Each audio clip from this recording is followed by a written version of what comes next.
We have no other urgent commissions on the books at present. Thank you for all your hard work lately. Perhaps you two could consider taking a vacation.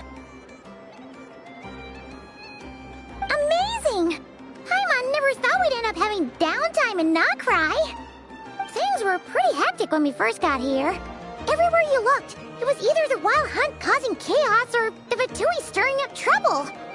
It felt like this whole region was one giant slime in a barrel, ready to go boom at any moment.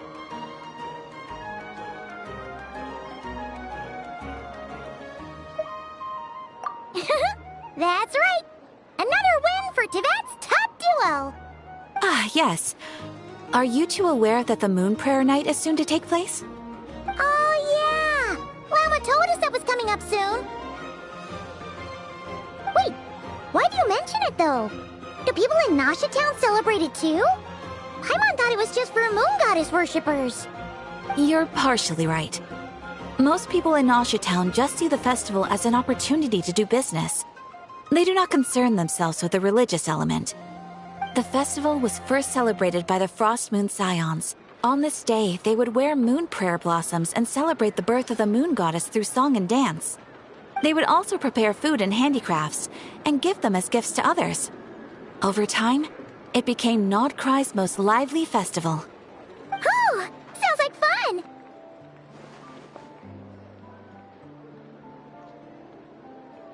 Great! Well, in the meantime, since Catherine doesn't have any commissions for us, let's focus on some personal business instead. When we first got here, you mentioned that this was where your spaceship landed? We didn't get to follow up on it at the time, because we got wrapped up in that whole rare air situation, but now we can finally start investigating it properly. Well, there's a saying Paimon's heard around these parts, which goes, if you lift up a rock, you'll find something you weren't looking for. By that logic, you'll never find what you're looking for while you're searching, but the moment you stop looking, it'll jump right out at you. Could be worth a try though, right? Anyway, Paimon suggests we focus on other stuff we want to do for now, and just keep an ear out for spaceship-related intel as we go.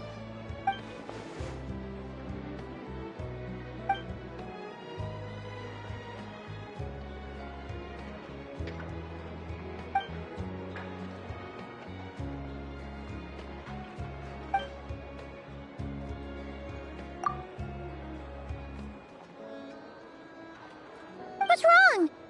You look super serious all of a sudden. Huh?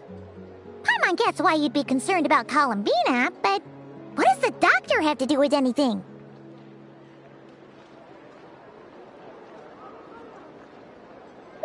Oh, that's true. And now that you mention it, we're definitely overdue for a showdown with the Fatui.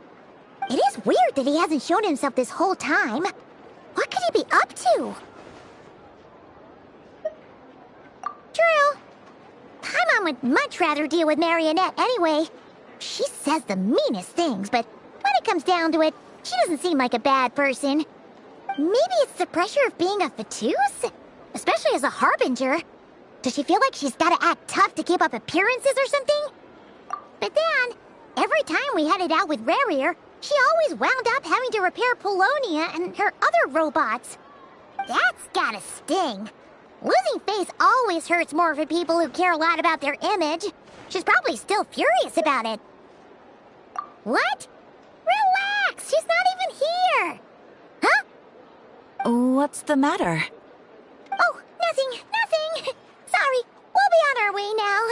Where are we again? Oh yeah, Columbina? Right, yeah, let's go see Columbina.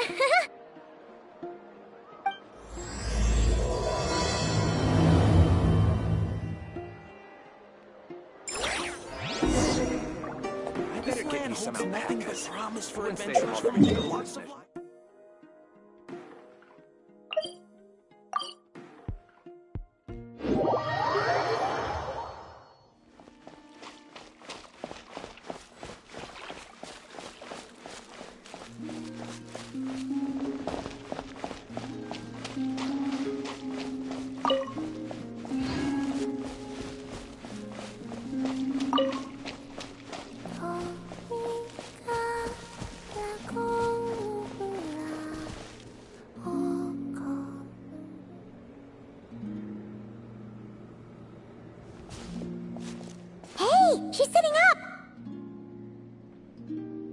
Is me sitting here a rare sight?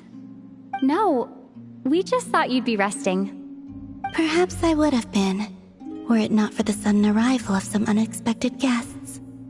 Not that I consider it a disturbance. After all, you are the only ones who are free to enter. Would it not be a little unfriendly of me to lie down while we speak? I didn't realize you put so much thought into little things like that.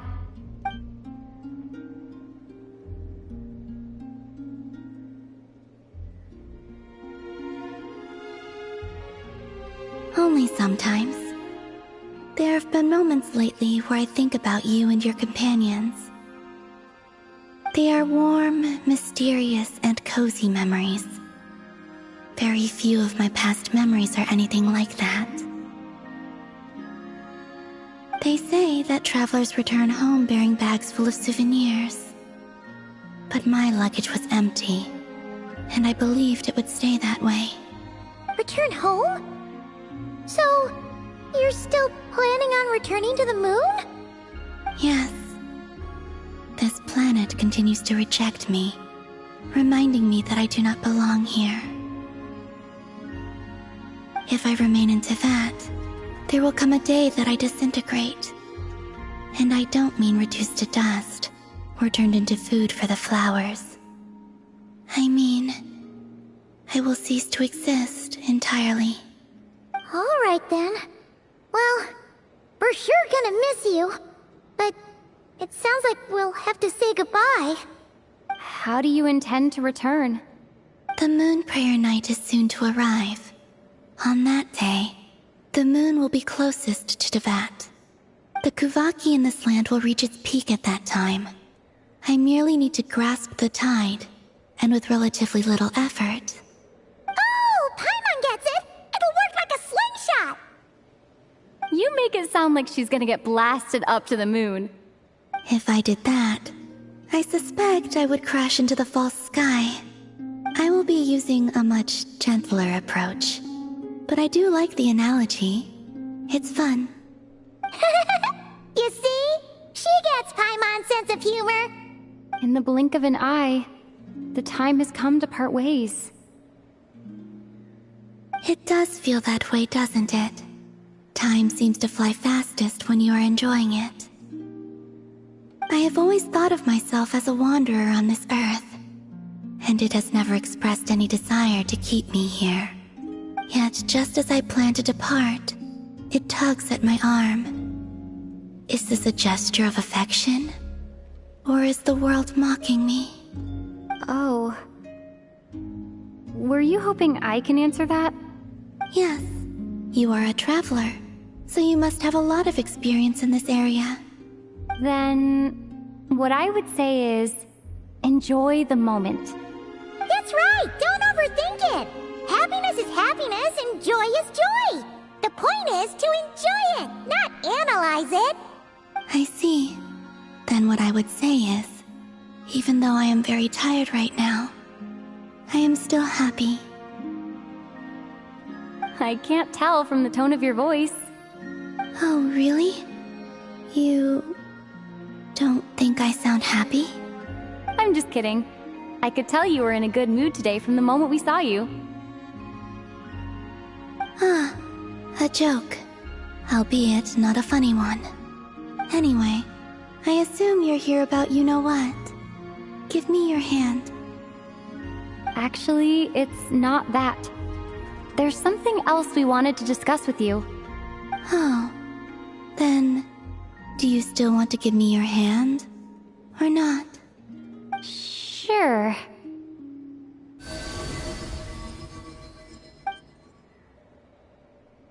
Thank you. So, I've heard that in the Moon Prayer Nights of the past, people here would hold celebrations in the Moon Goddess's honor. Since you helped so much in our fight against the Rehir of Solnari, I think you deserve a farewell party before you return home. I haven't asked everyone else for their opinions on this yet, but I'd like to invite you to join the upcoming Moon Prayer Night. I've never joined a Moon Prayer Night before. I'm not sure what I would even do. Oh, don't worry about that! We take care of everything! All you'd need to do is show up. Of course, there's no need to force it if you're not feeling strong enough. It's just, this kind of felt like a golden opportunity. But they call me Kutar, and the Fatui have an arrest warrant out for me. I shouldn't appear in public right now.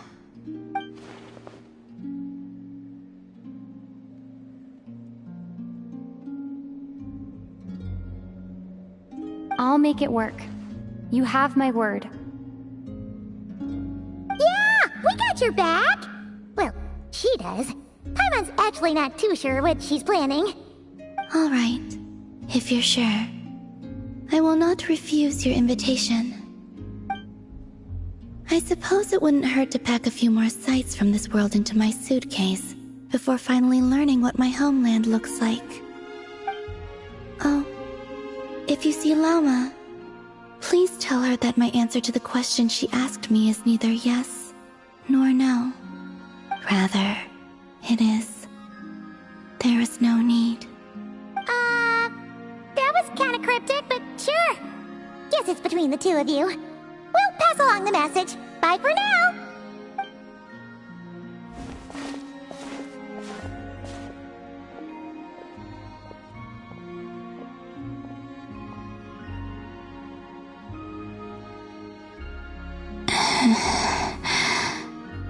And also, I do not know.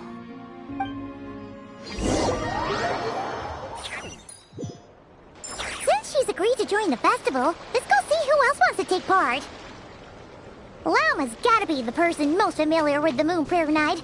We should start with her. Also, what exactly is your plan to keep her safe? Not sure yet. I'll figure something out. What? Are you serious? And Paimon even gave you her vote of confidence back there! When did you become so sneaky?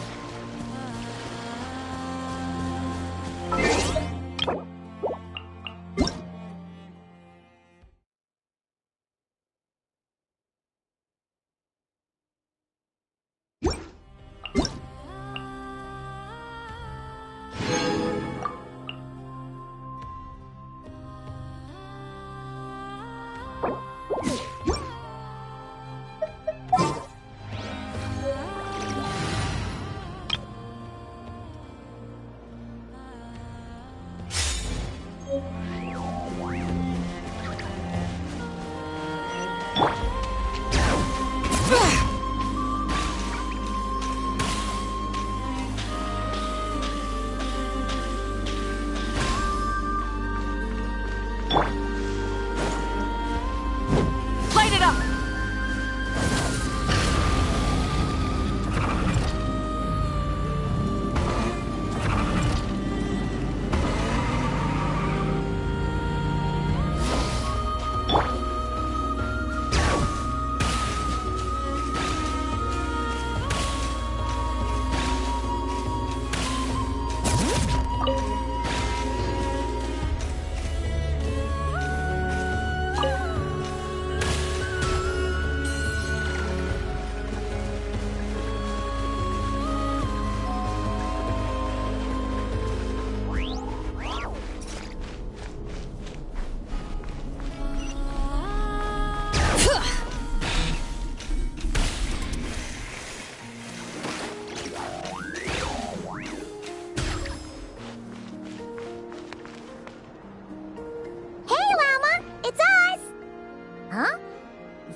Beats me.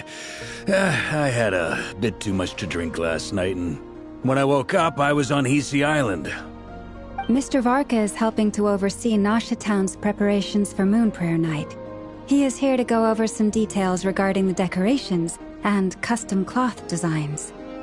Right, yeah, that too. What do you mean, that too?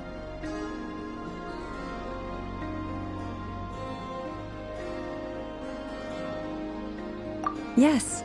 Celebrating this festival is a long-held tradition here in Nodcry. On this day, the crescent moon at the top branches of the verdant crest turns into a full moon, and the moon prayer blossoms bloom with a special radiance. Our people take these to be blessed omens. It's an especially welcome event coming off the back of all that nasty business with Rare. Everyone got put through the ringer recently, and now they're looking to turn their fortunes around. The big shots in town all agree that a big, lively celebration is just what we need to rebuild people's faith in this place. No wonder Catherine said that people weren't so bothered about the religious element. That's right. It's become more of a local custom by this point. The celebrations have little to do with whether the religious stories behind this event are true or not. Even the Frost Moon Scions are eagerly awaiting the coming of Moon Prayer Night, despite now knowing that their past beliefs were founded on a falsehood. That's fair. It's a bit like the Lantern Ride in Liyue. It's a chance for people to enjoy themselves, not debate the existence of the Adepti.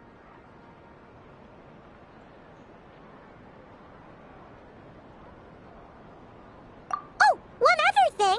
We just went to see Columbina. We went ahead and invited her to take part in the festival this time. Hope that's okay. Wait, so...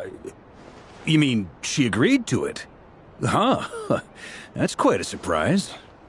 Then, I suppose that she intends to return to the moon on that day. Oh, yeah! It's kind of a complicated process, but basically, it's like a slingshot.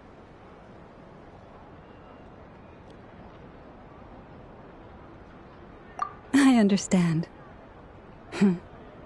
In truth, I had a feeling that she might make such a decision. Well, if Kuthar has decided to participate in the festival, we should prepare accordingly. Yeah, exactly. She was saying how it could be risky for her to show her face in public. We were wondering if there was any way we could hide her. Unfortunately, the people who carved the statues did an excellent job of capturing her likeness. It will be very challenging to hide a goddess whose face everyone is so familiar with. Darn! We may have bitten off more than we can chew here. Nah, don't sweat the small stuff. We can handle that. Huh? Are you saying you have a plan? Not as such, no, but the most important thing with a festival is to keep the mood light and your spirits up. You can't go preparing for a festival with those long faces. You'll never convince anyone to enjoy themselves. The Mondstatter spirit is strong with this one. As it happens, I agree with Mr. Varka. Let's start by making our appreciation for Kuthar the beating heart of the festive atmosphere. And who knows? Once we get the ball rolling, perhaps everything will just fall into place. Hey! Did you catch that? Llama said the thing! Or close enough, at least. I'm looking forward to the Moon Prayer Night already. We have a festival in Mondstadt called Windbloom, and you can always tell which couples are celebrating it for their first time by the smiles on their faces. Big, beaming smiles like their whole face is glowing. And I have a feeling we'll get to see that same smile on the Moon Goddess's face at this festival. Not quite the same, surely. Anyway, I'll take care of business in the city, but I'll have to leave the decor up to you and the Frost Moon Scions. No one else can capture that traditional aesthetic quite like you guys. But lastly, there's the final key element that brings the festival to life. Companionship. Before you leave, let me show you something that we've been preparing. Mr. Varka had asked to see it already, so you may as well tag along. Also, I have some further questions about Kuthar's decision.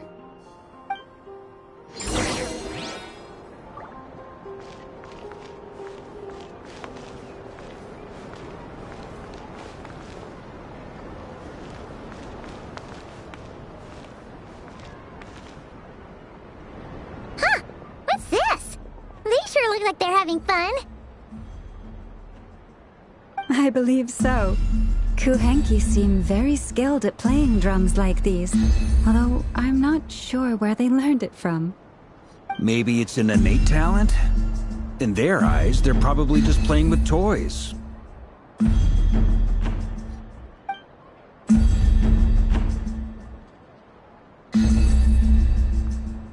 Wanatar! You wanna play too?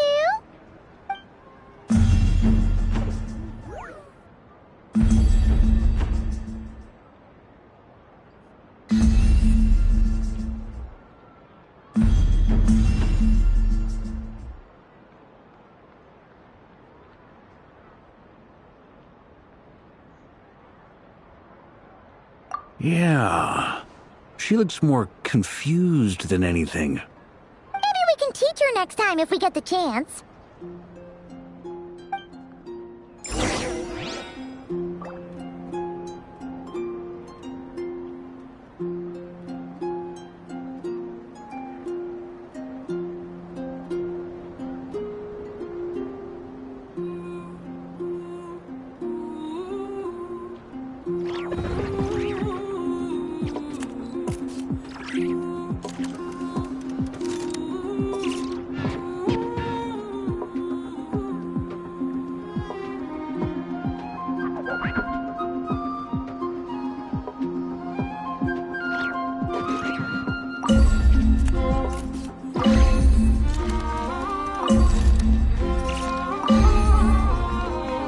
What are these floaty things? Moon veils. We hang them from buildings in the city during the festival. When you look at the sky through them, it creates a lovely misty effect.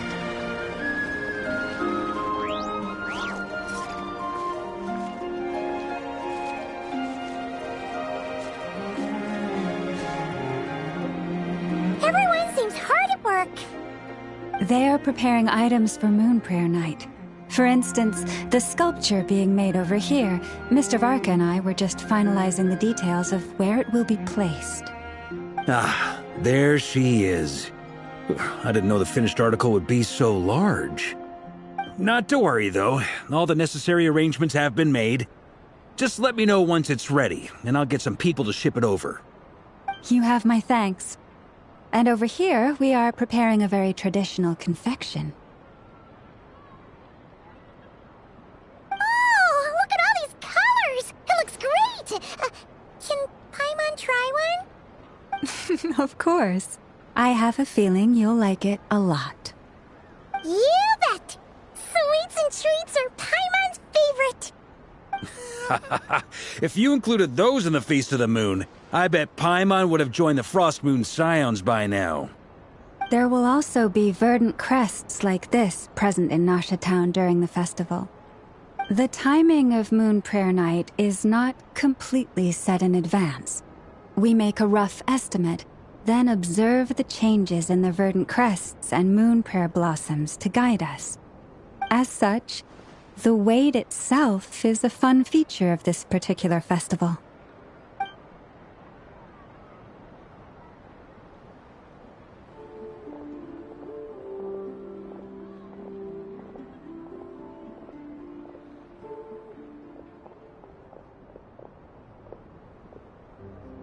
Let's talk here.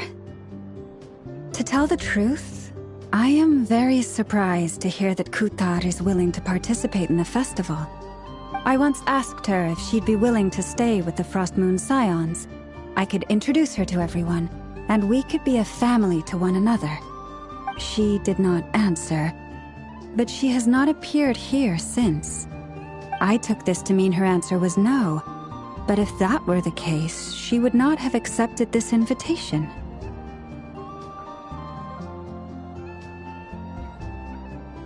Ah. I see. Maybe she is right. Maybe the Frost Moon Scions of today no longer need a moon goddess. But my wish was not for her to come here and be worshipped as a deity. I simply wanted to offer her a place to stay. I'm sure she believes that showing herself here might invite Fatui intervention, and as such she does not wish to cause us trouble. But what really pains me about all this is that this is her birthplace. She ought to belong here, yet no one has been able to grant her shelter. I think I'm qualified to weigh in here. When someone's about to depart on a long trip, what they need is blessings, not burdens.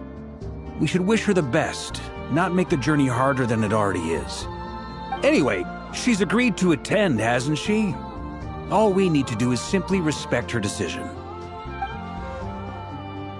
I see your point. Yes, she will soon depart after all. Our job is to leave her with some happy memories. Besides, who's to say her journey to the moon is a one-way trip? It's not like she can't come back and visit if she wants, right? Paimon agrees wholeheartedly. Festivals are all about having fun, so let's keep it simple.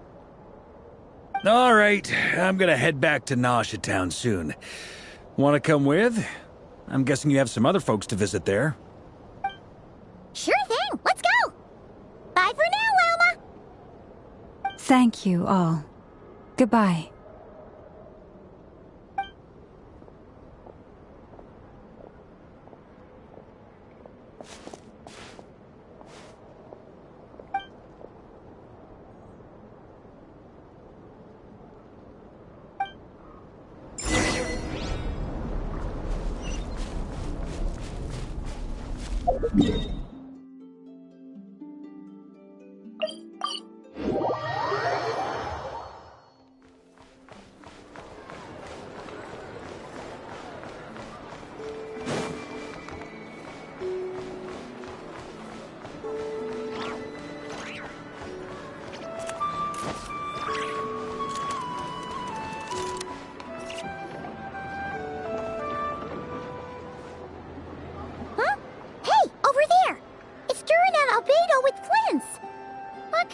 Chatting about?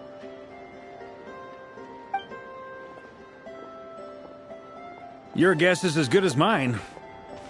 Ah, Grand Master, and the Traveler and Paimon. Hello there. It's been a while. Perfect. We have some new volunteers for our investigation. Wait, let me guess. The righteous Lightkeepers are finally ready to hunt down the Abyssal Dragon? Haha. Yes, that too.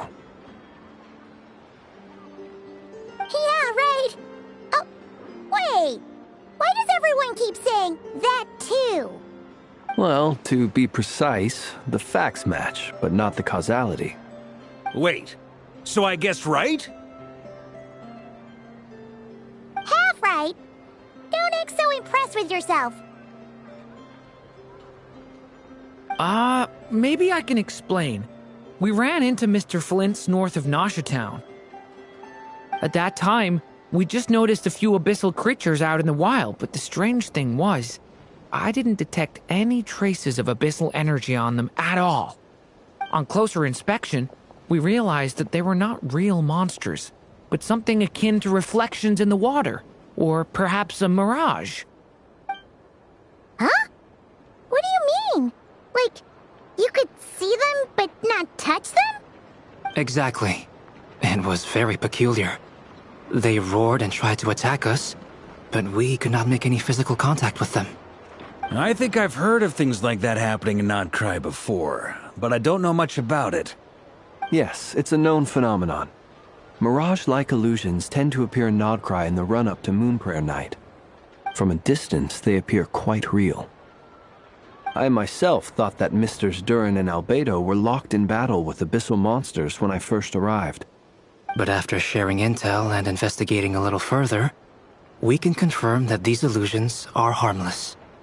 There is no great cause for concern.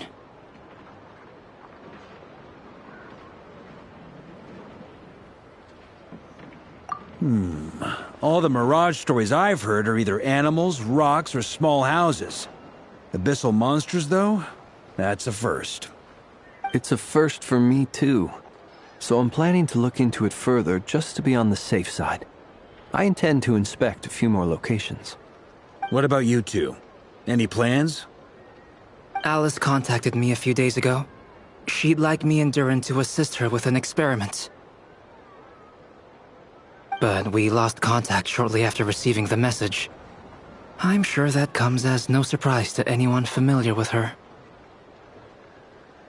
We don't know when the wind will blow, yet when the wind blows, we will know.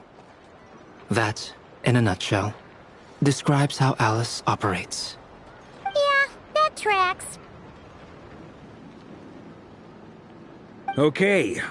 Well, I suggest we investigate this Mirage business in the meantime.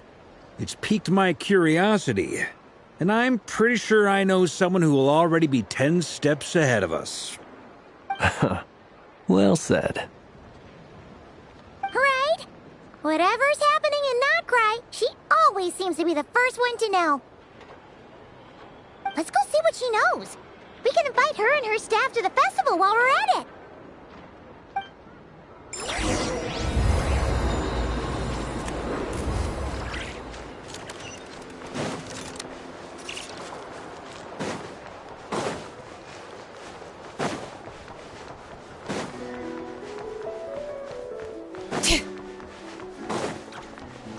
Bring it!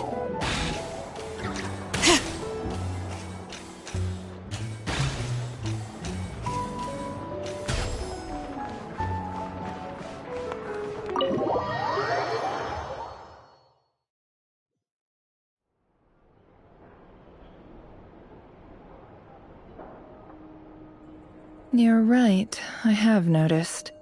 There's certainly something a little fishy about this situation. Only a little, though.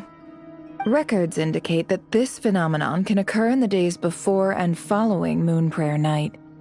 That said, it has always been a rare sight in the past.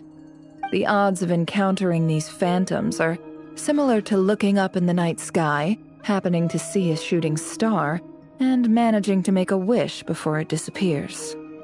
But this time, either everyone's getting lucky, or they're appearing far more frequently than usual. Yehoda's out gathering intel as we speak. In the meantime, let me check off some points of interest.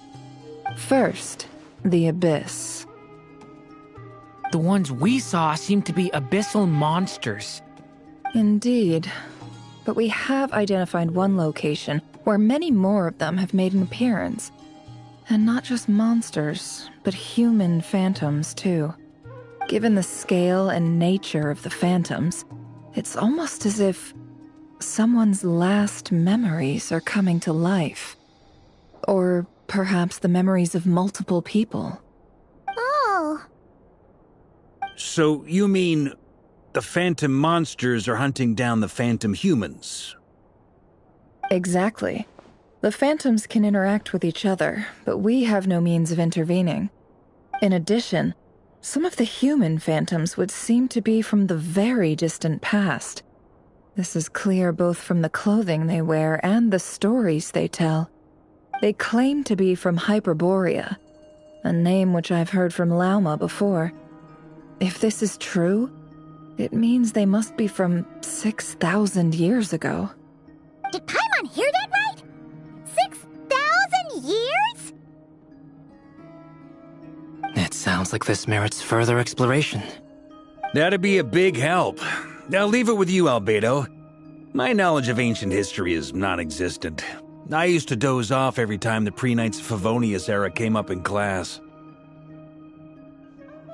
It's quite a miracle that you were able to understand these phantoms' speech, given how long ago they lived. I suppose you're right. But I'll leave the archaeologists to ruminate over that conundrum. As an intelligence broker, my sole interest is in the value of the information I gather. Which, in this case, hopefully means earning myself some good favor with our dear Lady Moonchanter. So calculating. Whew, this intel broker logic always catches Paimon by surprise. Sounds to me like we could split the work up. I think the abyssal phenomenon is best left to Albedo, Flints, and me. Agreed. It coincides with my duty as a lightkeeper. For my part, I'd like to understand the Abyss better. Even a little knowledge would go a long way. This is certainly a rare opportunity to study the Abyss. But even rarer, perhaps, is the chance to make contact with the Ancients. The Curatorium will take the lead on investigating the Hyperboreans. We put in the work to learn what we know so far. It seems only fair that we get some quantity of exclusive intel.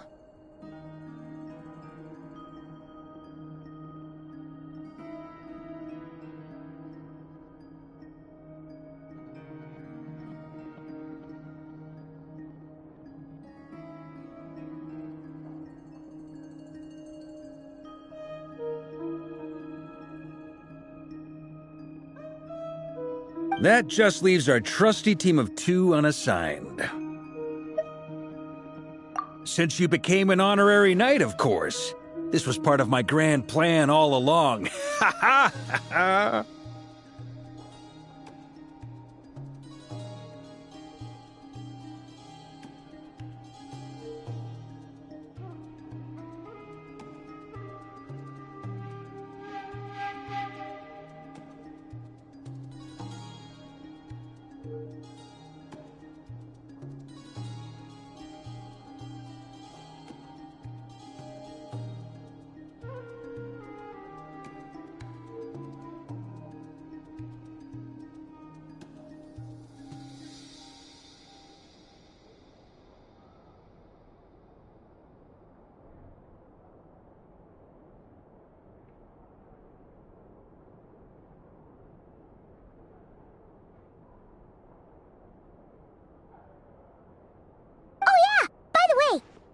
Convince Columbina to come to the Moon Prayer Night celebrations. Would you and Yehoda like to join too? She agreed to that? Huh. Quite an achievement. Never underestimate the traveler, I guess. I'd be happy to join. No point shutting myself inside when the streets are all decked out. I doubt any clients will be visiting during the festival in any case. And Yehoda loves a party, so I'm sure she'll jump at the opportunity. No. No. No. No. No. No. No. No. No. No. Way to contradict me in front of... Wait. No, that's not what I have bad news, boss. So many people. All right, everyone inside. Quick.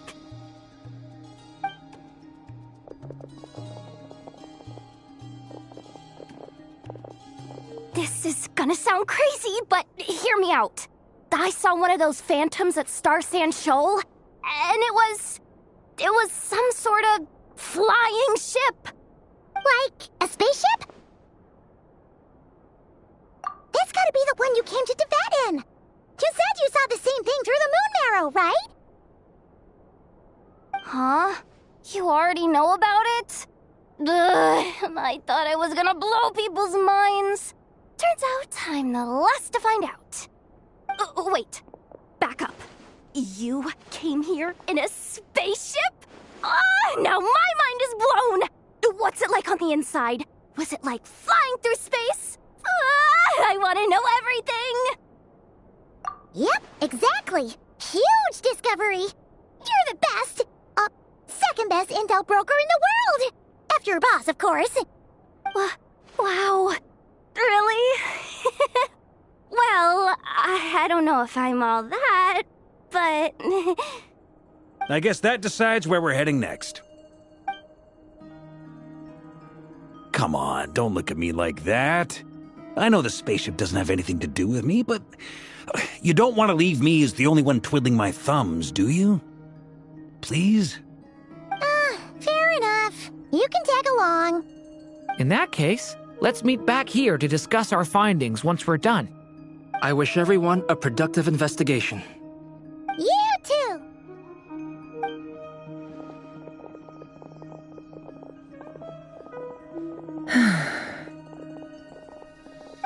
What's up, boss? Aren't we gonna head out? Tell me, Yehoda, when did the Curatorium start giving out intel for free? Oh, sorry, boss.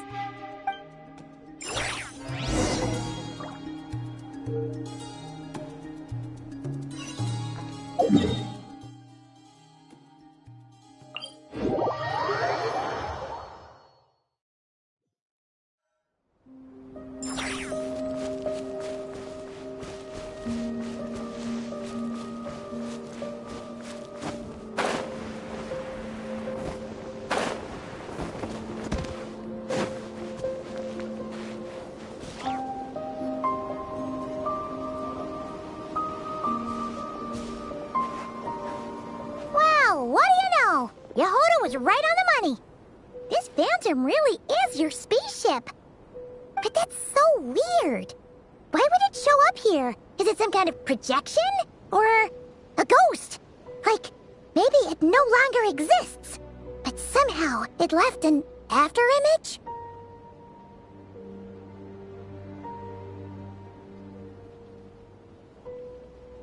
Ah, you're already here. Miss Lauma, what a surprise. I thought you were busy with festival preparations. I was, until one of our people informed me that a strange sight had appeared at Starsand Shoal. No one's ever seen something quite like this before. I thought I should see it for myself. Same here. Oh, so we heard that these things appear around the festival period. Any idea why that is? Unfortunately not. We have very limited information about them, since they can't be interacted with. And no human phantoms have ever made an appearance before now. The most we've been able to deduce is that these sightings appear to be connected to the increase in Kuvaki energy around this time. Yeah, seems like that's all we can do. This is all so confusing. Allow me to lend you a hand.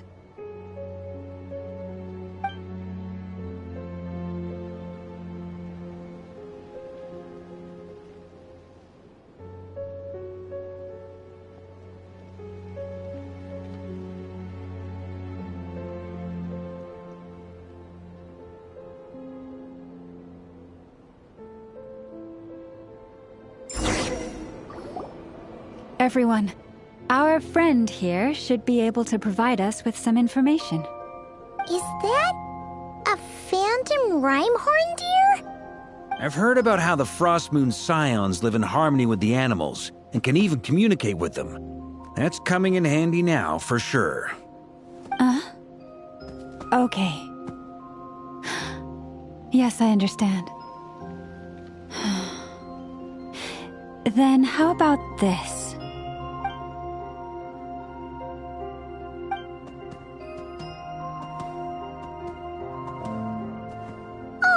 It's leaving! It appears to share our curiosity about this giant spaceship, so I asked it if it wouldn't mind investigating along with some friends. In return, I told it about some nearby spots where the wild fruit grows abundantly. We may live in a different era from these phantoms, but I trust that the terrain, climate, and ecology here are more resistant to the effects of time than some things are. Let's give them a moment and hope for the best.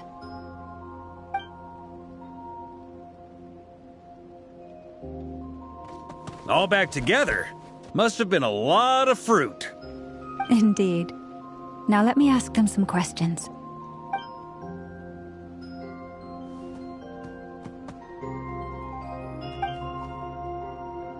It did find a lot of wild fruit, enough for them to feast for a long while. This puffin circled in the air several times, but didn't spot anything out of the ordinary. Certainly nothing to do with the spaceship. Huh. Well, it definitely makes sense to get a bird's eye view. Indeed. Other than that, I was also thinking that the world these phantoms see is also different from ours. Oh, I get what you mean. The wild fruit exist in both times and spaces, but there might also be things that only exist in that space-time, which we can't see.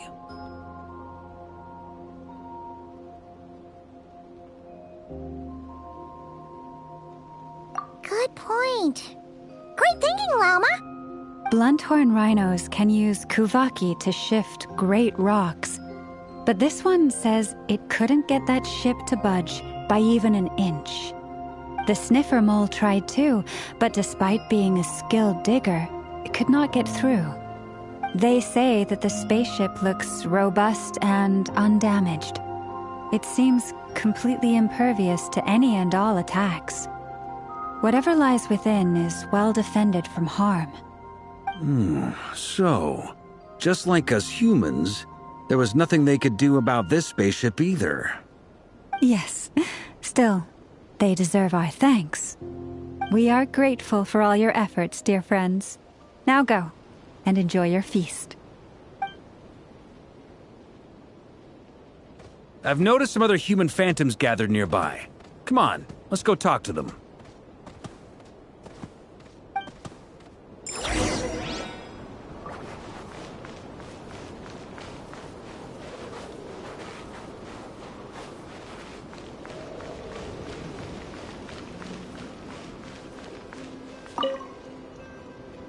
What is this thing? I've never seen it move, and there's no way to get inside. Goodness knows. My grandpa says it's been sitting here at least since his grandpa was still alive. What about his grandpa?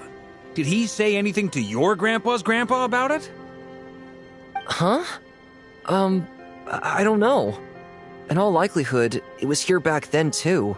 Hard to imagine something this huge could move. Guess that means that as far as they're concerned, this ship's been around a long time.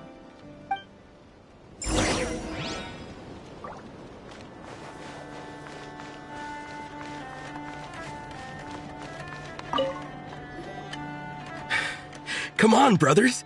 If we can get even a small chunk off of this thing, it's gotta be worth a fortune. Today is the day we strike it rich. Huh? You mean Paimon? Yes, brother, I shall join you. Let's make our fortune. We should go with them. What the? This thing is crazy tough. I can't even scratch it. What's it made of? Sorry, brother. Looks like we'll have to seek our fortunes elsewhere. Enjoying yourself? I was just seeing if I could influence this phantom's perception by playing. But nope, no dice.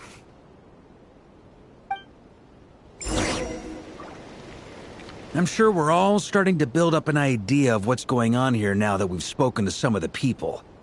These phantoms are reenacting real historical events in Nodcry. It's almost like we're in some kind of interactive stage play. We can talk to the actors, but the plot is fixed, and we can't influence it. It makes sense. History is set in stone. The objective facts of the past cannot be changed. Paimon totally thought you were just goofing around earlier. But actually, you were doing some serious investigating. Of course I was. Anyway, at this point, I think we're forced to conclude that although the Phantom spaceship is right there in front of us, we aren't going to learn much about it from these people.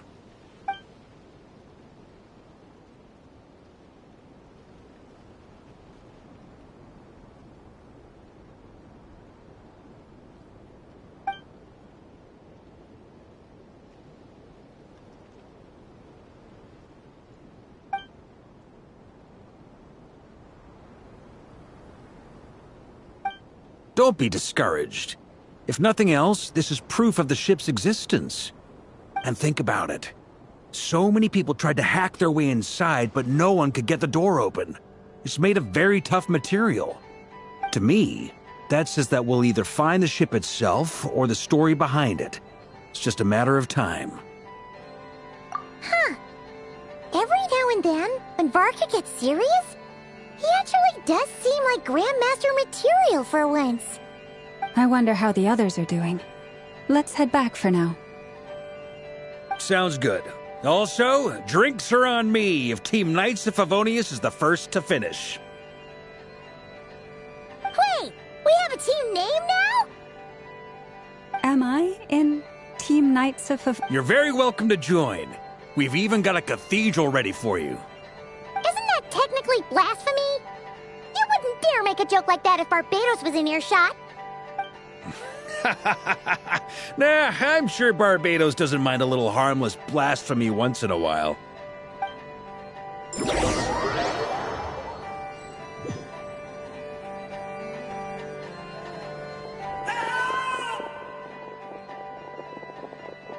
Oh, no! Get away! Oh.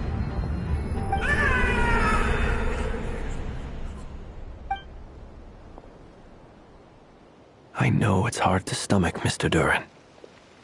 But as I'm sure you've noticed, there is nothing we can do to intervene in that which unfolds before us. But We have to at least try. And try you have. But are you aware of how many unsuccessful attempts you've made now? I wasn't keeping count. I'm afraid this is the 39th failure so far. Or the 5th if we're only counting this particular victim. There are no indications that these phantoms may be altered in any way. You seem to have calmed down a little. I'll make us a fire. You should rest and have some water. Feeling any better now, Mr. Duran? May I ask a few questions? Be my guest. What exactly are we witnessing here? What happened to those people? My guess would be that we are seeing Nodcry during the Conrian Cataclysm. Would that be accurate? Conria. That is correct. As you know, once the Abyss senses even the tiniest crack, it floods in and spreads like wildfire. There was a time in the distant past when it permeated all of Nodcry, causing immeasurable harm. The people paid a terrible price to heal this land. Then 500 years ago, the whole of Teyvat suffered an abyssal disaster.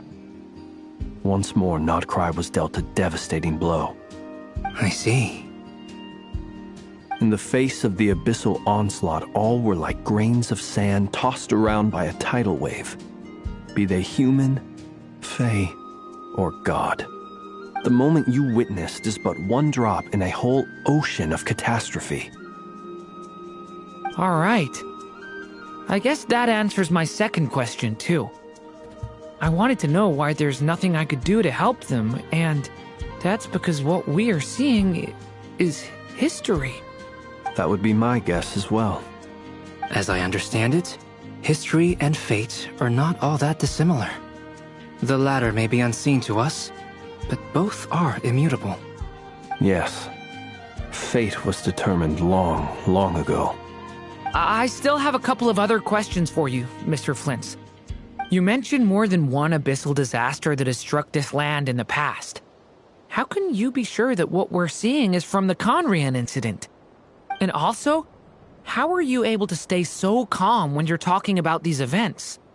From everything I know about you, you're not cold or ruthless, and you're not indifferent to the suffering of others. Alas, I am forced to show my age. I must be 600 or 700 years old by human measure. Wait, so you... One is not easily moved by history when one has witnessed the truth firsthand. I'm sorry. You needn't apologize. Your passion is a good thing to have. Treasure it, because someday you may find it in terribly short supply. Now, at the risk of offending you, I have a question in return.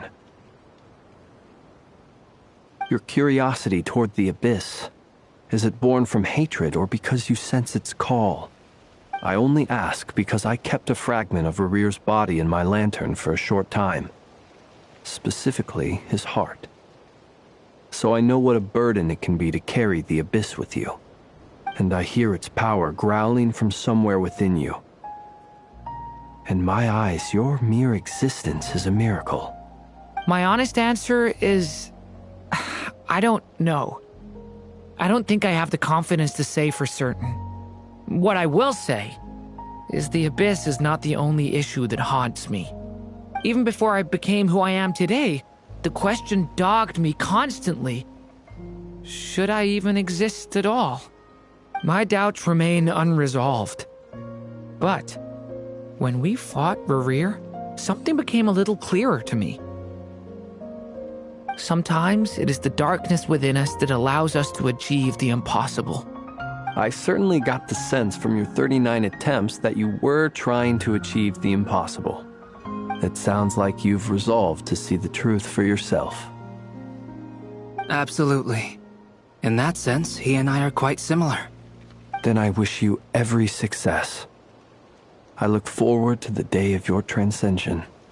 Well, if everyone's caught their breath, I suppose we should head back. Oh, and one last thing. I'd appreciate if you kept our discussion about history a secret.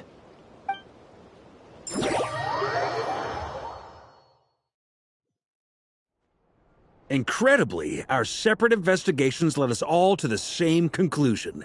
Hooray for consensus! Yeah, but we barely learned anything, though.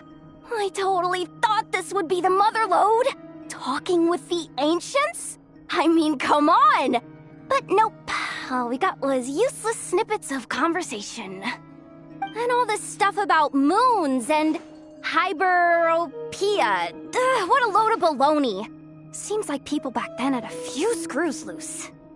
I understand your frustration. We found the same issue. Each phantom only showed a very brief moment in time. There isn't much value to be found in these miscellaneous fragments of a civilization's history, no matter how glorious it may have been. If there's a silver lining, it's that these phantoms are harmless to the present reality. They shouldn't get in the way of the festivities. Paimon agrees. And not just because it's the first thing she understood in this whole conversation. You look disappointed, Nefer. Is something the matter? What do you think? We all worked our tails off, but the only one to gain anything from it was you, Lady Moonjanter. Well, please do share the Hyperborean records with me. I will gladly inscribe them in our people's documents. Oh, duh! Yeah! That was it! Hyperborea! Hyperborea. I'm serious. Only an expert in the Frostmoon Scions and their history can turn these records into valuable research material. The alternative is to let them gather dust on the Curatorium's storage shelves until the pages turn yellow. Nefer, you're wise enough to know that cooperating and sharing the profits is the best course of action here. Well, that goes without saying. Sure, let's do that. Huh? But didn't you say we aren't supposed to give out intel for free? Sorry. Shutting up. Now is not a good time to push Nefer's buttons.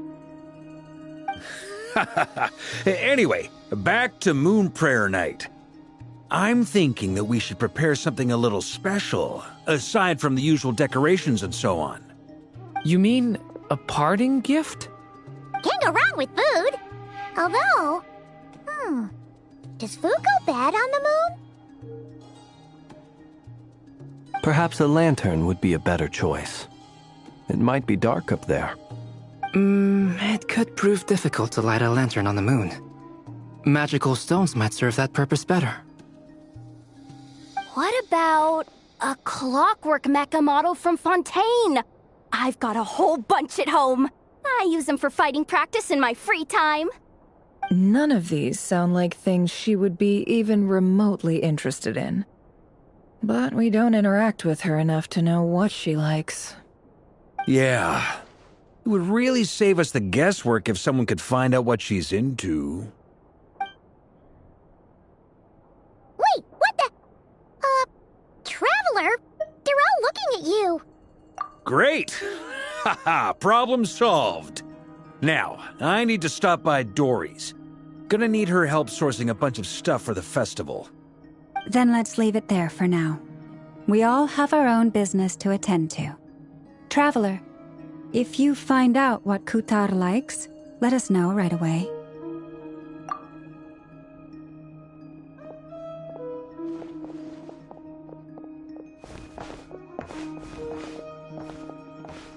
Is something the matter? I'm fine.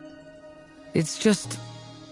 I'm still feeling a little rattled after witnessing the horrors of the Abyss. But it's okay. This is something I have to work through. I'll be all right. Thanks for your concern. Well, don't put too much pressure on yourself. If you ever feel like something's wrong, physically or mentally, we're here to talk.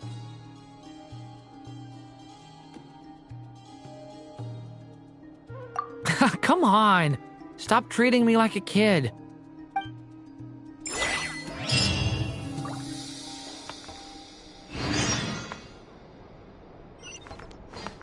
Which is why we need a lantern guaranteed to work on the moon. Yes, I have a few ideas, but the lantern itself is the easy part. The real issue is how little we know about the lunar environment. Wait, you two are serious about this? Let's just say I'm intrigued by these shining magical stones that Mr. Albedo has mentioned.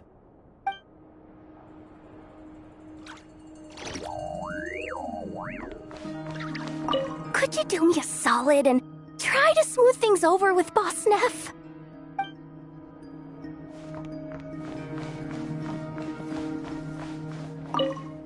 You should get going. It's important that we ascertain what Kutar likes.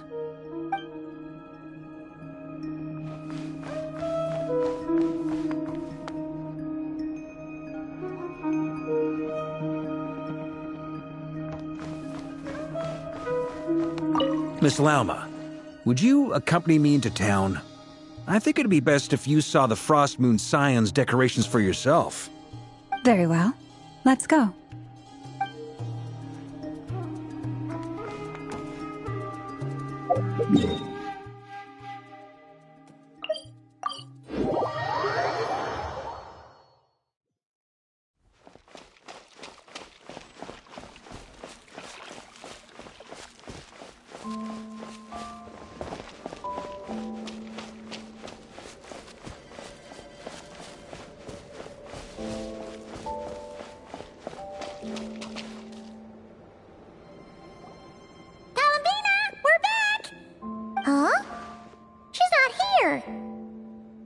Weren't there a few Kuhenki here last time, too?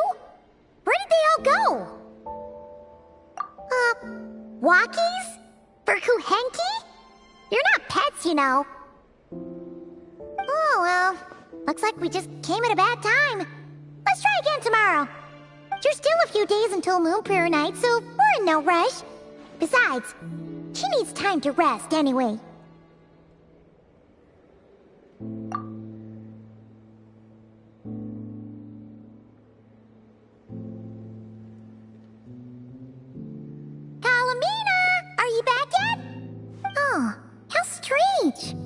Looks like she still isn't here. Right? It's not like her to spend so much time outside. Especially since she's worried about attracting unwanted attention. What about Luonatar? Luonatar, you there?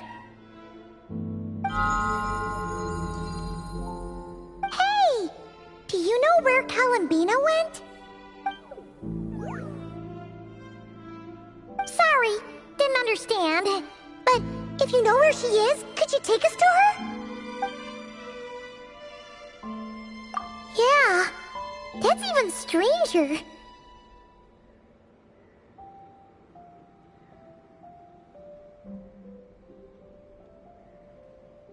What about him?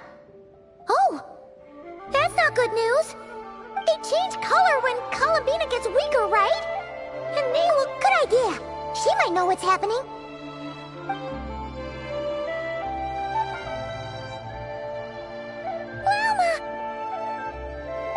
It's you. How is Kutar? Is she... No, she hasn't. I came here to check on her after I noticed the flowers had changed color. Based on past precedent, she must be very weak right now. Even getting up to walk would be a struggle. It seems unlikely that she wandered off outside. Not to mention that she doesn't do that at the best of times either. So yeah, this is super weird. No. Very few people are in the know about Kutar's whereabouts. And if anyone suspicious had visited, they'd have left some sort of evidence. Come on, let's go to Nasha Town. If anyone has seen her, someone there will know about it. It's not Kry's information hub after all. Makes sense. Let's go!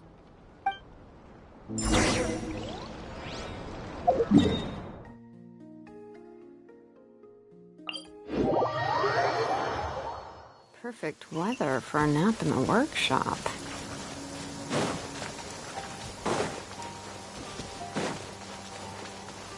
Wait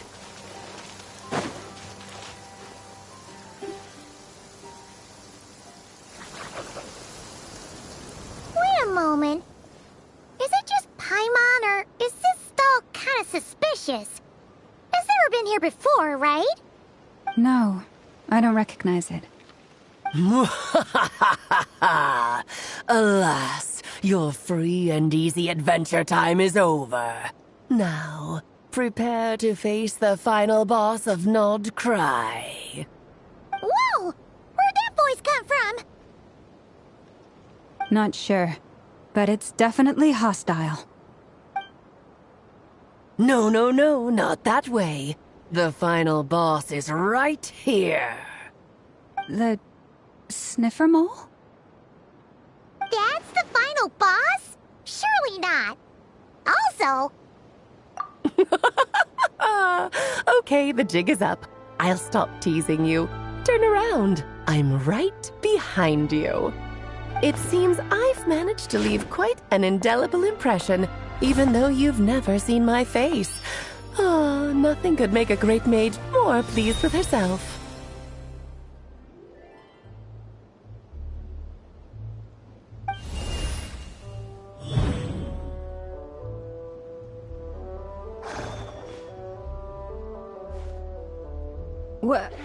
What is going on?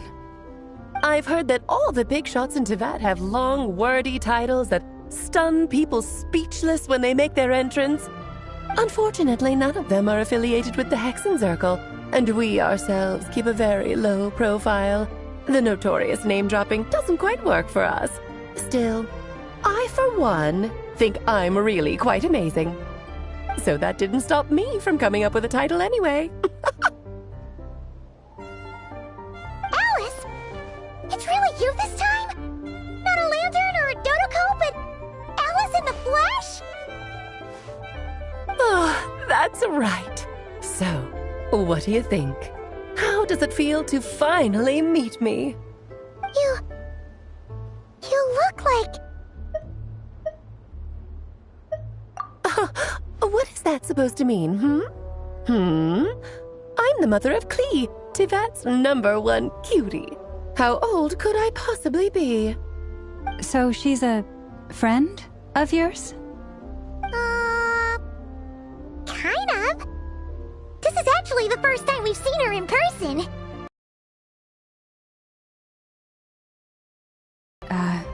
Quite a powerful entrance. I certainly won't be forgetting it anytime soon. It's okay, Lauma, don't force it. Paimon will do the honors. This is Alice from the Hexen Circle. She's a friend of ours. And of Arcus, too. That's right. She's a good person, just kinda... unpredictable. Well, what is the human heart if not unpredictable? If we could not do as we please, how would we differ from machines? I am Lauma, Moon Chanter of the Frost Moon Scions. It is a pleasure to meet you. Oh, I know. Before you got here, I spent a good, 15 minutes getting up to speed on Nodcry's present situation. In other words, I've read the whole in the last episode part, so we can skip the pleasantries. Fair enough. Well, Miss Alice, I can already tell that you have quite a unique personality. You'll get used to it. Paimon sure is. So anyway, what are you doing in Nodcry, Alice?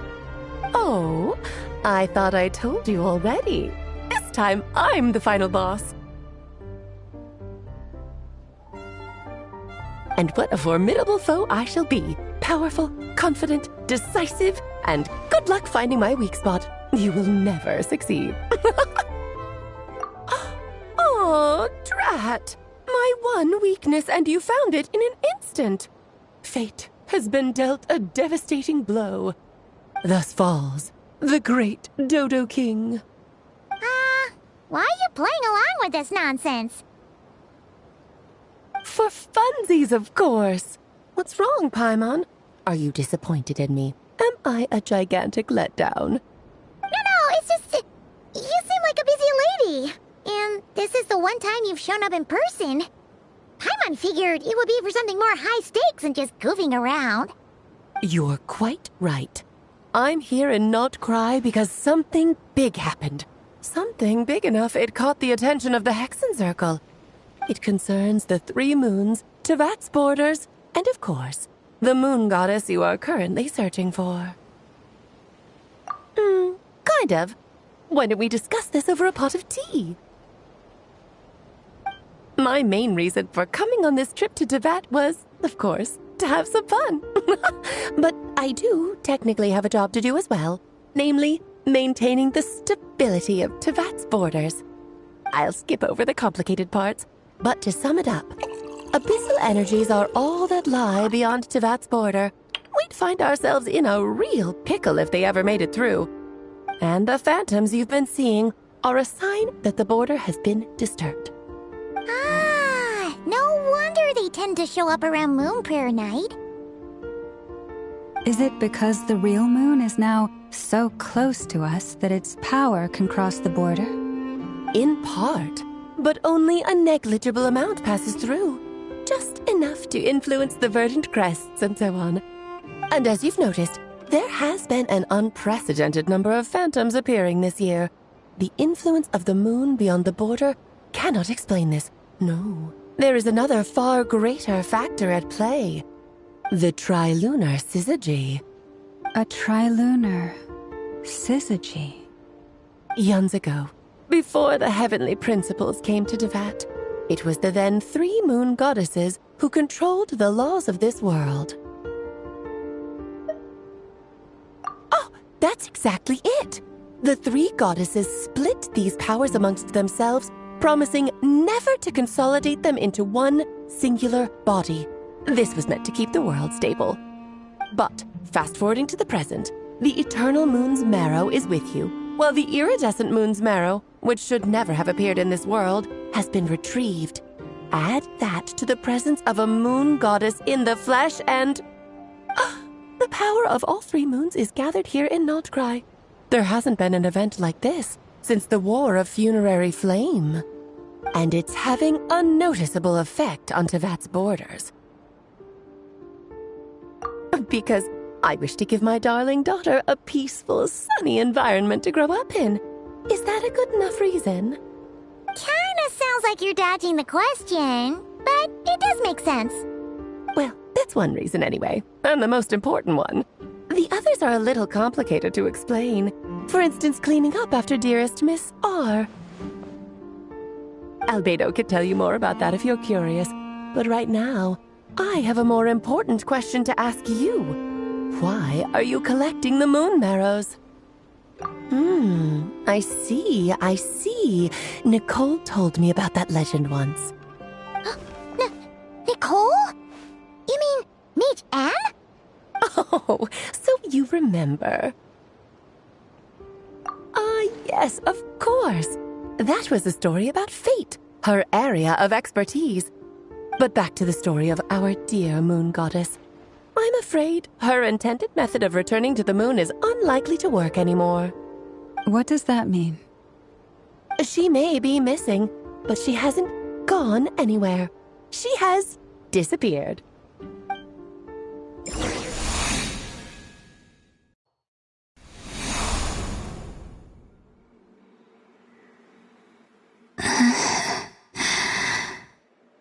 My body is so heavy. Wait, no. It's my mind that's heavy. My arms and legs are as light as a feather. What's happening to me? I feel drowsy, like I've been asleep for too long. Is it daytime or nighttime? Is the moon out? I think I'll go for a walk.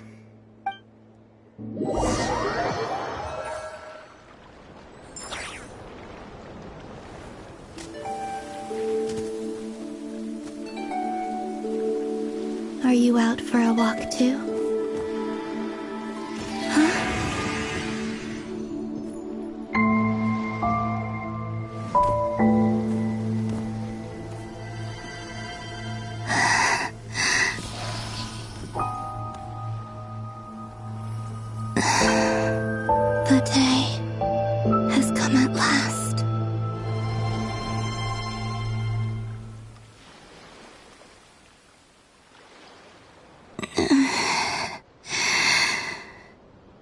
have I grown so weak that I can't even sustain my physical form? But Moon Prayer Night is nearly here. I was so close to returning home. Death is near. Is this how it ends for me? Will I return to the moon after I disappear? Or... I don't want it to end like this. So far, at least, I still exist. Even if not physically, I can still feel. But as my power wanes, I'm sure that too will fade. I suppose I might take one final look at this world. The world where I was born.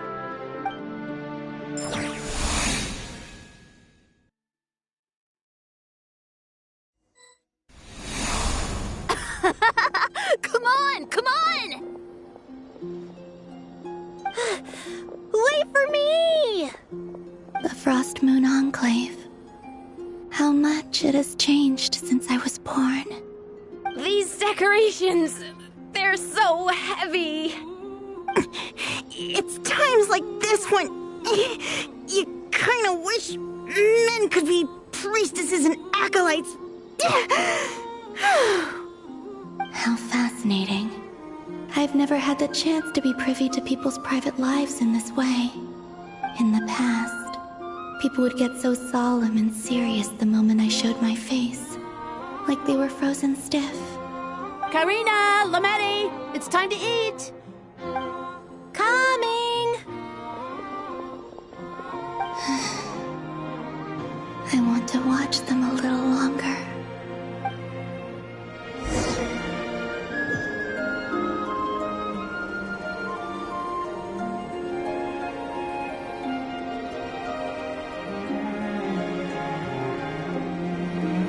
So just fill these balloons with air, right? Yep. Try a couple now to test things out. The rest can wait till Moon Prayer Night.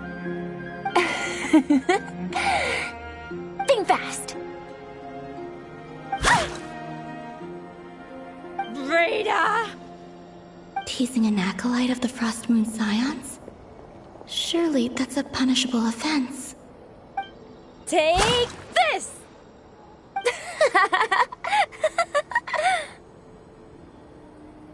Huh? Alright, enough horsing around. Lady Lauma gave us a task. We should get back to it. The task is just to check that the balloons don't leak, right? Doesn't matter if we fill them with air or water. Yeah. Okay, you got me there. And you got me there. But still, we can't use all the balloons before the festival even starts. We won't use all of them. And as long as Lady Lauma's trusted acolyte doesn't snitch, this can stay as a little secret between friends. A couple more can't do any harm, right? Oh, you menace. Then, think fast! Is pumping a balloon full of water really so much fun?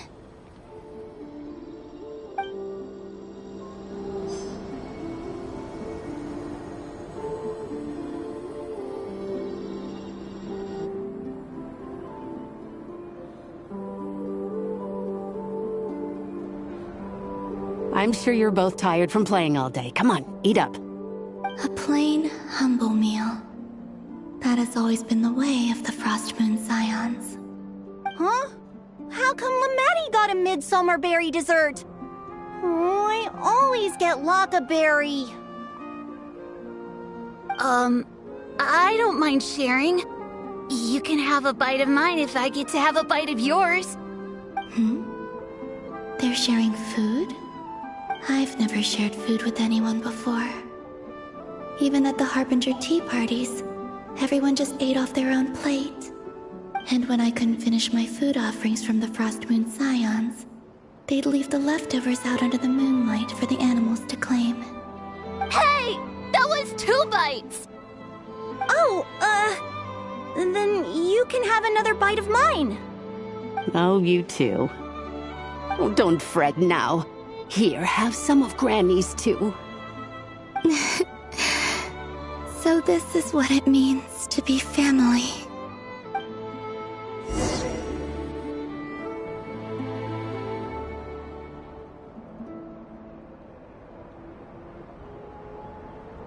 I'm seeing so much that I'd never usually get to see. They'd never act like this when I was around. It's nice, being able to just watch people in peace in these final moments. What a rare opportunity. I think I'll go take a look around Nasha Town, too. Maybe the Traveler will be there.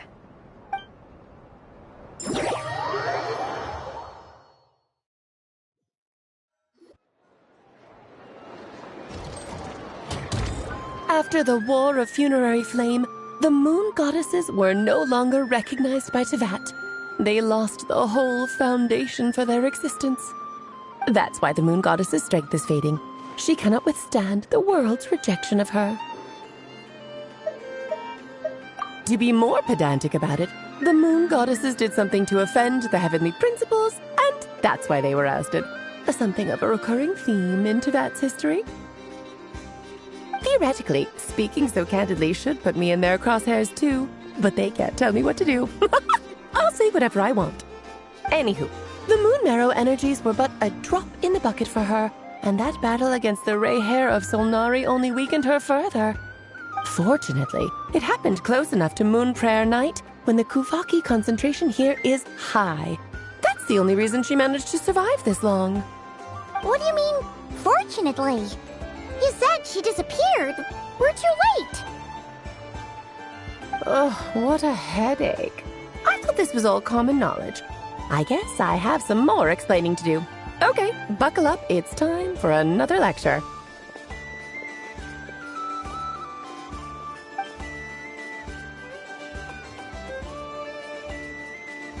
Now, I said earlier that the Moon Goddesses lost the foundation for their existence. The reason for that has to do with the natural order. Basically, the rationale for their existence in Tevat was lost. The same logic applies to the present Moon Goddess, too. Consider her existence so far. Her comrades in the Fatui called her Damselette. And she was worshipped as Kutar by the Frost Moon Scions. But these connections have now been severed, whether by her hand or yours. So, the rationale that once sustained her existence is now gone. Wait, we did that to her? Oh, well, strictly speaking, yes. But let's not start pointing fingers, shall we? I'll only end up as the big bad villain, and that's not the kind of final boss I want to be. Of course I do. I'm only the greatest mage in the whole entire world. Now, if you wish to find your Moon Goddess, there are two problems we need to solve. Firstly, we'll need to strengthen the connection between her and Tevat, at least enough to sustain her until Moon Prayer Night. Strengthen her connection? But does that mean I'll have to rally all the Frost Moon faithful behind this? I'm afraid a bygone faith and a former home won't be of any help to her now. Do you know her name? Her name? Yes. Names are very important things. A name is a fundamental concept that anchors one's entire existence. Then your first job is to find it. As a Moon Goddess, I'm sure she must have a name she identifies with. Neither Columbina nor Kutar is her true name, and she's never really accepted either of them. So, finding out her real name is enough to sustain her existence? Yes, I know it sounds like a small step, but every journey begins that way. So for now, that's all we need to focus on. The second problem is with her plan to use the moon marrows to return to the moon. Unfortunately, piercing through the false sky will take an enormous amount of power. Given her current condition, she won't be able to provide anywhere near enough power, even if she recovers her physical form. But no need to fret. Nicole's the expert in this field, and I'm sure she'll figure something out. Wait, Mage N is going to help us out too? That means we've got 2 Hexacircle mages on the case. This is turning into a pretty big deal. Actually, this is more of a side quest for me. Like you said, I'm a busy lady, so I can't stay for too long. I'll have to return to Tevet's border soon. That's the upside you get for looking out for my little Klee. Hopefully that will incentivize you to carry on keeping her company in the future. Anyway, jokes aside, you'd better get moving. It will take quite a miracle for the Moon Goddess's consciousness to hold out till Moon Prayer Night. Oh, I suppose I might as well tell you where Nicole is before I leave. Off you go now. Time to meet your new friend. Oh, yes, and a little suggestion. Don't forget to mind your heads. What? I wonder how Durin's doing. I should really go see him before I head back. You really are super busy. I most certainly am. There's so many children I have to keep tabs on just in Mondstadt. Durin, Albedo, Venti, Varka. Klee didn't make the list, huh? Of course not. Klee is my pride and joy. I have no qualms about her, because she's the best child in the whole wide world. Yeah. Klee's a little angel. I'm glad you agree. Well, all the best. See you when I see you.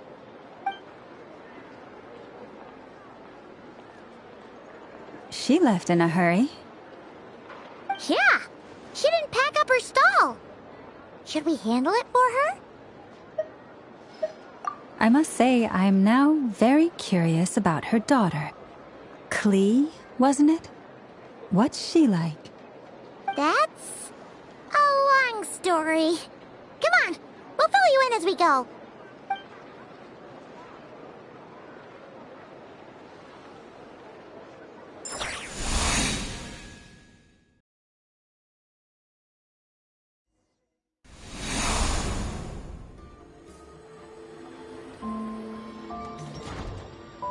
What a lively place.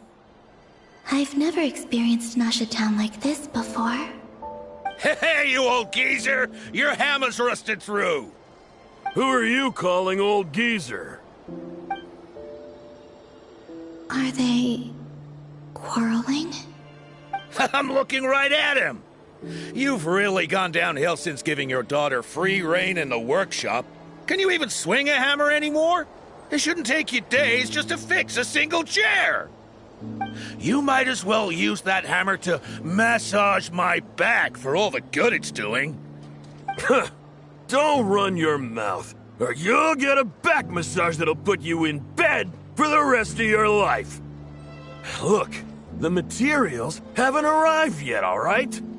You know how busy it gets in the days before Moon Prayer Night. I'll bet you send all the materials to your little princess. Blood's always thicker than water, huh? All right, you've made your point, Uncle Koski. As soon as the materials arrive, fixing your chair will be the #1 priority. And Dad, if you've got time to chat, why don't you lend me a hand, See? Lolka knows what the score is. I guess they're friends. But the way they spoke to each other was so ugly. Then again, it wouldn't be the first time I've seen something like this. Columbina! Sing outside my door in the middle of the night one more time, and I'll unscrew your vocal cords. You hear me? Oh, Sandrone. So that was her way of trying to be friends with me. What a pity. I won't get the chance to say any ugly things in reply.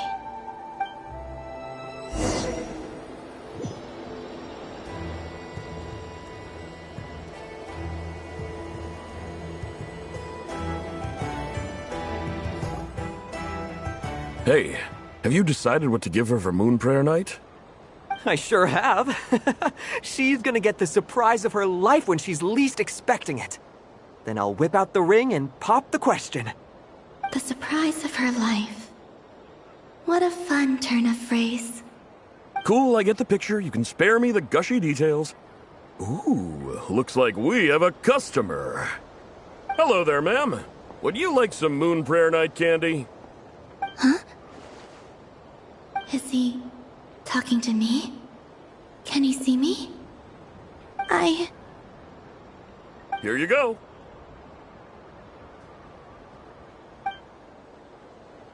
Oh.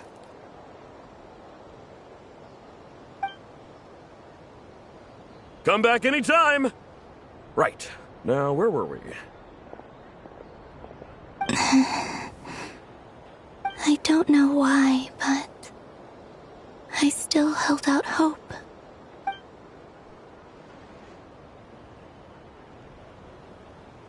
The most important thing right now is to find that mage. This name thing seems super important too, but where do we even start looking? I'd better go pay the Fatui a visit.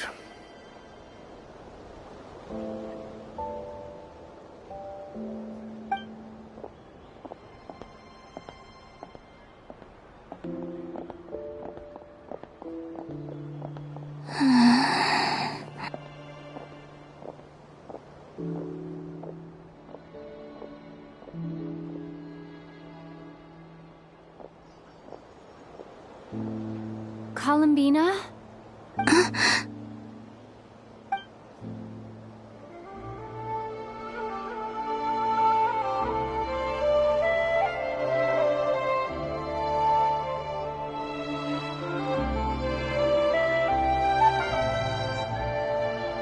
Traveler? Let's go! This is no time to be spacing out!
Where are they going?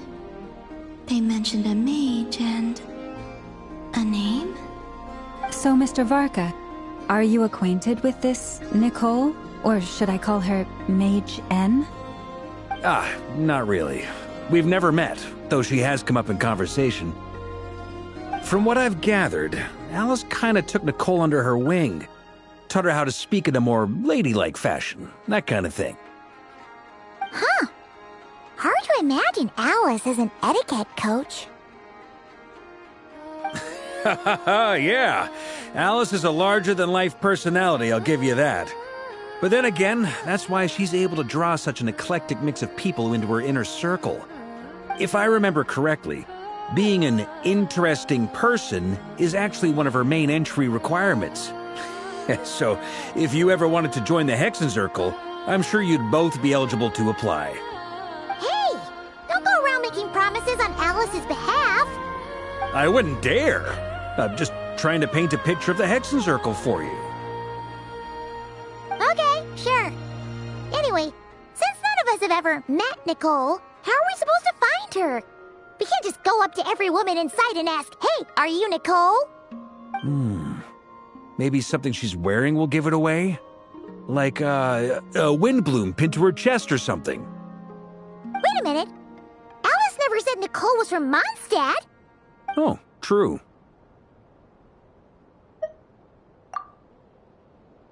That would be... this young lady, then?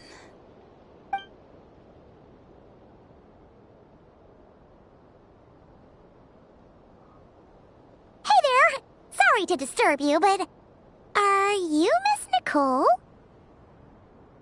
Varka, Knight of Boreas of the Knights of Favonius. Alice might have mentioned me before. Ah, have we got the wrong person? Sorry. Well, this is awkward. When I shook my head, I meant, no, Alice hasn't mentioned you before. Huh? Where is this voice coming from? My apologies. For certain reasons, I am unable to speak. This is the only way I can communicate with you. It might take some getting used to, but I hope you can understand. Hey, it's fine. I'm more shocked by the fact that Alice never speaks about me. As for you two, we have crossed paths twice before, but it is nonetheless a pleasure to finally meet you. Oh, it's really you! Thanks for all your guidance in the past! You're quite welcome. This time, things are different. We have reached the unwritten pages of the story. You might say that we stand at the crossroads of fate.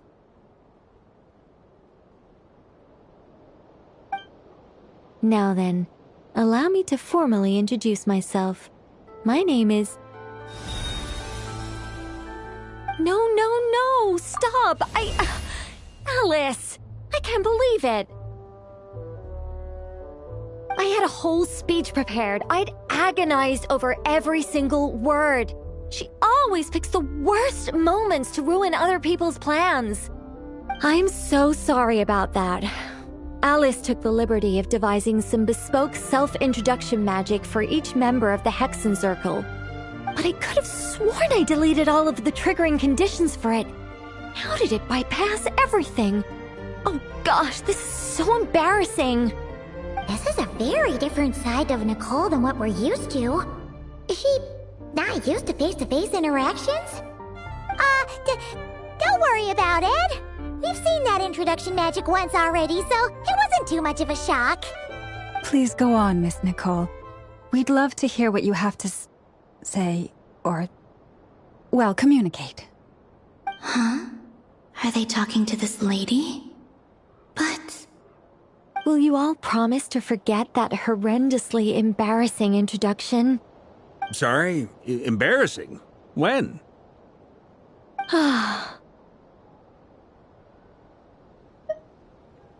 Yes, my name is Nicole, and I am one of a very few angels who have retained both their preferred form and their power. The Traveler and Paimon should be no strangers to this concept. There is another of our kind in Natlan. They call her the Lord of the Night. Right! Paimon remembers her! Yes. Well, I have retained more of my power than she. It's because I don't have a long-term duty to fulfill. To be more specific, no. We'll be here all day if I get into the specifics. Moving on. If I'm not mistaken, you are here because you wish to learn how one might reach the moon beyond the sky. That's right. Is that something you can give us any guidance on? Yes, I do know a way. It began with the Hyperboreans, who lived after the War of Funerary Flame. Blank looks. Maybe I should start with the background of the war. Or maybe not. It shouldn't be an issue. I'll fill in the gaps for you when we have more time. Anyway, after that war ended, the three moons retreated to beyond the false sky. The Hyperboreans were humans I once aided. They accepted the civilization and creations bestowed upon them by the angels. But despite accepting many blessings of the angels, many among them still held on to their faith in the moons. They were reluctant to accept the new order, even after the War of Funerary Flame. They sought to contact the moon goddesses beyond the sky and receive their guidance. But all three had passed away by that point.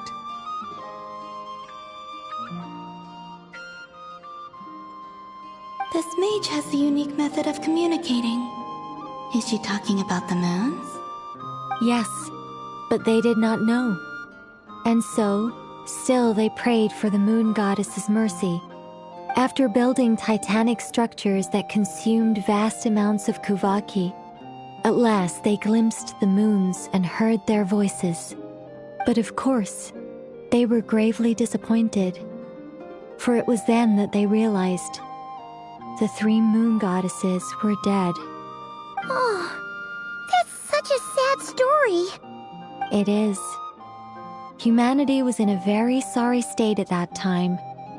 The angels who had once aided them were gone, and the war of funerary flames had left them homeless and destitute. Just a second, I gotta ask. How relevant is all this history to the task at hand? Well, I mean, it's... Okay, it seems we've drifted into irrelevant narrative waters. It's been a while since I've had the chance to speak inside someone's head. As soon as I got started, I lost control and the words just flowed out like a waterfall. What I'm trying to say is... Right, yes, that's it. The relevant part is the ritual created by the Hyperboreans.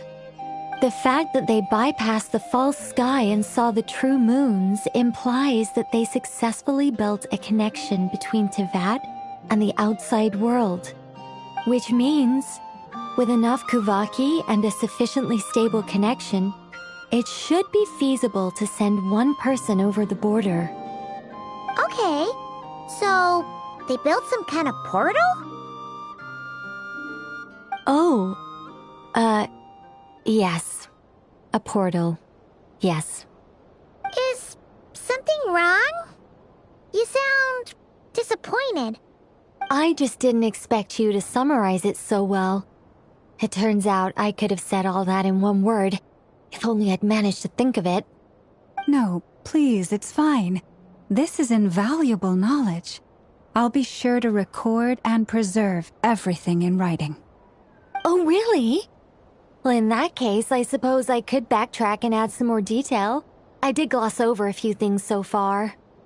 Whoa, time out. Let's summarize what we've got first. The Hyperboreans were the last ones to use this method, right? So we somehow need to find whatever structure they built and make sure there's enough Kuvaki to power it up.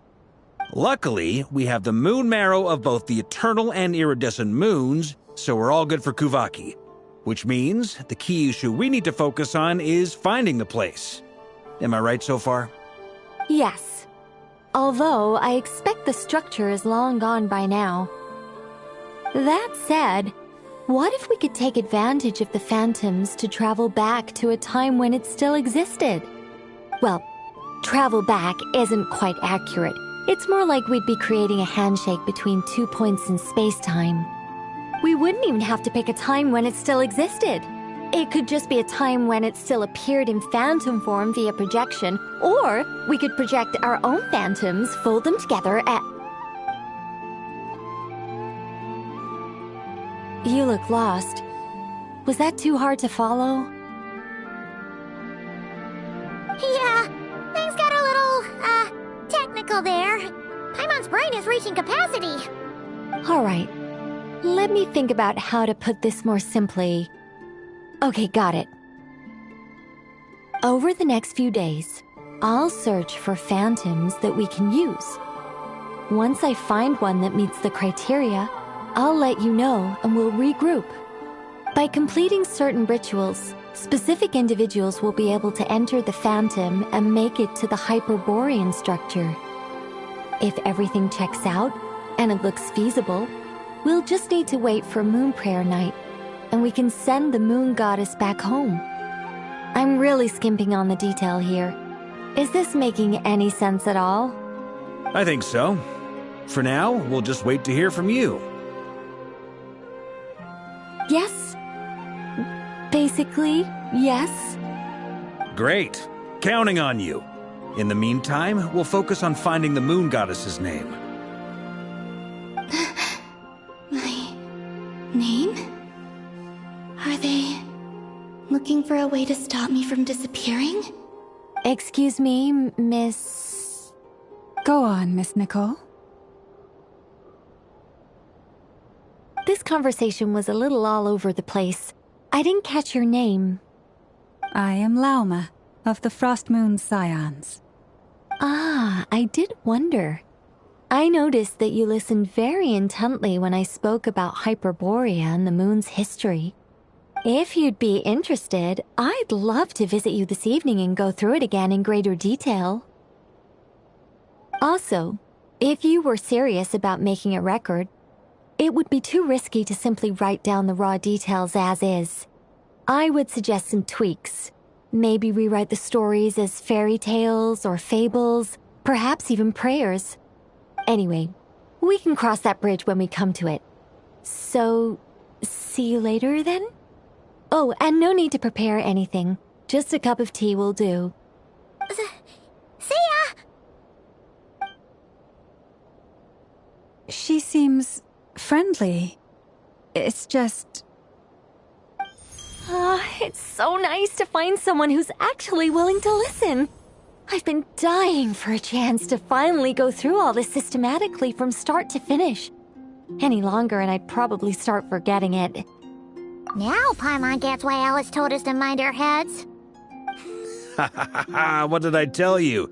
A lot of quirky people in Alice's orbit. Now then, the next order of business is, where do we start looking for the moon goddess's name? Maybe the rest of what Nicole has to say might give us some clues. Once I've heard her out, I'll summarize the salient points and share them with you all. I'm also inclined to review our other documents. Yes, our faith was first established by our Hyperborean ancestors, but many of the more factually accurate records are from after Kutar's birth.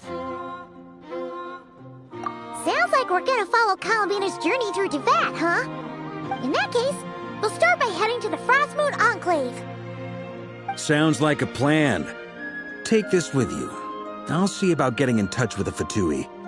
It'll probably just be Arlecchino and Sandroni again. They're the only ones who would want to help. Thank you, Mr. Varka. Don't mention it. Honestly, I'm more comfortable dealing with the Fatui than prying into the details of a young lady's childhood. Catch you later. I should follow them, just in case there's some way that I can help.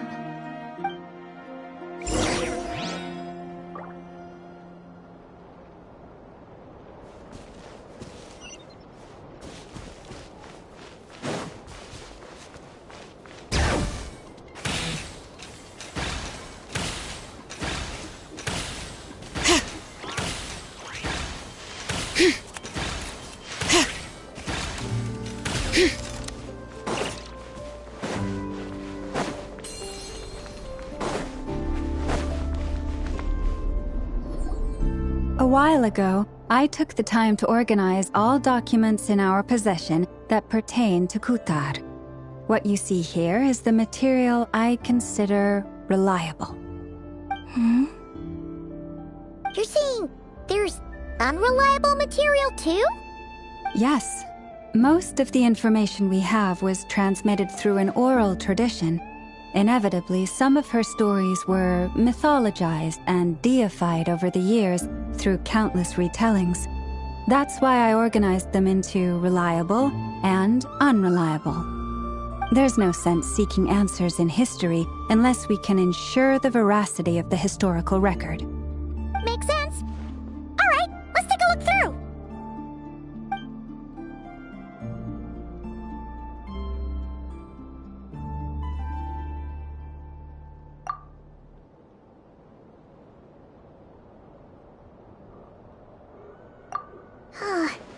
Almost all these records refer to Kutar instead of Columbina.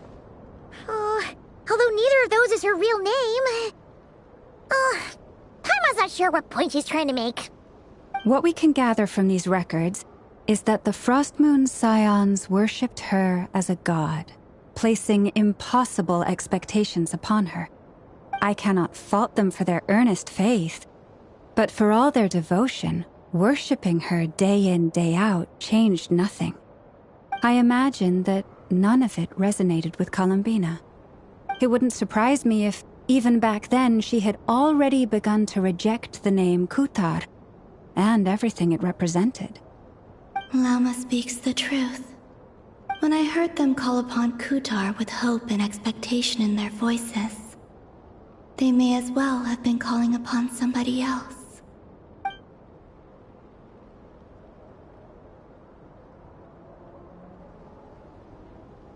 Well, that's a bit complicated.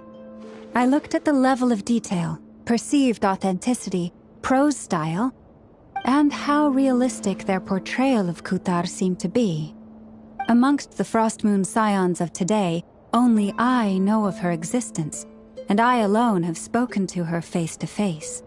As such, I know that there are certain things she simply would never do. That being said, I have sensed some changes in her lately. Changes? Me? Oh, seems like this is getting us nowhere. Oh, for what it's worth, why don't we check the unreliable sources too? Sure. Give me a moment.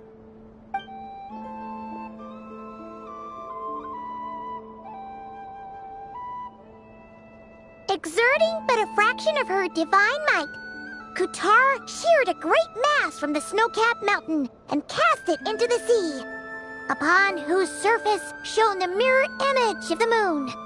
Thus was formed the island of Hisi. Yeah, right. That doesn't even begin to pass the sniff test.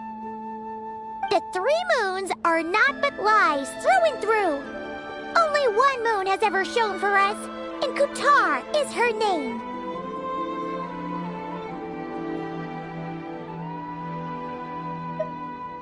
The vast majority of ancient texts are filled with fanciful tales like these. I trust you understand my criteria a little better now. Kutar did not speak, merely gazing into the distance in silence. And where her gaze landed, this was her prophecy. Clearly, whoever wrote this text never even met Kutar. Otherwise, they'd know that her eyes are always closed. What about you, Traveler? What are you reading?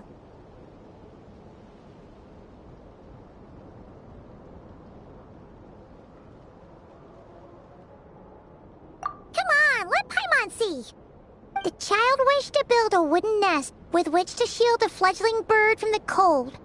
But being so young and lacking in strength, the child could not snap the branches from the trees. Kutar was passing by. Upon seeing the child, she summoned forth a Kuhenki, who built a beautiful nest for the child. I remember that. Not knowing the meaning of Kutar's divine intervention, the child dared not to respond, and thus ran home to call their parents. But Kutar was gone. The Moon Chanter declared the event a miracle and took the nest as a relic, placing it on high for all to see. The child was named as one favored by the goddess, and was greatly respected amongst the people. Yet, no further miracles were bestowed, and this matter was forgotten in but a few years. Huh.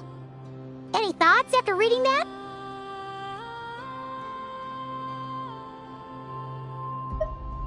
Yeah.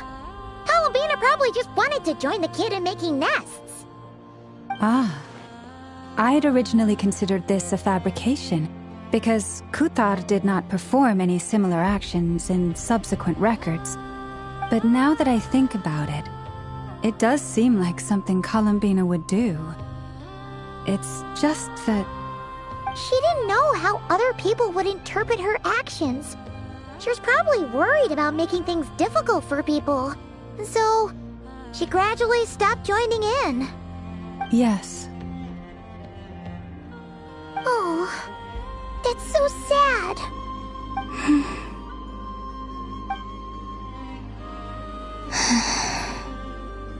And now, I can make no such gestures of warmth, even if I want to.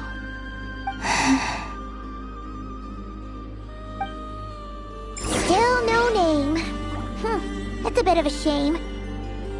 But we did learn some interesting stories. That's gotta count for something. Barca said he was gonna set up a meeting with Arlecchino and Sandrone, right? Let's go back to Nasha Town and see how he's doing.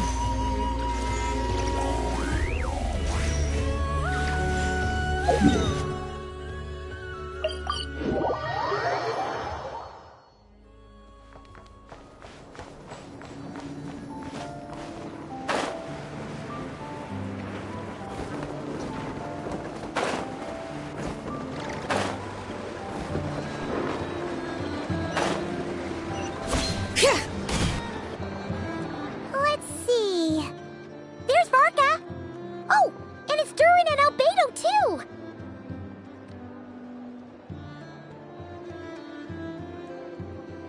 Yeah, this is pretty much the same place we bumped into each other last time. I convinced them to stick around a little longer. We were all waiting on people, so I figured having a little company would help pass the time. Ah, so you've been waiting for us? Does this mean that you've already arranged things with the Fatui? Sure does. Now you're back, we can go meet up with them together.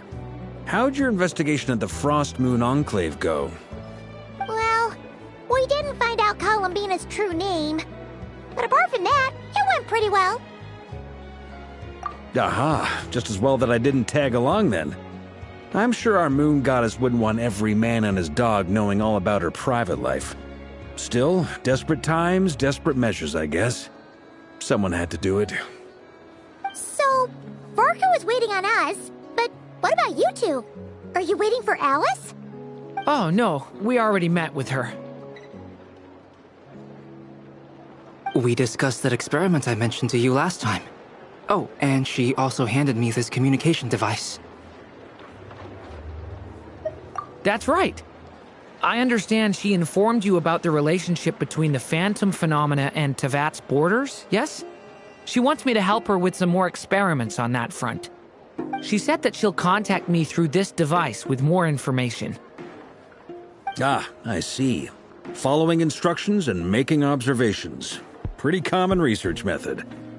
Takes me right back to Albedo's lab. Wait, then who exactly are you meeting? Someone you know. Albedo's met him too. But I don't think Miss Lauma or the Grand Master have been introduced. Introductions are overrated. Especially in cases like this. It's you! So? It's not like the Academia has prohibitions against going abroad. Also, I applied for leave. I've been writing to Hat Guy since obtaining a human form. I've already brought him up to speed on everything that's been going on in Nodcry. Hat Guy? Turns out, I actually have heard that name before. Oh? Then why did you react the same way I did? I only knew the name, not the fella. But since we're all here, let's do some introductions for what it's worth. I'm Varka, Grand Master of the Knights of Favonius. Lauma, Moon Chanter of the Frost Moon Scions. And I'm a Driosh from the Vahumana Darshan of the Sumero Academia. Hat Guy. Good to see you again, Mr. Guy. I believe we last saw each other on the boat ride here.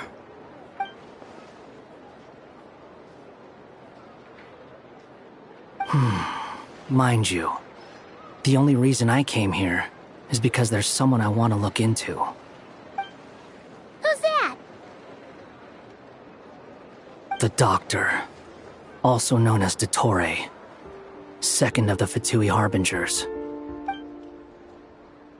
From the tone of your voice, it sounds like there's bad blood between you. I was reviewing our archives and noticed that a lot of information about him was missing. Left a bad taste in my mouth. That's all there is to it. Dottore, or Zondik, as he was then known, once studied at the Academia, but he got kicked out before he could graduate.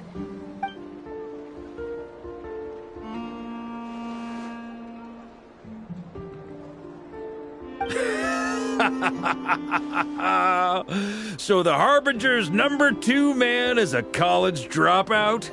How embarrassing for them. Last we heard, he was planning something. We actually heard that a few times before, even coming to Notcry. But we haven't seen a trace of him since we got here. He only appears when something interests him. For all we know, he might have left already. But the fact he did something here at all is worth noting. It'll fill a couple extra lines in his file. Why does it sound less like a file you're writing and more like a criminal record? Anyway, we were just about to meet 2 of the other Harbingers. Want to come along? You might learn a thing or two about him there. Sure. Even though they're Harbingers, well, they're old acquaintances of ours, so, you know, when you talk to them, try to be... I got it. The Frost Moon Scion's relations with the Fatui remain tense. Forgive me if I do not attend. In that case, we'll continue assisting Miss Alice with her experiments. Good stuff. Everyone's having a fruitful time. All right, we better get going. I'll lead the way.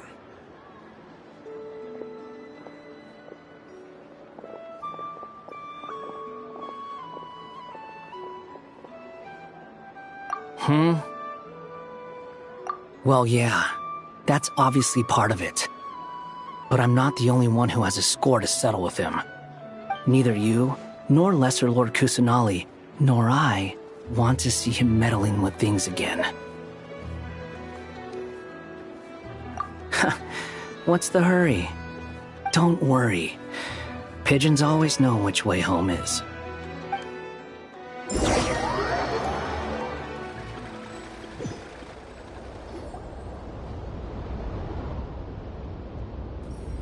You made it. Who is this? A scholar from Sumeru. They call him Hat Guy. He's an old friend of the Travelers. Wait, this is the academia representative you wrote about? He doesn't exactly look the part. I believe this will prove my identity. You'll notice it bears the seal of the Sanctuary of Surasthana. Well, what do you know? So it does. All right then. My mistake. It's fine. I expected as much. What? So as I mentioned in my letter, the Academia's got its eyes on Dottore. But this matter remains top secret. Apart from those assisting in the investigation, the fewer people who know, the better. If anyone asks, I'm here in Notcry to pursue my personal academic interests. Gotta say, Varka, you did pretty well to keep all this under wraps for so long. Sounds like you got in touch with the Academia about this way back.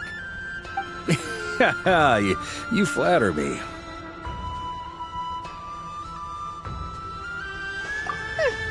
Where do I even start? Remember that time we fought Rerir at Star Sand Shoal? He sure let me have it then, didn't he? I'll bet Dottore had that all sketched out, with me as his convenient little pawn.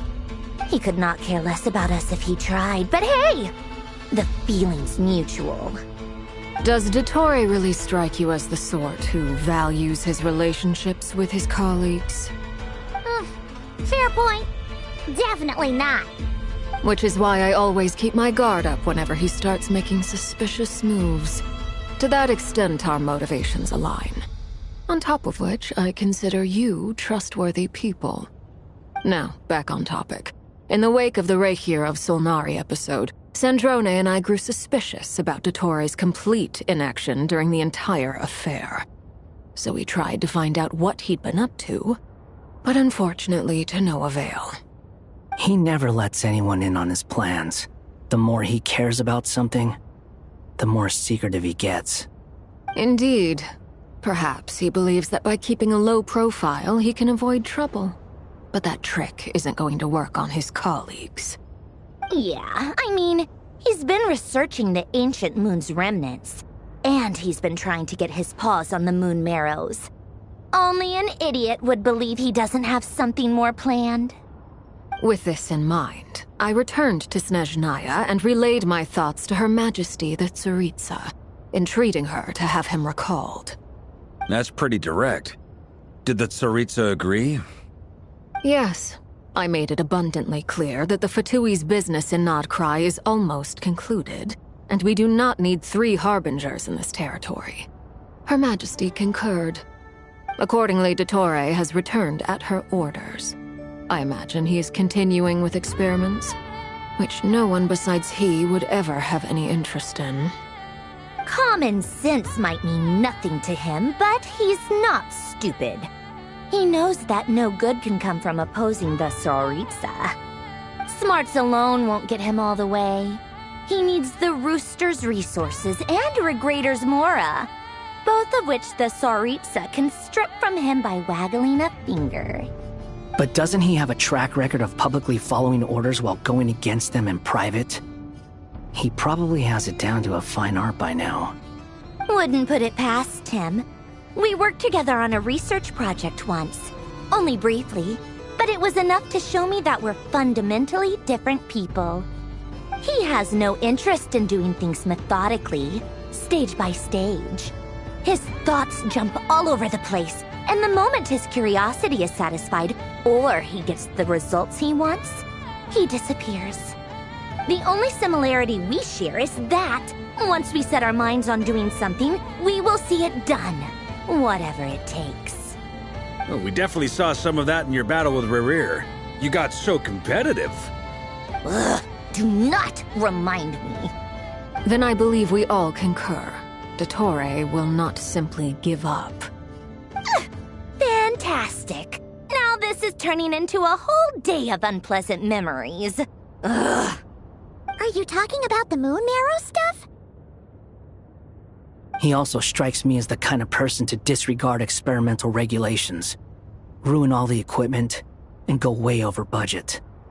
Then leave the first person he can find to deal with the fallout. Exactly! This one time, he was running some high-temperature experiment and the substance exploded. But does he care? No! He orders his subordinates to open the device so he can observe the results, which causes the gas inside to leak out. That gas was poisonous! If I hadn't been there, who knows how many people might have died. And after all that, he left, while I was still cleaning up after his mess.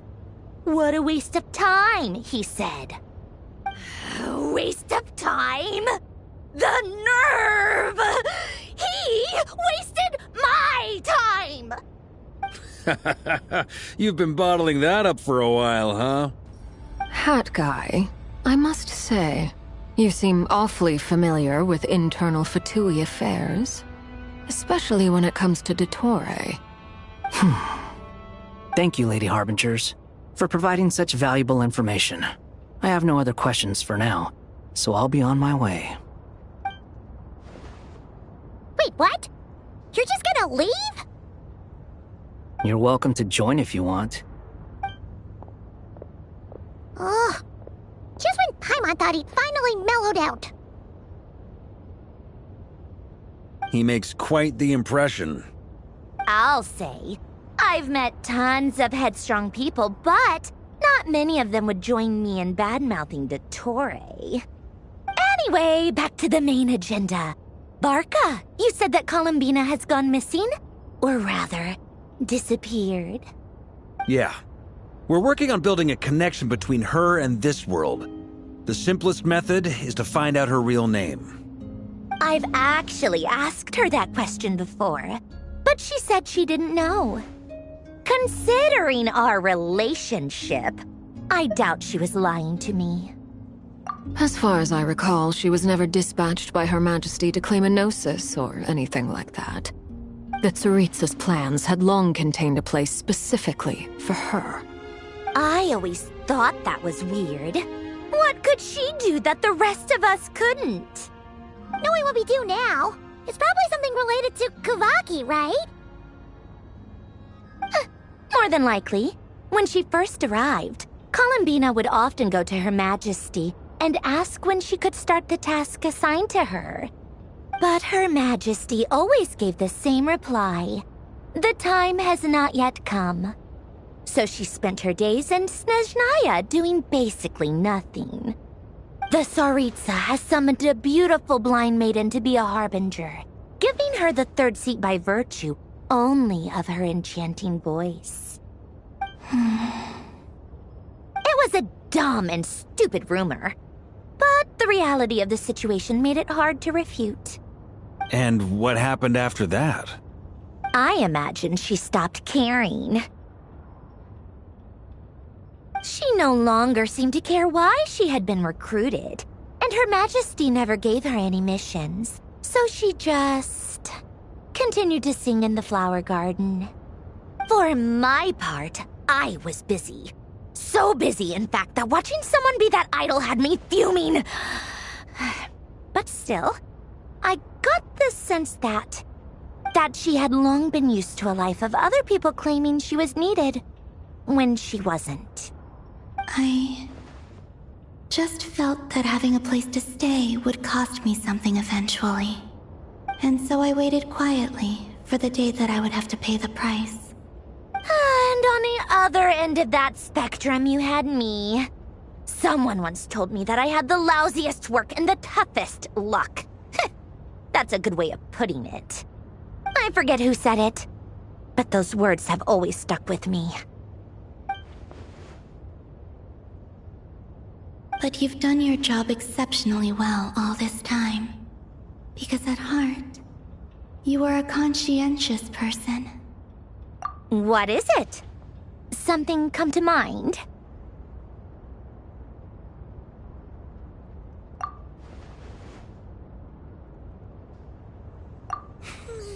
That makes sense. Nothing screams you are needed like your name shouted from across the town. Well, good luck with it. But if you ask me, Kalambina is still the most shoutable name. I'm just so used to it now. After all the arguments we've had, I can't be bothered trying to remember another name for her. Nor I. Sandrone. Harlequino.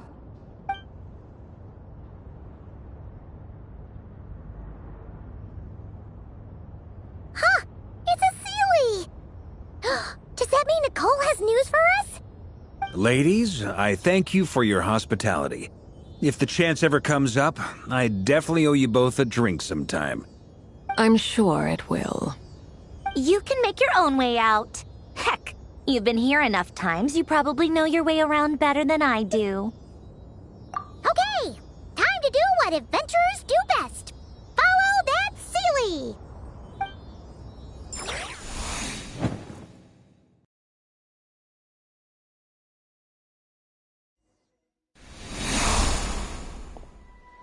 Here you are.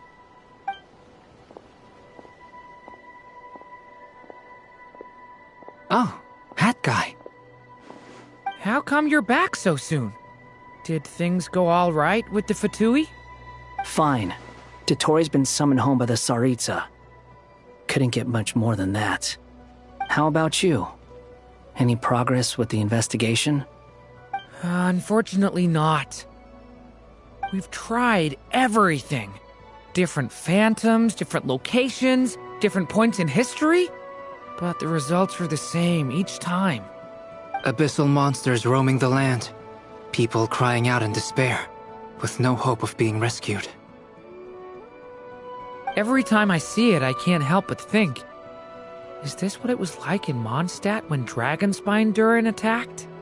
And if I fail in the task I've been given, will I create yet another tragedy? That's just meaningless speculation. When we encountered similar phenomena previously, I tried to interfere with those illusions, using sounds and lights to guide them. However, we could not change their fates. At most, we were able to extend their existences. The events of the past are like fate that has been written into Irminsul. There isn't a living thing in Teyvat that can escape its past. But Miss Alice instructed us to try to find ways to change the outcome that these phantoms face. It's an impossible task. Can't you just refuse? Since she asked us to do this, I feel like it can't truly be impossible. Or if it is, well, mages can make the impossible possible. I could not have been born as Durin otherwise. But you also said that your past 39 attempts were fruitless. That's true. But you're still going. Yes. After this many futile attempts, surely you realize that you're not doing this because you still believe what some mage told you. It's because you want her hypothesis to come true. It's something you wish for deep inside. So, think for yourself about what you want to do. As long as you don't believe it's futile, it isn't. Yeah. Previous experience indicates that we cannot touch the phantoms, which limits the effectiveness of our interventions. If we want to clear this hurdle, we need to break this rule somehow. Same thought here. Following the same rules means repeating the same failures. Reducing ourselves to mere playthings of fate. So you mean we need to figure out a way to make contact with them despite knowing that we can't? Yes, and I suspect that's something only you are capable of. Everything in Tevat is logged in Irminsul, but the withering that once occurred in Sumeru was a sign that the Great World Tree was being corrupted. This corruption allowed things that should not have existed in Tevat to appear. This is tantamount to rewriting reality to an extent. You're saying abyssal power might be able to affect those phantoms? No one's ever tried it before. If you're gonna try it, it'll take courage. And you have to be confident that you can control it. Is anyone there? Has anyone seen my daughter? She's missing. I have to find her. I hear someone inside. Spargana? Are you in there?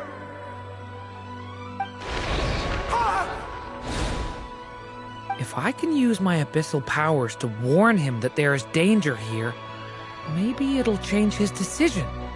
Maybe he'll stay away. Yes.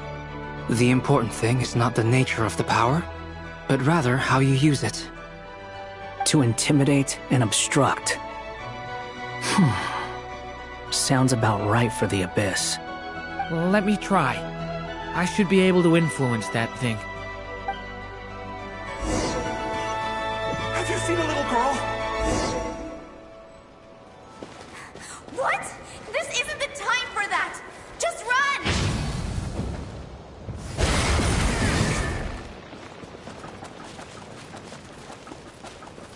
I hear someone inside. Spargana? Are you in there?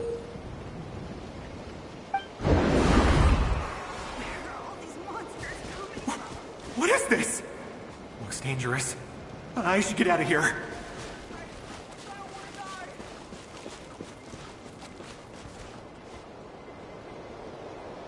He really left. Ha! We did it! Don't celebrate too soon. Follow him. See what he does next. Monsters approaching from the front. You need to stop them and create an opportunity for him to hide.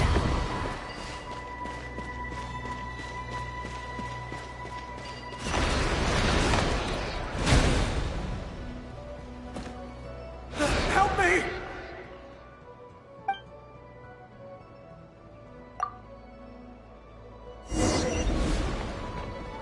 Monsters approaching from the front. You need to stop them and create an opportunity for him to hide.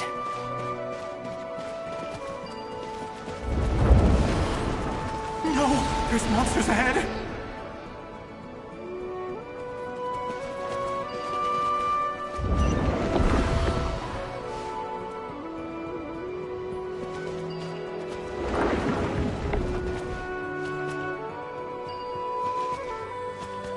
The monsters are gone.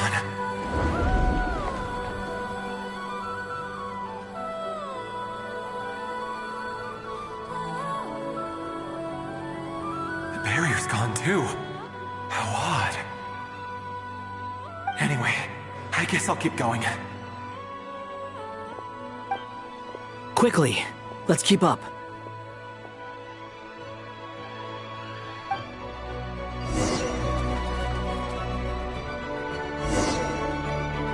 Wait, there was someone else here?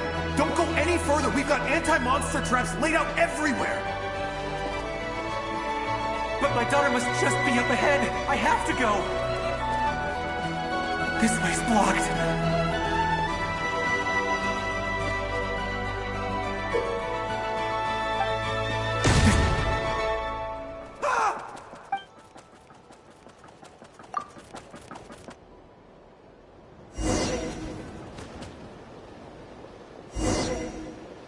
Wait, there was someone else here?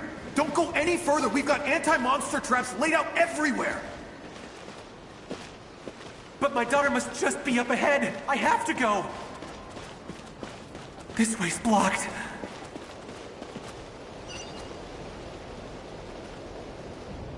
We might be able to use the explosives over there, but we need to take care not to hurt him. I'll use the barrier to keep him at a safe distance. This barrier seems to be helping me somehow.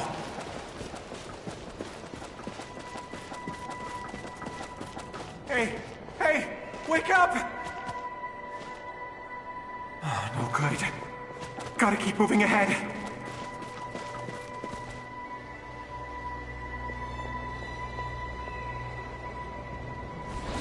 So many monsters! There's still a chance, Durin. Use the traps.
This is a new development. I've never seen this happen before. We might just be able to save this person.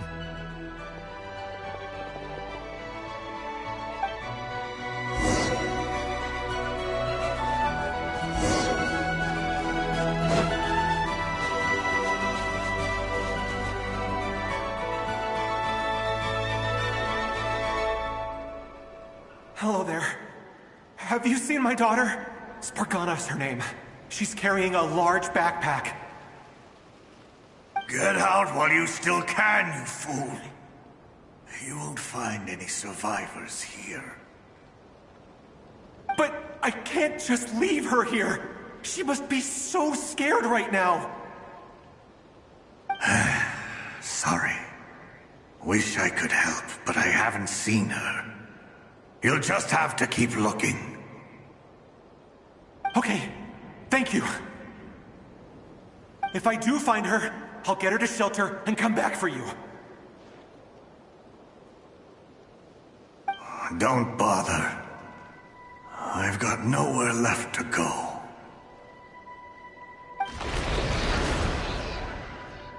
What's that noise?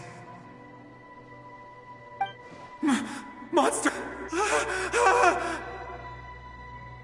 No, if he goes inside, he'll be walking into a trap. Let's try this once more. This time, we have to stop him.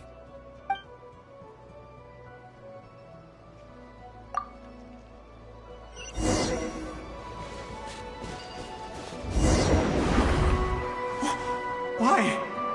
How will I know where Spargana's gone like this? You know what?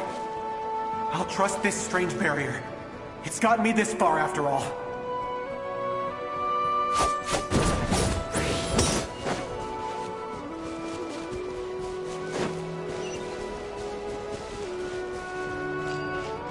What? Spargana, are you there?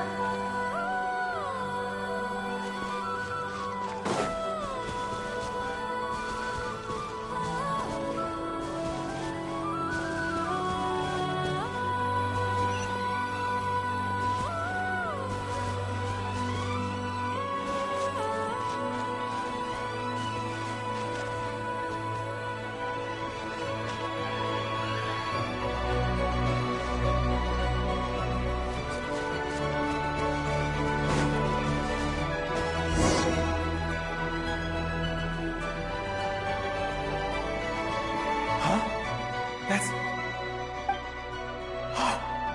Yes, it's one of hers for sure. That's... Durin, just like last time. Use the explosives.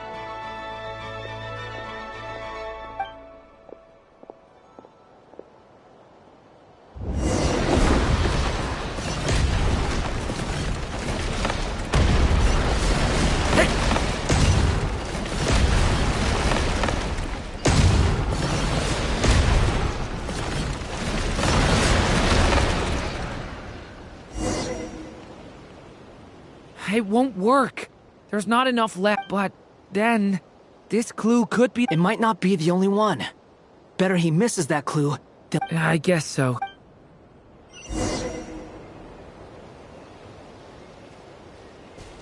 Stop him, Durin. We can't let him get any further in.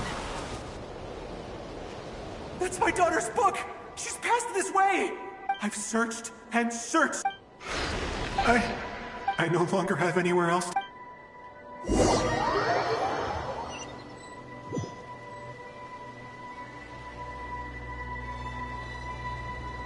I'm sorry. He refused. Albedo? Hat God?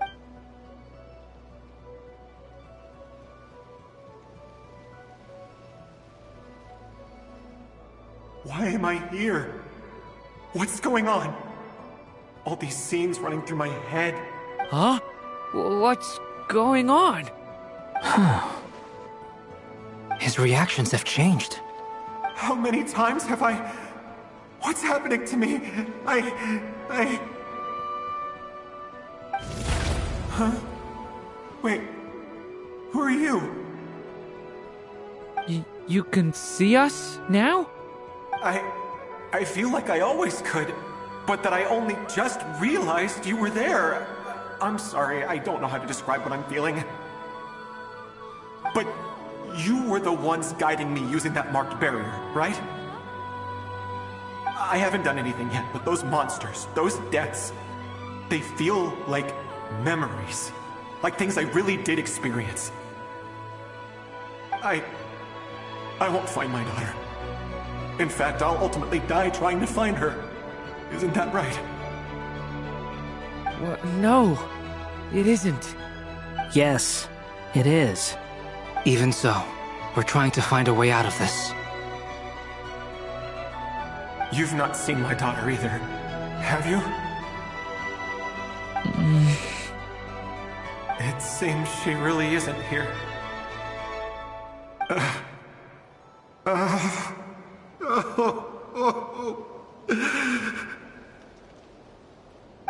I'm sorry we couldn't help you.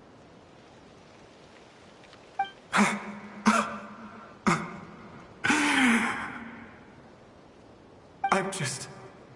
tired. Maybe this is destiny. Maybe it doesn't matter how hard I search. How long do I have left? Experience says 15 to 20 minutes. 15 to 20. Thank you for all your help. Let's rest a while. You look exhausted too. Now's not the time for you to start pitying us. It's not pity. I'm just realizing that I've only got 10 or so minutes left. You know?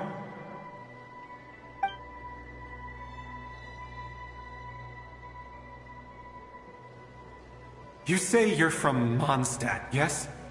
A place with windmills, where people enjoy limitless freedom? And you're from Sumeru, where they've built an academy into a giant tree? Yes, It seems you've never heard of either place. Those names are unknown to me, I'm afraid. Yes. Have you heard of Hyperborea? I have, but I heard that it was destroyed in the distant past. I see. That was where my ancestors once lived. What about Delphi Pytho? Was it later rebuilt? I've never heard that name. Then what about Sal Vindaknir? I have seen that name on stone tablets on Dragonspine. But I'm afraid the only things left of that place are its ruins. I see.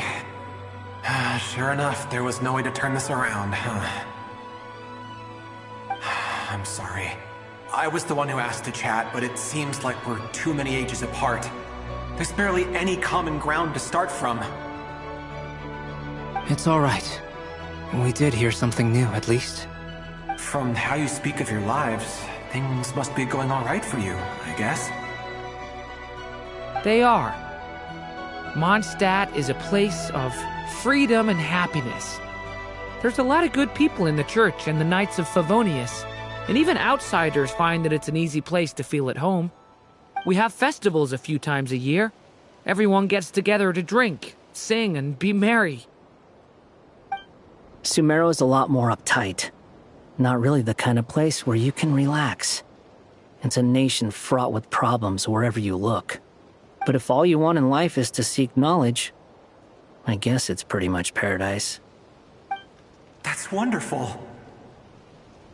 In other words, after this all-devouring black tide passed, humanity did not merely avoid extinction, but rose to build prosperous civilizations anew.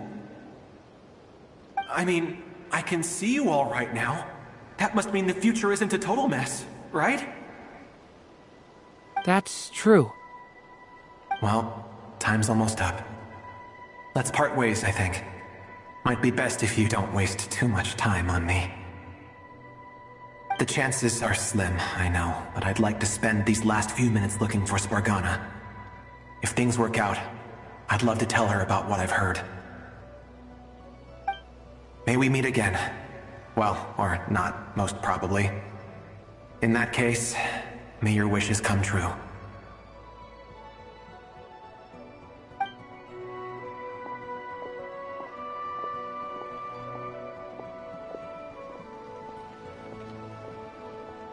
He's gone. In a few minutes, he will meet the end that was his to begin with. The ending of this tale did not change, but I believe that we've just made the most progress we have yet. May your wishes come true. If only it were so simple. Hat Guy, could I ask you a question? You've never talked about your past.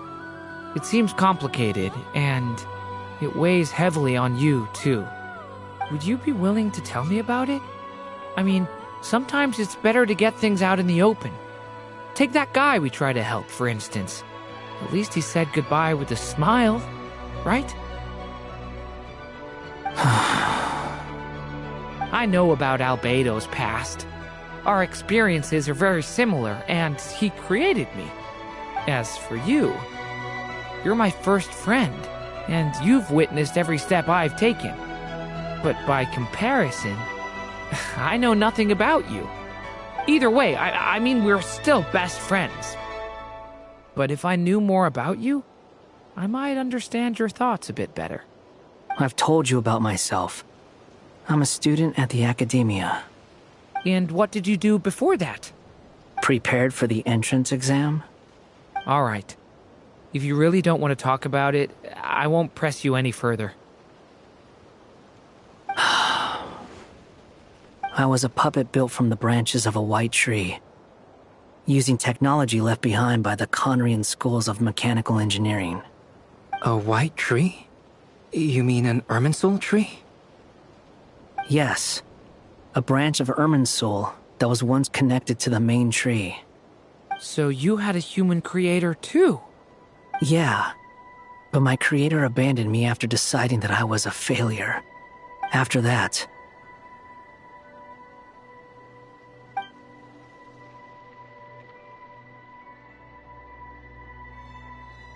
Durin.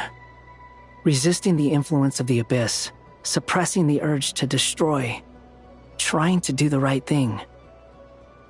None of these things are easy. But no matter how hard they are, trying to rewrite past wrongs is far harder. You asked me if you would create a new tragedy if you failed. I told you there was no point speculating about that.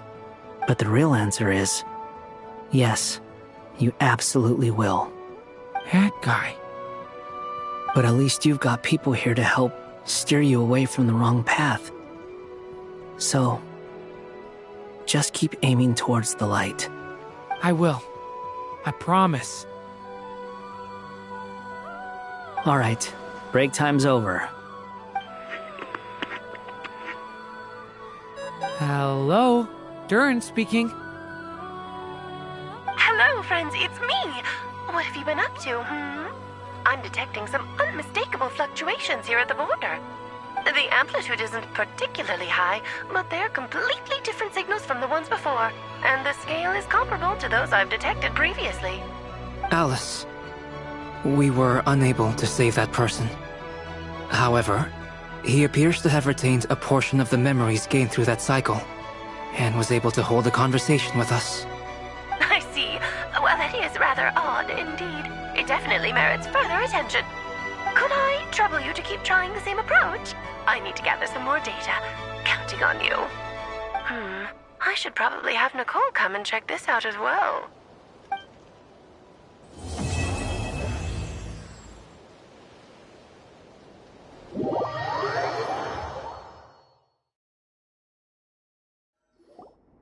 There you are. I was worried you might stop to collect treasure chests opened by the Seelie along the way. It would have taken you so much longer to get here. Another conversation I cannot hear. I am delighted to see that you understand what takes priority, and that your adventurer's instinct has not swayed your resolve. Really, I must applaud you for it. You should know.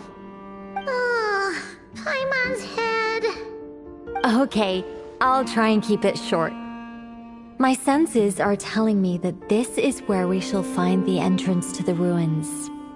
Oh, cool! Well, what are we waiting for? Let's open it up and see! Patience. This was a sanctuary of great importance to the Hyperboreans. A special process is required to open the gate. Oh! Like the place that housed the Eternal Moon's marrow? Okay, so what's the plan? Need us to do anything? And just the short version, if you can. Alright then. I was planning to start with some background on the invention of these techniques. Are you sure you don't want to hear it? It's quite informative. Remember what you were saying about priorities? Fine. Simply put, we need 3 human representatives to successfully undergo a process of Kuvaki resonance. Think of it as a test from the 3 moon goddesses to see if the entrants are qualified, with the most recognizable qualification being Kuvaki. Pretty sure Lauma would ace that test. Oh, wait. We need 3 people. I also have no doubt that the Moon Chanter would be qualified. But we would need 2 other people with the same constitution. Therefore, the most feasible method is not so much to follow the rules, but to figure out how the test functions and find a workaround.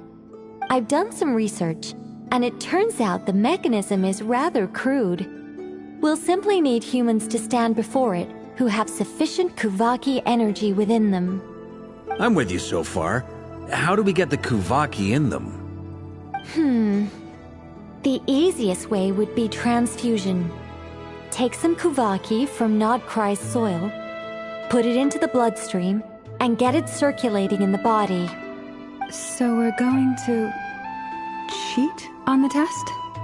Precisely. There are other methods, but this is the simplest one. Cheating the system is much easier than trying to hide from it. Huh? Sorry? Does the idea of cheating upset you, Miss Lauma? no, that's not it. I suddenly had an idea. Oh, what is it? It's about Moon Prayer Night. I figured out a way for Kuthar to join in the festivities. Huh? But as Paimon said, we need to have our priorities straight. Let's get back to the test. I'll follow up with Nefer on the festival arrangements. Oh, okay. Anyway, is this really the best method we have? A Kuvaki transfusion sounds dangerous, no matter how you slice it. If you think that's dangerous, wait till you hear the other methods. I'd be more than happy to go through them if you'd like. There are several. No need, we're good. Let's go with this one. Very well. Kuvaki transfusion it is. Now, I should mention that the risks can be greater or lower depending on individual compatibility. It would be rash to simply infuse the Kuvaki and hope for the best. If the body rejects it, the reaction can be quite severe. The symptoms are similar to another condition that some people living here suffer from, known as congenital Kuvaki sensitivity. So, before we execute our plan, I will perform a simple test of my own to see who is compatible and who is not. Once that is done, we will have to complete the resonance process as rapidly as possible. The participants must remain stationary while the Kuvaki circulates and bonds with them, and they mustn't eat or drink anything. What? No eating or drinking? That's some hardcore fasting. They'll all be monks by the time they're through. 3 days.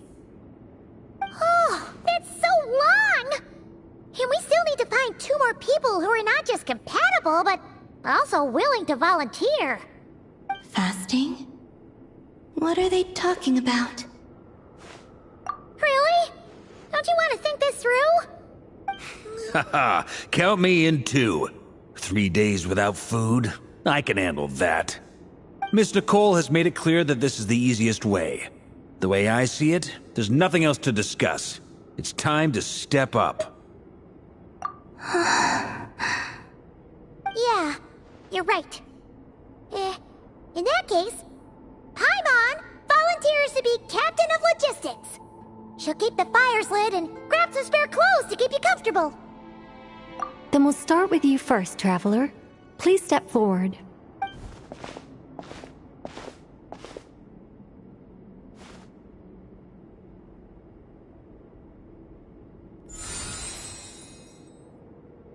How's it going? Do you feel anything? How about now?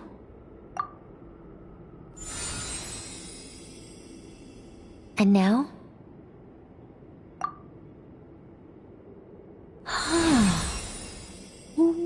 What about now? You guys, it's not a competition, you know. All right, I'm officially impressed. Even as a descender, you can withstand far more than I imagined. It's like I summoned a giant stone titan to arm wrestle you, and your arm hasn't even moved an inch. In my last attempt, I infused 5 times the amount of Kuvaki required. Yes, safe to say, compatibility won't be an issue for you. You're eligible to join. You're next, Mr. Varka. Sure, here goes nothing. All right, I'll start where we left off. 5 times the required Kuvaki dose. Whoa, whoa, whoa, hey, wait a minute. How's it going? No, not great. I kind of want to puke. Feels like I've been drinking too much.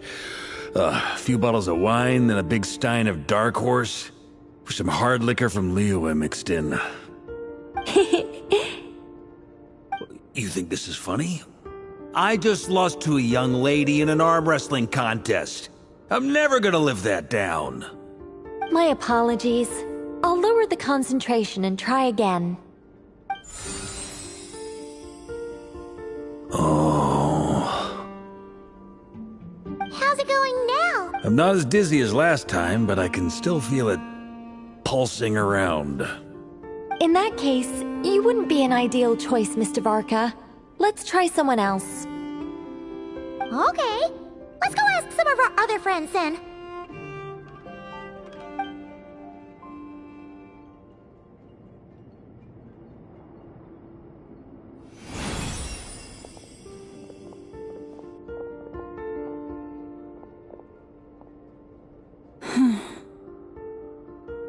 No surprises here, Miss Moonchanter. You're perfectly compatible. You may join.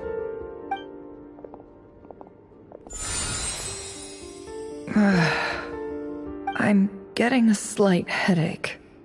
Shame. You were so close. Whoa! I'm itching all over! Allergic reaction. We can't have that. Huh? Well, are you gonna start a what? The Hexenzirkel is an organization that cares for and protects children. We will not have them do dangerous things. Not even tests.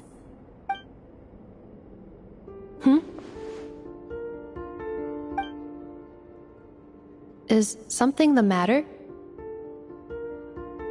The candidates have to be human. I guess that rules me out too. Huh. Everyone except the Moonchanter got beaten. Guess I don't need to feel so bad after all. I mean, looks like this isn't gonna be as easy as we thought. Perhaps I could ask for volunteers among the Frost Moon Scions. I'll see about talking to some trusted Lightkeeper colleagues. Itlua springs to mind. In fact, I think we had some former Frost Moon Scions join our ranks recently. Can you give me the scientific explanation for how the test works? I can probably make some kind of test bot. Then, we can just zip through Nasha Town, going up to people and pressing a button to check their status. Wouldn't that be way easier? No. Wow! No elaboration for once. How about I contact the Knights of Favonia's garrison in the Wave Chaser plane? Shame that Lohan's already left. And that guy's even tougher than I am. Strange. The moon goddess is clearly revered by many people. So why is she on the brink of disappearing? She mentioned that the world has rejected her from the very beginning. And when we fought the Rakhir of Solnari, it seemed like she exhausted her power for our sake. Also, I'm not sure revered is the right word for how people feel about her. Gratitude, certainly. For my part, anyway. It's basic reciprocity. She helped us, so she deserves our help in return. Yeah. Even though she looked like she didn't care, she still saved a ton of people, including me. A review of the relevant data leads me to conclude that Miss Columbina is a good person. Yep, you bet! They really think so? I'm super surprised that Columbina isn't her actual name, though. I think it really suits her. It's light and graceful and... yeah, just a really pretty name. I know, right? Unfortunately, that's not our decision to make. Columbina. That was the code name the Fatui gave me. But it also came up in the song I heard when I was born. But... is that really all there is to it? What do I truly think of my own name? Is there anyone left who will still call me by that name?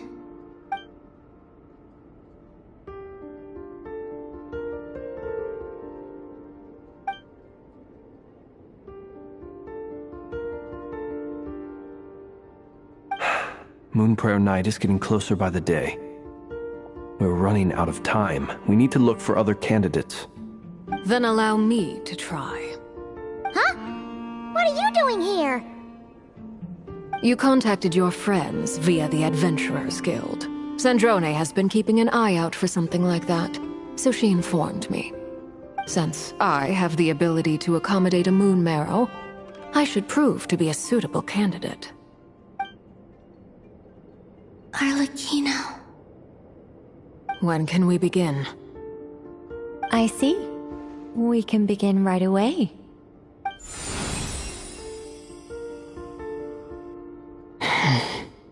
How was it? Did you feel any discomfort? Not at all. Then it seems we shan't need to look for additional candidates after all. Great! Cool. Alright, like Paimon said, the rest of us can take turns making sure the three of them stay warm and comfy. Then, my job is to take care of the caretakers. I will ensure everyone receives food and accommodation. I'm ready as well.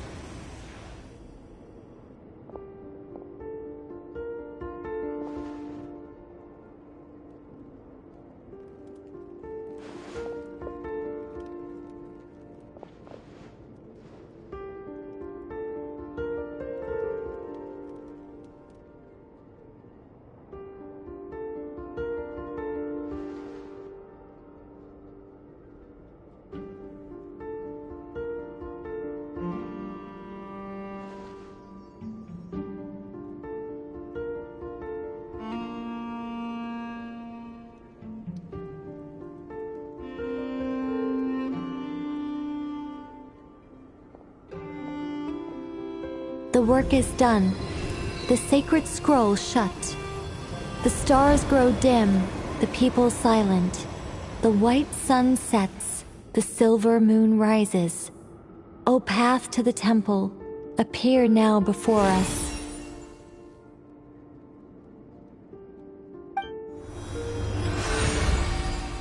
Wow! It really opened! So that's what all this is about. They've been trying to open this gate. Come, let us enter. It might be best to eat something first. Take care to chew properly and swallow slowly. It will give your body time to readjust to the digestion process. They will head in soon. They will need to enter this gate.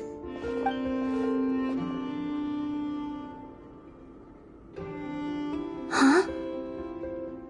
I cannot pass through. Is it because I have no physical body? It has been 3 days. My strength is all but completely faded. Can I really hold on until Moon Prayer Night?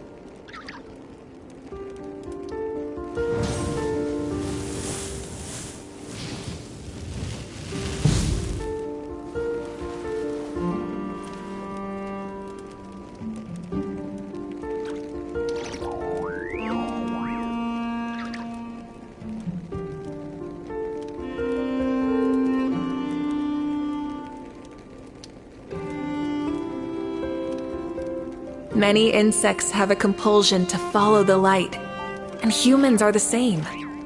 Except we call that light hope.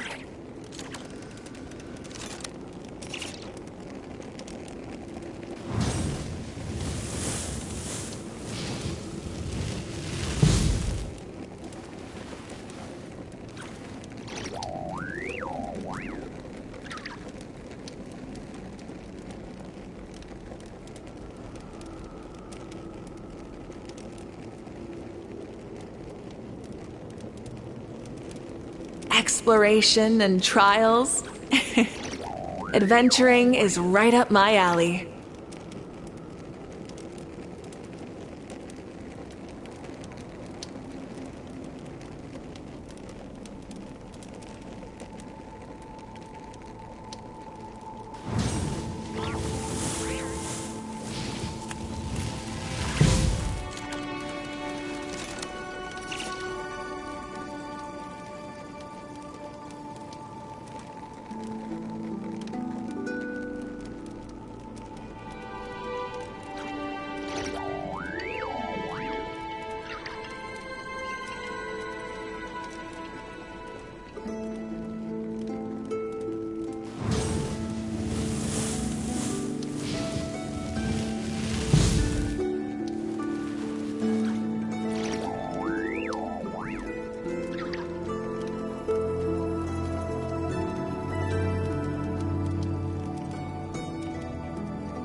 Instead of confining themselves to the heavens, God should broaden their horizons in the world below.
Many insects have a compulsion to follow the light, and humans are the same.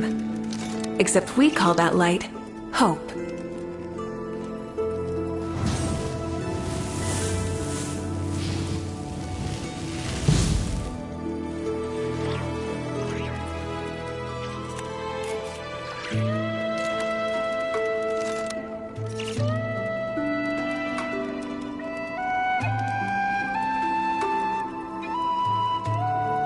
Exploration and trials. Adventuring is right up my alley.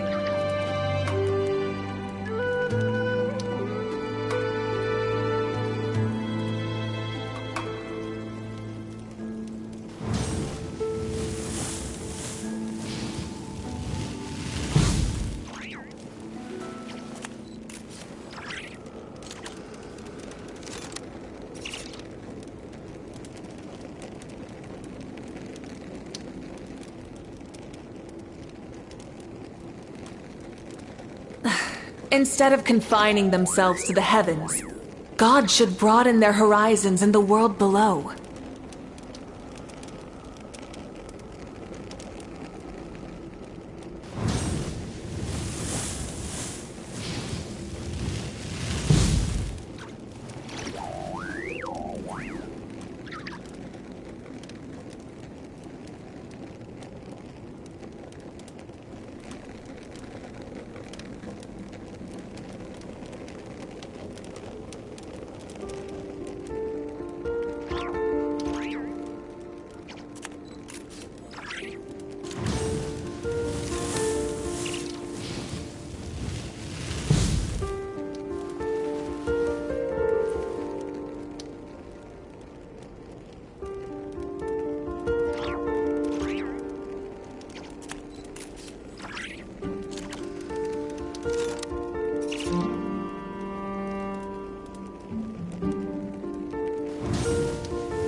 Many insects have a compulsion to follow the light, and humans are the same.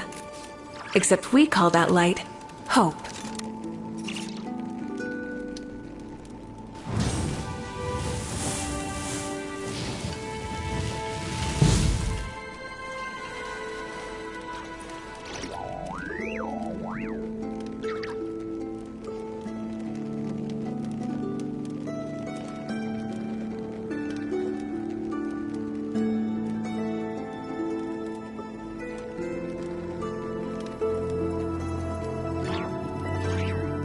Exploration and trials. Adventuring is right up my alley.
Instead of confining themselves to the heavens, God should broaden their horizons in the world below.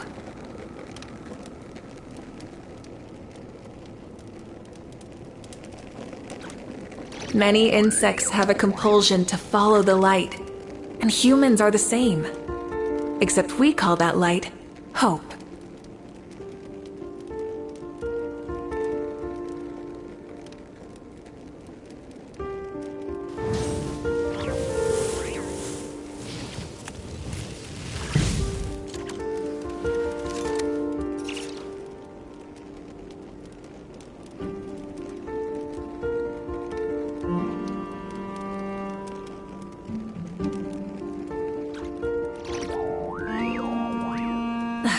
Instead of confining themselves to the heavens, God should broaden their horizons in the world below.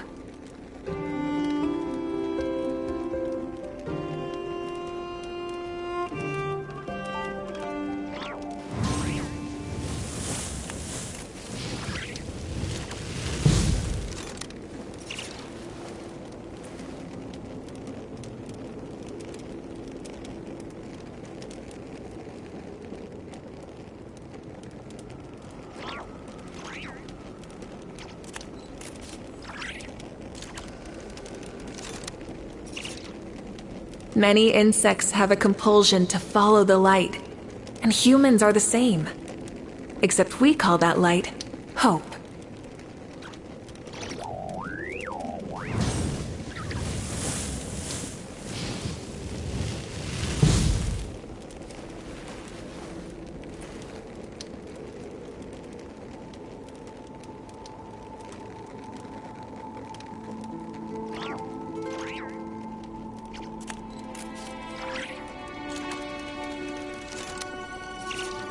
Exploration and trials. Adventuring is right up my alley.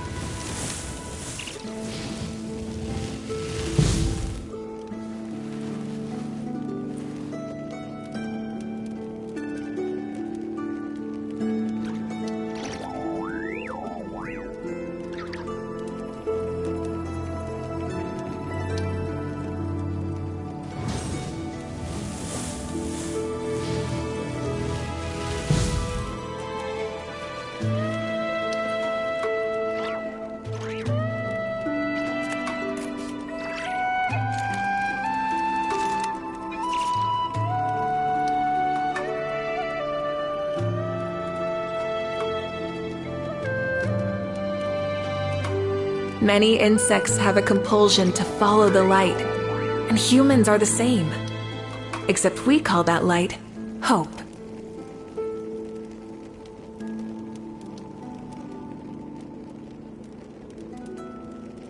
Exploration and trials. Adventuring is right up my alley.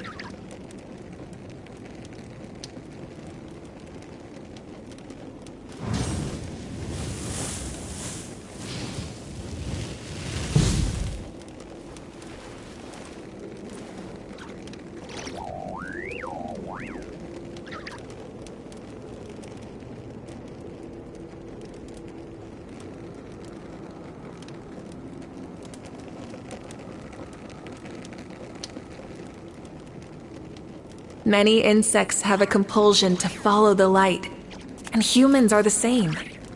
Except we call that light hope.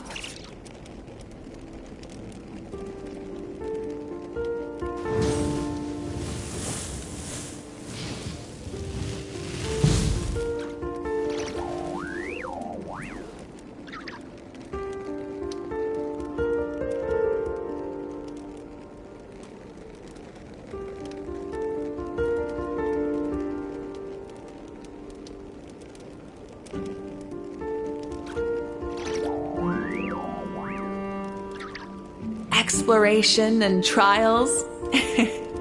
Adventuring is right up my alley.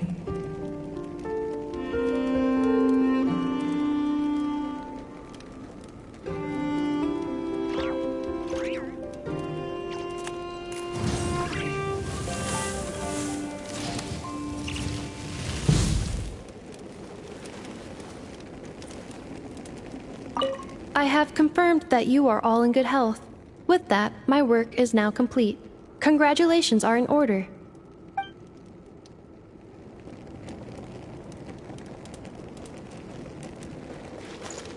It's good to know you're all well. Puts me at ease.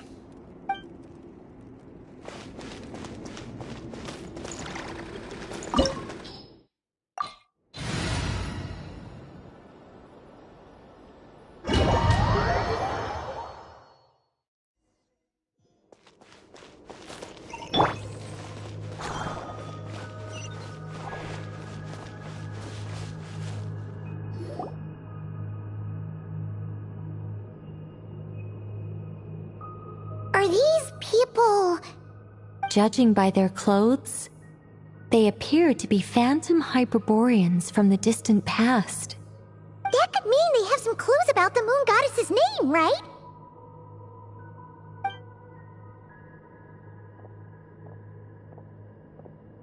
Hey there! Could you tell us what the moon goddess's name is?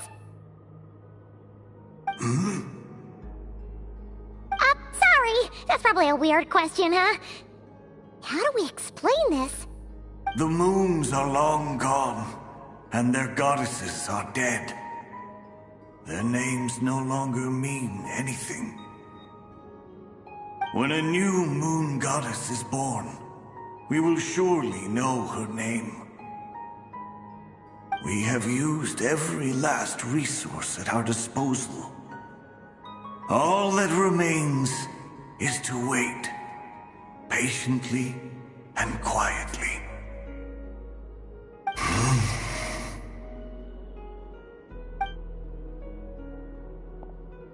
Were the people of the past all this devout?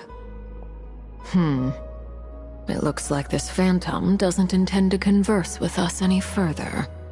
Surely the new moon goddess he speaks of must be Columbina. Alas, Kuthar's birth came long after the age in which he lived. But, maybe if we find a phantom from a more recent age, they might know Columbina's real name. True. Keep an eye out. We should be able to tell which era they're from by the clothes they wear. Yeah, you've been pretty talkative this whole time. What changed? Oh, nothing. I'm fine. You all make good points. When the Hyperboreans speak of moon goddesses, they mean the three from truly ancient times. I can't imagine they would know anything about our current moon goddess. There once was a time when the moon goddesses blessed them greatly and protected them from harm. So, when the war between the gods and dragons plunged the world into chaos, it seems they looked once more to the moons for help, praying for a new goddess to be born. Yeah, that checks out. Let's continue on. Who knows what else we may discover?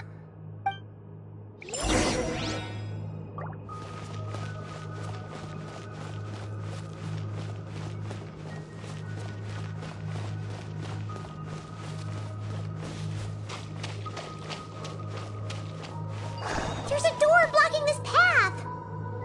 Not a problem. Try this.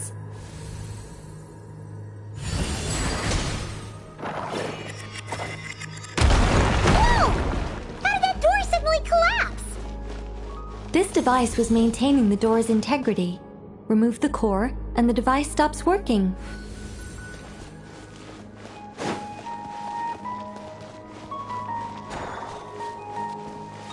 Is this our destination?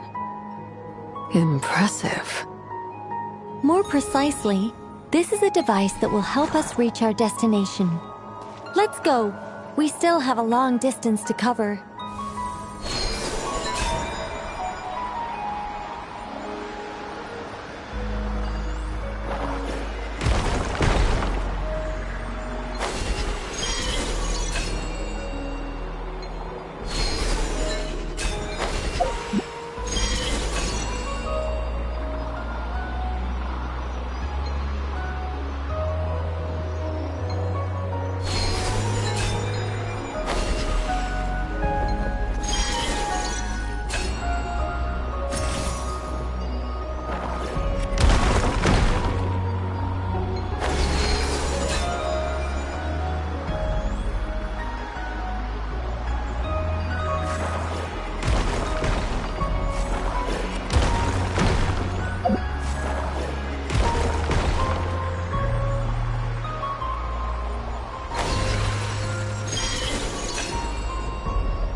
Let's try that device again.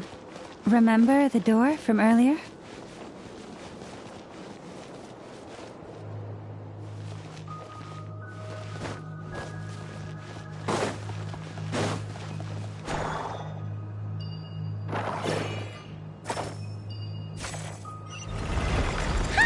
So it works in reverse, too!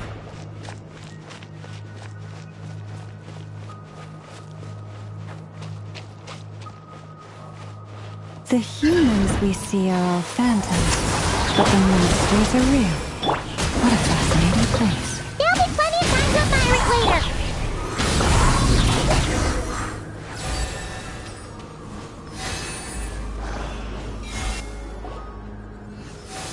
Ooh, there's a whole bunch of artwork in here.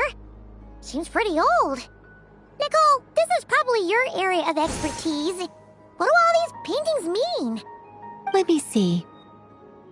To understand these murals requires some knowledge of the history surrounding the War of Funerary Flame. I shared a little of this with Lauma before. Yes, I think I follow. The dispute between the Moon Sisters, the transformation by Nibelung. Oh no, it's no trouble. I'd be delighted to share the tale again. Alright then. Tevat's 3 moons and their goddesses were brought into being by the will of Nibelung, the then ruler of Tevat. But when the heavenly principles came, they changed the world completely, down to its very foundations. The moon goddesses were nowhere near strong enough to challenge this entity. But the heavenly principles did not view them as heretical entities that had to be removed. Essentially, the 3 moons existed to keep this planet alive and operational, which did not directly conflict with the heavenly principle's aims. Nevertheless, the inherent precariousness of this arrangement would soon be revealed. Nibelung returned, yes. He did, and thus began the War of Funerary Flame, a battle for dominance between Nibelung and the heavenly principles. Discord would soon emerge between the 3 moon sisters. One would voice the opinion that they should follow Nibelung, for it was he who first hung the moons in the sky. Another would argue that taking sides in the conflict would only bring the world closer to ruin. There was no telling where it would lead, especially since their creator had returned, bearing the perilous power of the abyss. Nibelung would eventually discover their disloyalty. He had all 3 imprisoned before transforming the moons into weapons with which to fight against the heavenly principles. What? Weapons? Yes. The very moons that had once defended the planet became instruments of death and destruction, striking terror into the hearts of all living things. And although the heavenly principles and the 3 moon sisters had once been at peace, it now seemed that the moons posed an unacceptable threat to Teyvat. It is possible that the heavenly principles did not know of the goddess's imprisonment. If so, the weaponization of the moons would surely have been viewed as an intentional breach of the peace agreement. Regardless of who knew what, when, the heavenly principles shattered 2 moons and flung the other beyond the skies. Whether the goddesses managed to escape Nibelung's captivity after his fall, nobody knows. But this much is certain. From that day on, the moons no longer belonged to Teyvat. The rejection slowly drained their power until eventually they passed away. So that's the full story. You say the moons ceased belonging to Teyvat from then on. Why then would Columbina be born here? That is perhaps due to the lingering connection between the Frost Moon, which was not shattered, and this world. You could see it as the 3 sisters' dying wish. They never desired war. All they ever wished for was to protect this land. I see. If the final fate of the 3 goddesses is as you say, then Columbina faces the same grave danger. Our investigation has yet to bear fruit. We must hurry. Yeah, you're right. Let's keep going.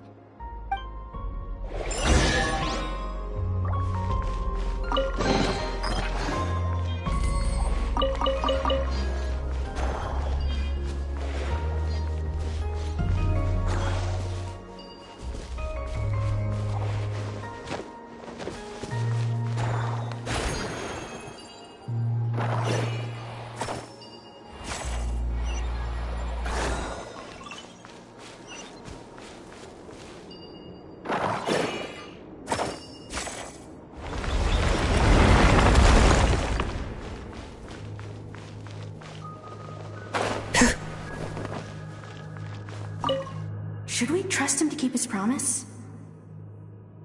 We have to. There's nothing else we can do.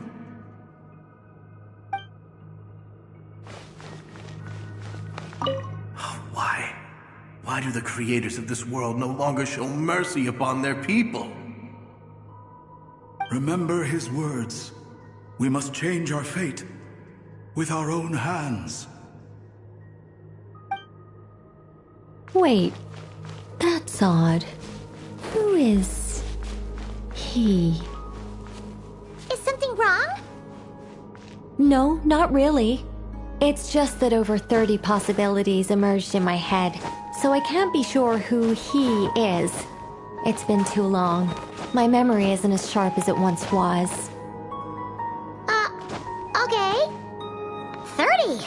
Wow. Impressive.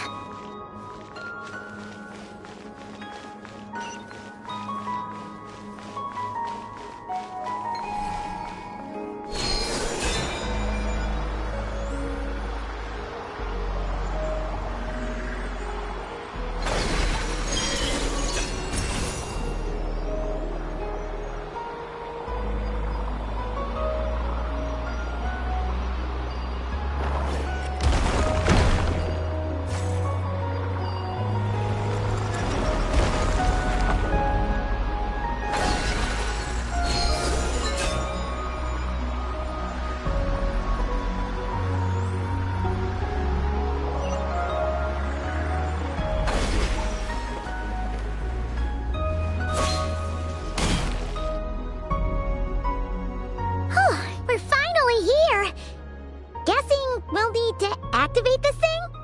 Indeed. I was a little worried about that at first, but as we got closer, I sensed that the Kuvaki within it flows unimpeded. It should be functioning normally. The only issue is how to activate it. It's looking a little worse for wear. What about the cores from some of the other devices we've seen? Can we repair it using those? In all likelihood, yes. I imagine that would have been the Hyperborean's backup plan. Let's look for some cores.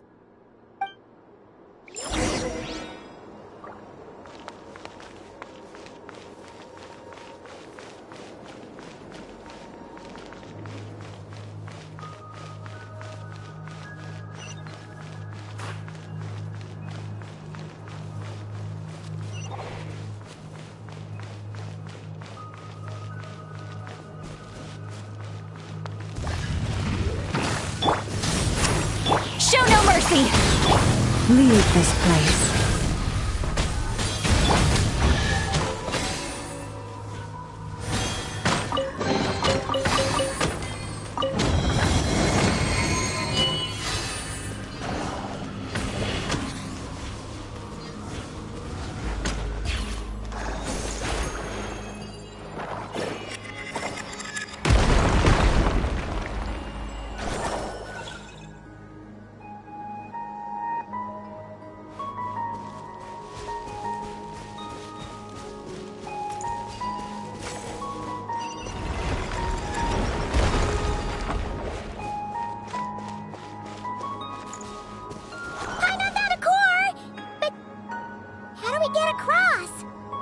Walk up, then jump down.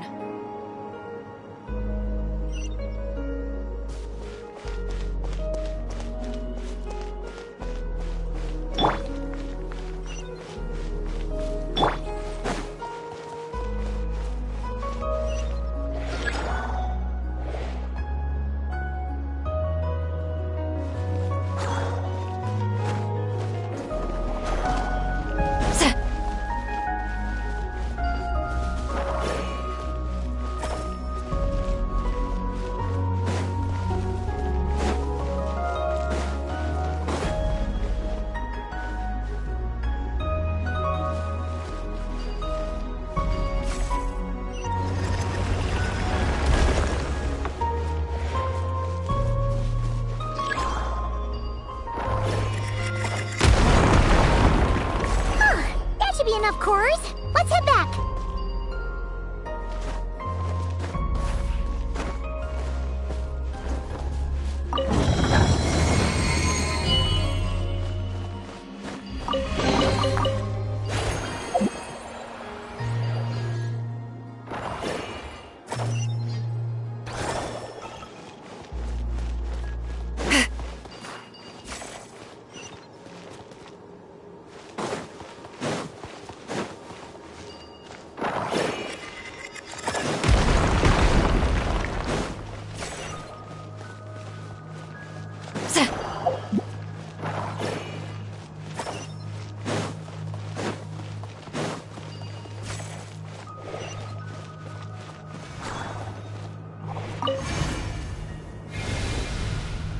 The device is up and running.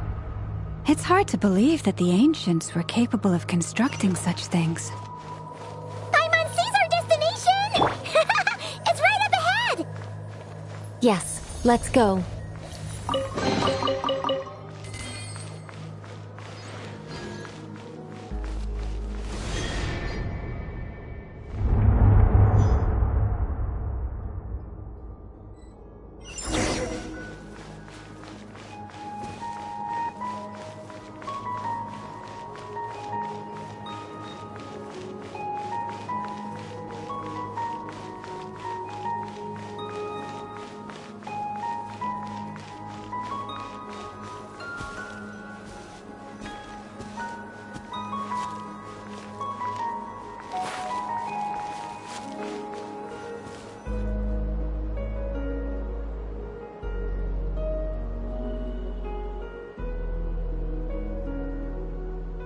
This is where the people of Hyperborea communicated with the moons.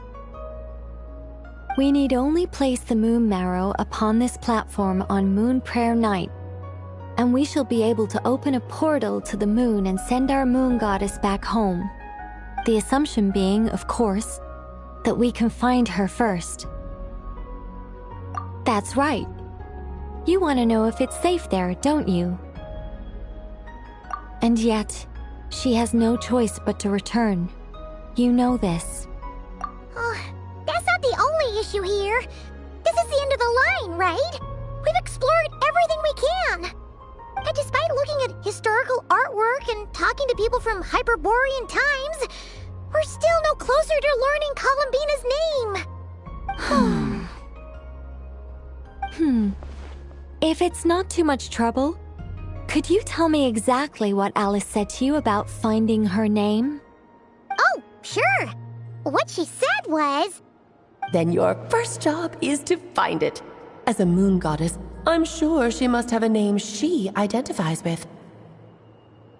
Neither Columbina nor Kutar is her true name, and she's never really accepted either of them. Is it not also possible that she has never had a true name? Not at any point in history? That would be a hard pill to swallow. But at this point, we may have to accept that that is the truth. No one knows how she came into being, and she certainly doesn't have parents in any sense that we're aware of. Perhaps she was never granted a name at all. But does that mean there's no way to get Columbina back? She's just gonna disappear and there's nothing we can do about it? Huh? Wait, why all this pessimism? Was it the way I phrased this question? You all seem to be taking this in completely the wrong way. Well, just because she's never had a real name in the past doesn't mean she can't have one now. What? Think about what Alice said again. She never once said that you'd have to find a new name, did she? Are you saying what I think you're saying? Yes. Names are anchors that connect us to the world. If she doesn't have one already, then all we have to do is create one, no? It's like... yes. Traveler, when you first arrived in Teyvat, do you think you would have turned around if someone behind you shouted, "Hey, Tumaini"? But what about now? I understand what you mean. Life is a long journey. Even the friends and family by our side can change over time. When people call you by different names, what matters isn't so much the words themselves, but what they symbolize. And of course, whether that resonates with you. Ether. So, close your eyes and picture the moon goddess in your mind. If you were to call out to her in this moment, what would you say?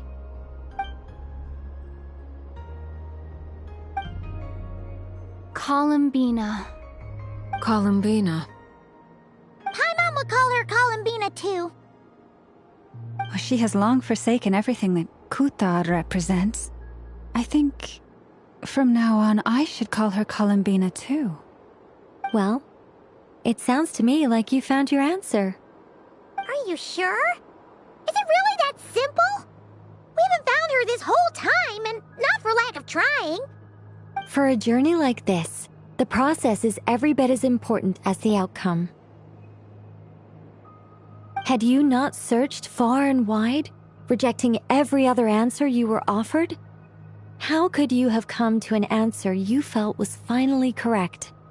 Oh, it all makes sense now. This has Alice's fingerprints all over it.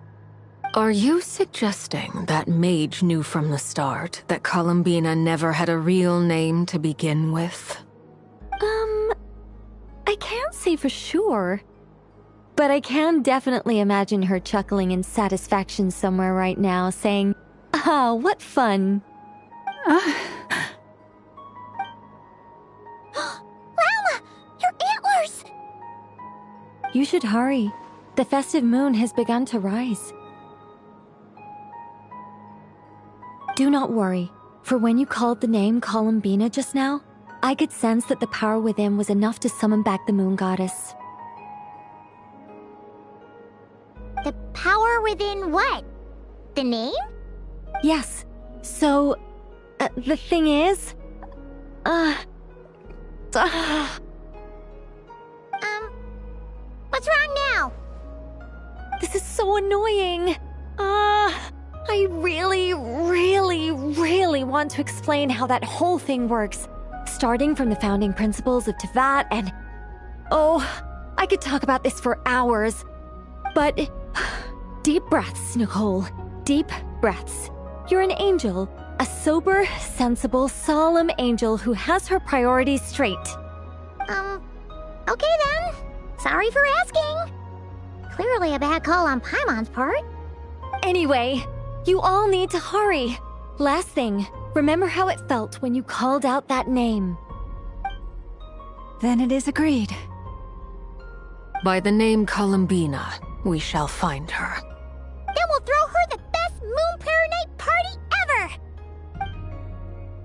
And at last, we will send her home.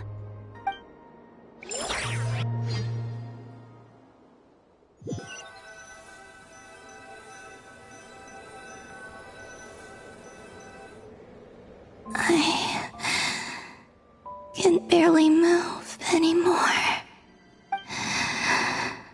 My consciousness is fading away. Have they come back out? I'd love to see them one more time.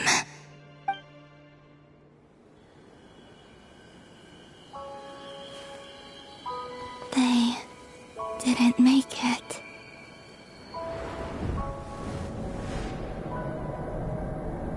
Could you tell me your name?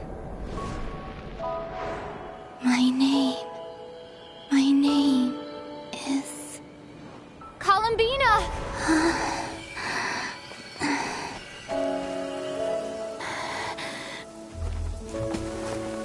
Columbina! Are you here? Columbina! That's the name you gave when we first met. And it's what I've called you ever since. Columbina. It's a fine name. I have many fond memories of Columbina, and so do all of your friends.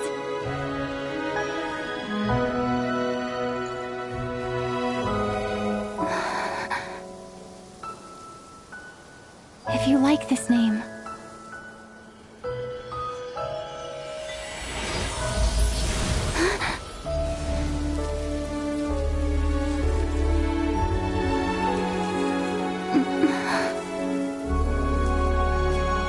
looking for me?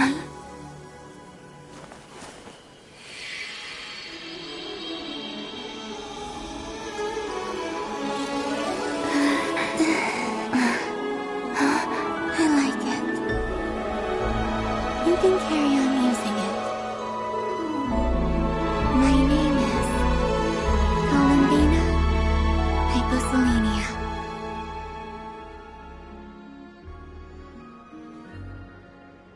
Columbina Hyposelenia. I never thought that Columbina would become my real name. But after I met you and my other friends, the things that this name stood for slowly began to change. It went from being a Fatui code name to something my friends call me.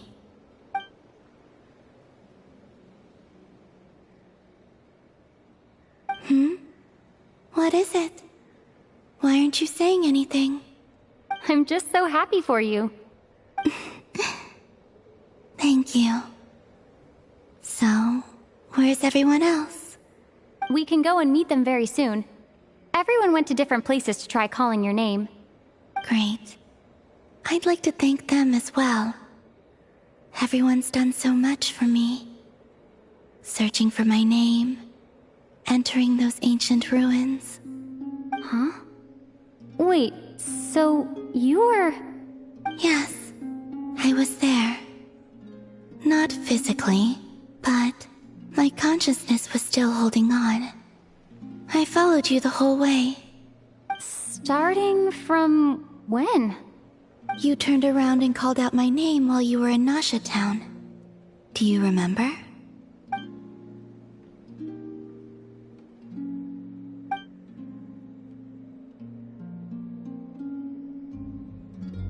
Let's go. We don't want to keep them waiting. Sure. In that case, come with me. But... Hmm? Before that, could you call my name one more time? Sure. Come with me, Columbina Hyposelenia.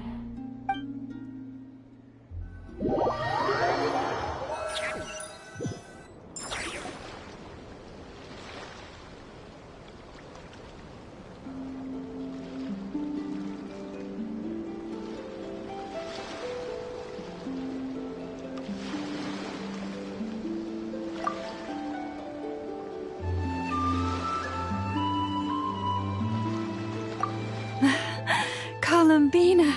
Oh, this truly is wonderful. Llama, I can't breathe. Ha ha! Just in time for Moon Prayer Night. It's good to have you back, Miss Columbina. Yeah, we were worried sick.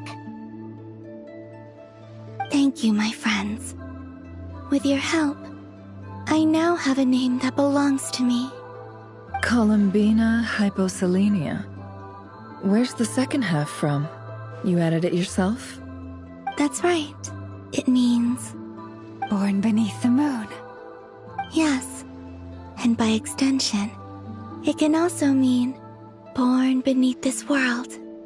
A fine name. Now, as much as it pains me to interrupt this beautiful reunion, I feel obliged to remind you that the Moon Prayer Night celebrations in Nasha Town have already begun. Don't you want to enjoy the festivities? There's so much to see and do. And some of the ambient lighting and entertainments were sponsored by the kind souls in the Hexen Circle. Nicole? Why have you turned into Dodoko? So you're Miss Nicole. Thank you for helping us, and for helping me find my name. It's nice to finally hear your voice. You're quite welcome. Guiding lost people to hidden treasure is what we Seelie do.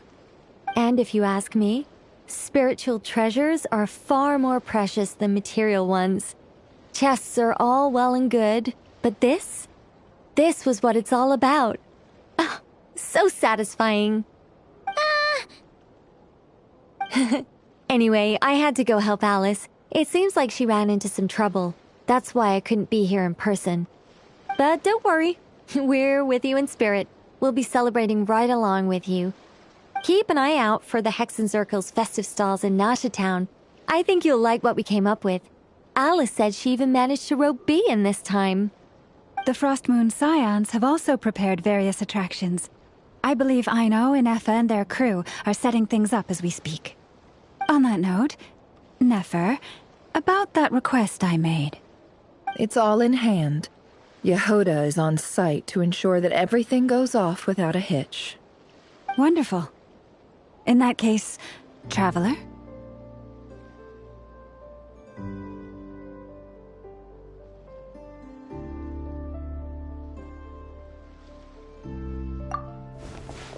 Huh? Come on, Columbina. It's time to celebrate the best Moon Prayer Night ever.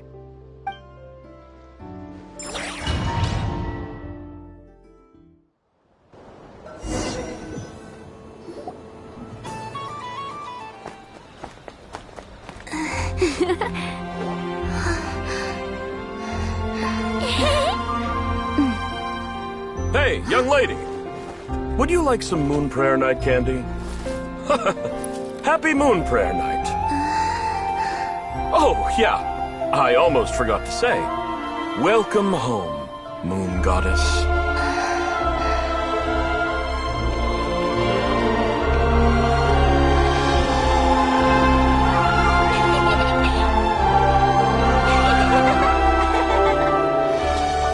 Welcome home, Moon Goddess.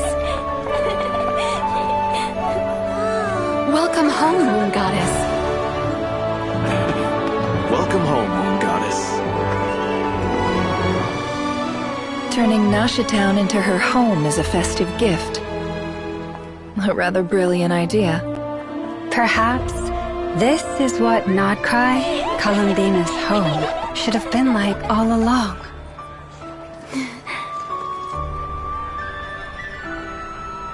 Thank you for the gift. I like it a lot.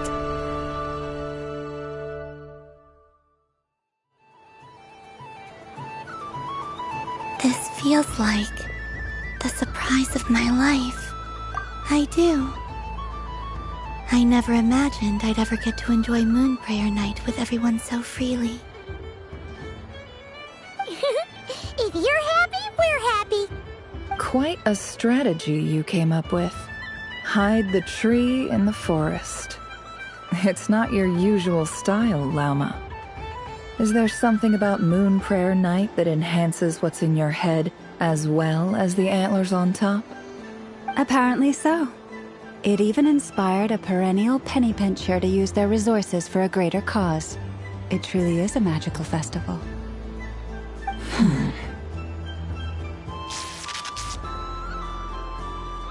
I see it now. This bickering is actually a sign of a strong relationship. Huh? What's everyone doing here? Oh! Miss Columbina, you're back! Yes, I'm fine now. Thanks for your concern. How's your progress with Alice's assignment? Very well indeed. I've never heard her sound so excited.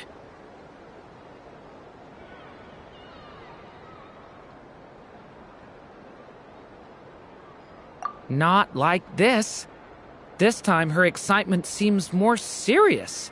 Seems like she's had a major breakthrough. She said she'll contact us once she knows more.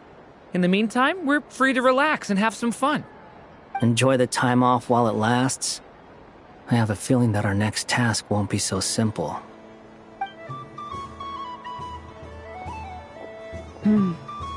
I should go. I still have a few things to attend to at the Frost Moon Scion stall. And I think I'll take a look around. With any luck, this once-in-a-year festival will come with once-in-a-year opportunities. Hold up a second. Where's Varka? I believe he made a beeline for the flagship the moment he entered Nashitown. Ah, that's Mondstadters for you. They know what they want when festivals roll around. Goodbye for now, Columbina. I hope you have a wonderful night. I will.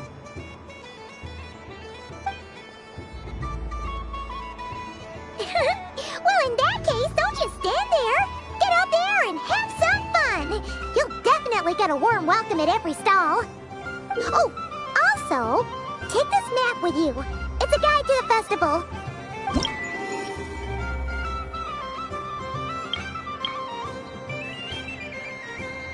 The Frost Moon Scion stall is over here.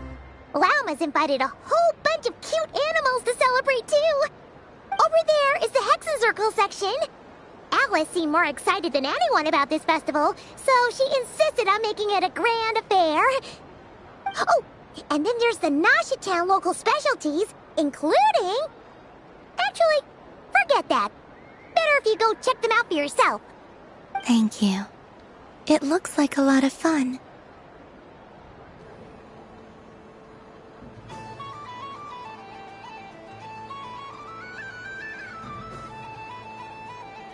You're not coming with me?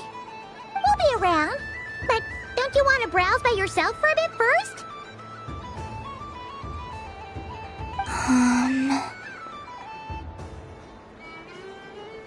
Yep. If you find something you like and want to try it out together, just give us a shout. We'll be right with you. Otherwise, just relax and enjoy yourself. There's so much on offer, so try to experience as much as you can. And don't forget to stuff yourself with all the delicious festival food!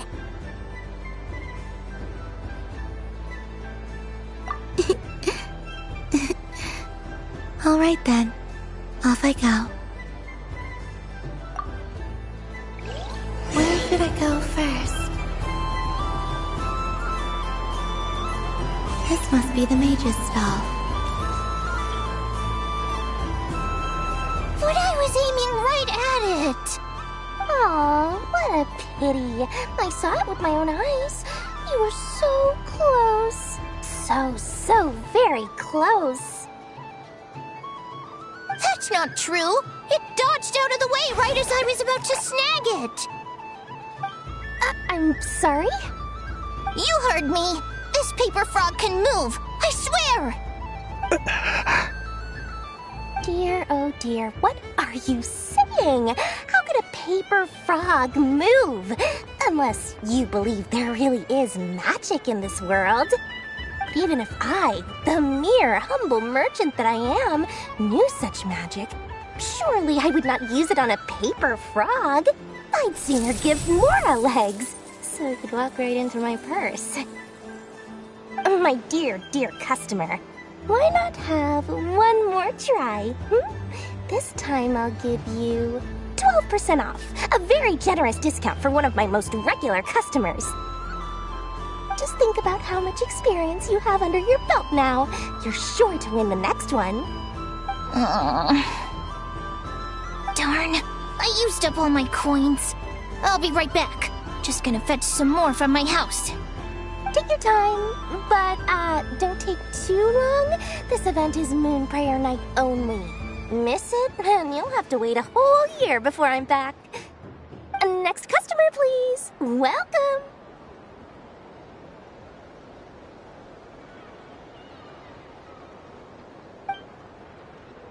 Hello. Whoa! What's this big one doing over here? How do I tell my employees not to go running around this time? Shooting them a glance won't work. I haven't known them long enough. Dory? Why, hello there, Miss Columbina. Would you like to play my ring toss game? The rules are very simple, and it's easy to get the hang of. How much for a round? Oh, first time's free. Not a single Mora. After that, well, we can cross that bridge if and when we come to it. But with your sharp skills, I'm sure you'll win all the prizes in one fell swoop. That was an obvious enough hint for them, right? Right?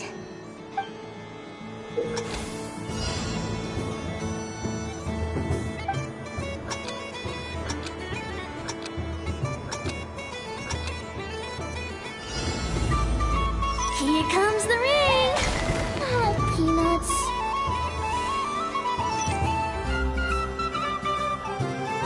Change tracks. Roselle, should we move or not?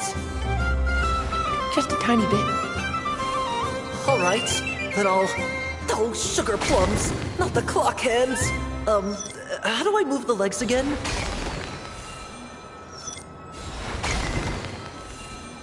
Stop it! Touching!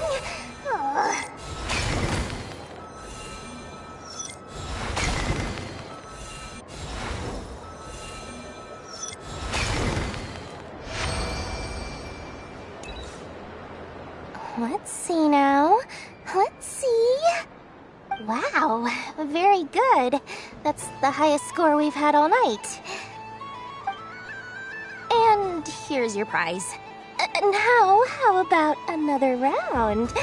As for the cost... Happy Moon Prayer Night, Miss Columbina. Happy Moon Prayer Night, Durin and Hat Guy. Are you here to play the game? Yes.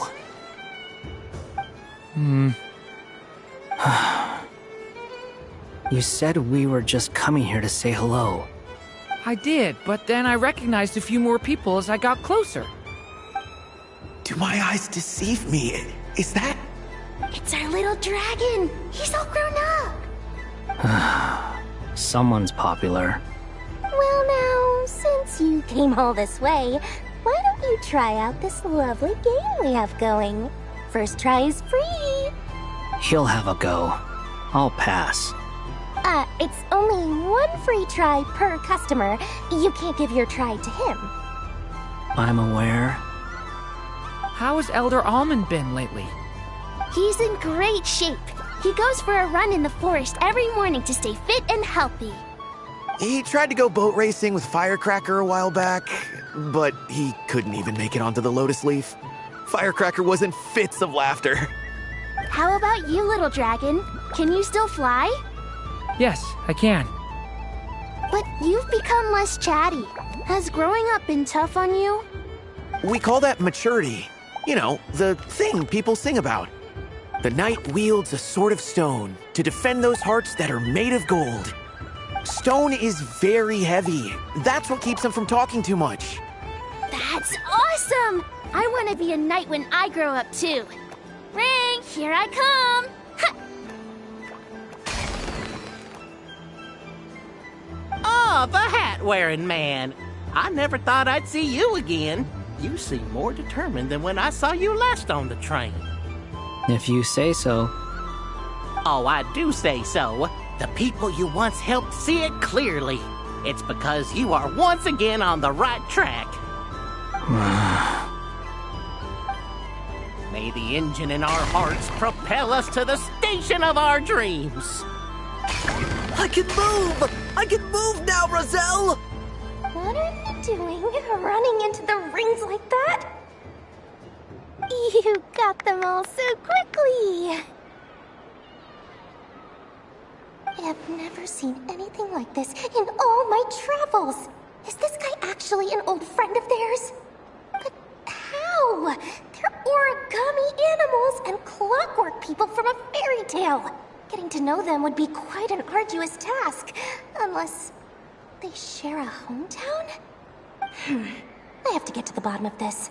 Next time I see the Great Mage Alice, I shall demand answers. Thank you, Dory. I had a lot of fun. Now for your prize. Where did I put it? Give me a moment to dig it out. Oh, sweet grand prize. How I wish I didn't have to let you go. Good thing I've already turned a profit from the customers earlier in the night. Otherwise, I'd have wasted all my hard work. Okay, I'm back. What? I leave for 2 seconds and someone's already claimed the grand prize? Oh, well, these things happen, you know? Perhaps you'd be interested in one of the other prizes instead. We've got all kinds of wonderful goodies here. Is this the thing you wanted? Here, you can have it. Huh? But... Don't worry about it. It will be happier with you. Oh, thanks so much, miss. Moon Goddess. Oh, goodness gracious, Columbina. Give me strength. How am I supposed to make any more money from this child at this rate? Daddy, look! That's the game I was telling you about! Forget it. She is the Moon Goddess after all. I'll think of some other way to swing this. Maybe I can try to hook this new kid. Huh? Oh, someone already won the grand prize. You can take mine if you want. What? Why? Why are all these bleeding hearts coming here to ruin my business? Happy Moon Prayer Night, everyone. Happy Moon Prayer Night.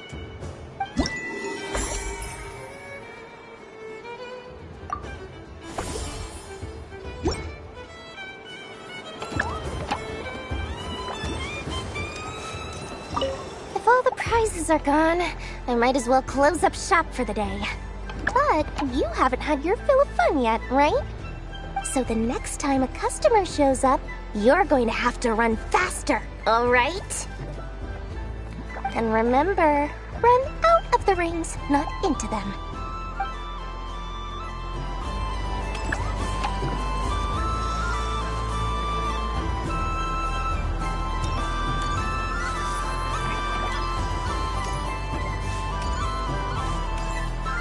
There are so many attractions here.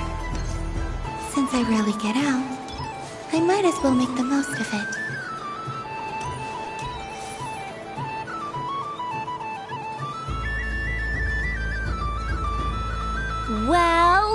Well, look who it is. I heard someone went and disappeared on us the moment we let her out of our sight. They looked all over for you. Frankly, I didn't think you'd be back for Moon Prayer Night. Were you worried about me, Sandrone? You would like that, wouldn't you? Do you even hear what you're saying? It seems to me like you disguised yourself with festive headgear, just so that you could come see me on Moon Prayer Night and make sure I'm okay. You didn't even bring Polonia with you. You? I thought you couldn't see. I cannot. But I sense the confusion of those around us rippling through the Kuvaki currents. Based on what I know about you, let me guess what you're wearing. Is it cat ears? Shut up! I'm only here to protect the Fatui's interest in this territory. Running into you was pure bad luck. Really? But you were the one who asked Arlecchino to help everyone find my name. Columbina! Ugh! Just one more word, and I'll unscrew your vocal cords. It's Columbina hyposelenia now. Tell someone who cares. I've missed you, Sandrone. The whole time I was gone, I was thinking. I hope I get a chance to say some ugly words to you. Is that supposed to be a joke? Anyway, let's go play that game. What? You mean that frostfin whale? Yes. It's some kind of game where you get bitten if you step on the wrong tooth. Seems like fun. Who in their right mind would wanna? Because you're not a scaredy cat. Fine! You wanna play? Let's play. Don't complain when I kick your sorry butt. Lovely. You old geezer! I'm gonna beat the pants off you! Just you watch! I almost forgot. Sandrone? What is it now? You'd better not lose, or I'm going to beat your head in. What? Allow me to demonstrate since I'm feeling so nice. You just step on the teeth, like this.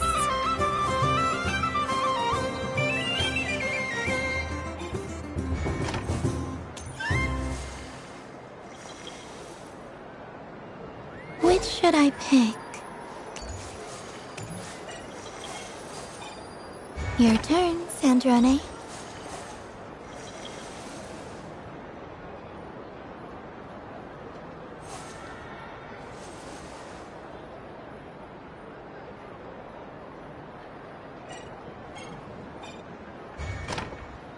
Don't come crying to me if you get bitten.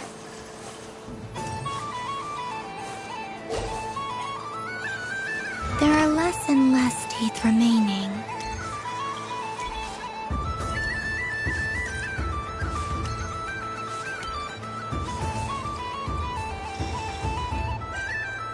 Huh? What's that noise?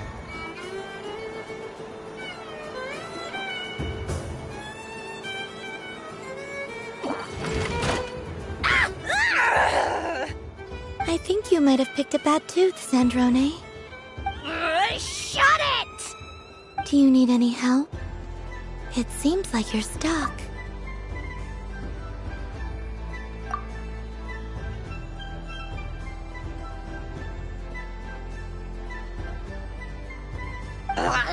No! It's just a blasted toy! How is its grip this strong? Stop laughing! All right. Well, you lost. So just like I promised.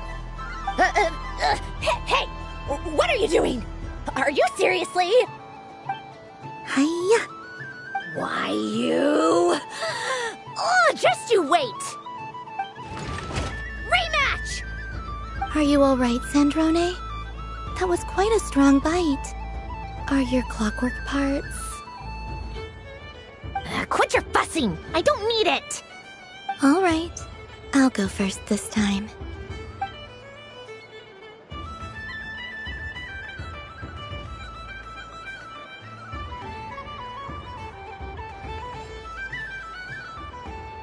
I see it now. She can sense which teeth are rigged. So I just need to avoid the same ones that she does.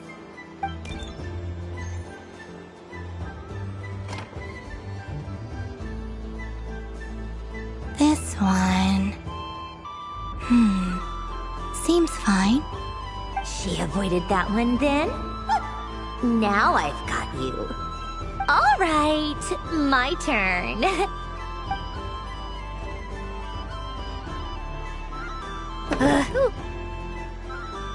What? Looks like you lost again, Sandrone. Wait! There's more than one bad tooth! Bonk.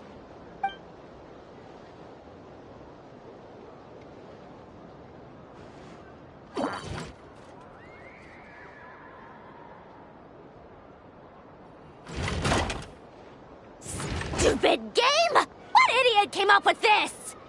Are you alright, Sandrone? You said some nasty things just now. Oh, I'm peachy. Should I let you bonk me on the head as well? Ah, forget it! Come on, bonk away. It can be your consolation prize for losing so badly. I told you, forget it! Gah, you've always been so annoying. Singing right outside my door, inviting yourself to my tea parties, going AWOL. And now you're off to the moon or something.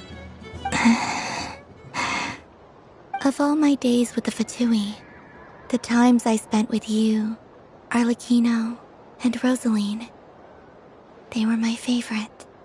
I will not forget them. Just as I shall not forget this moment. We'll always be friends, no matter where we are, right? Who'd want to be your...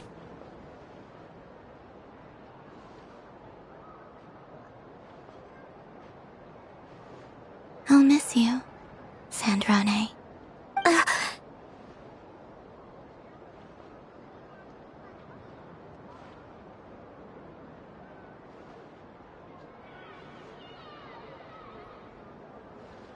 Goodbye, Sandrone.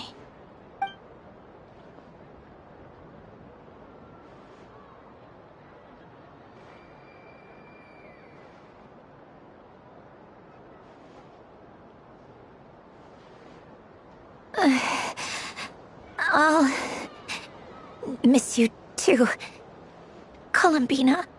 Sorry, what was that? Ah! Ah! Yeesh! No need to freak out. What's wrong? We've been looking everywhere for you. What do you want? Oh, nice ears. What do you want? This. Huh? It's your turn to draw something. You're one of her friends too, aren't you?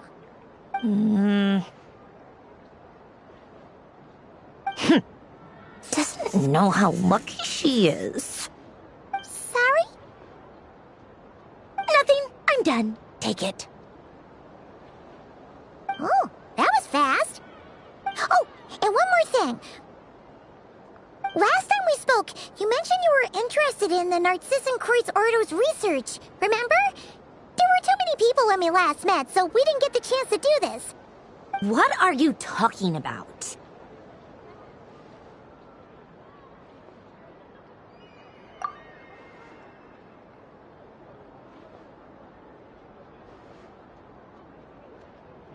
This is... Oh. Alain, Renee, and Marianne. Huh. The Holy Blade. A savior's plaything. It's not about whether I approve or not. These people, they would sacrifice themselves for the sake of the world. Especially Alain Guillotin and Renee. That is something I would never choose to do. Still, I didn't know they had any pictures left from that time. If I'd have thought to bring a camera, I'd have...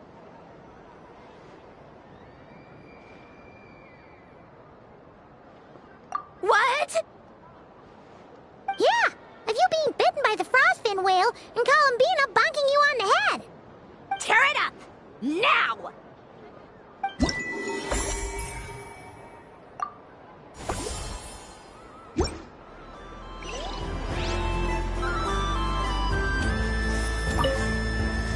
What's there to see on that moon anyway? Let her go up there and cry alone. See if I care.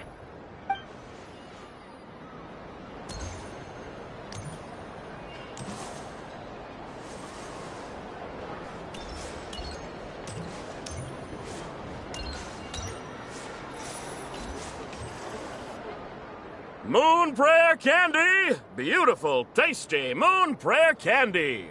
Buy a whole box, share it with your friends and family! Candy? To share?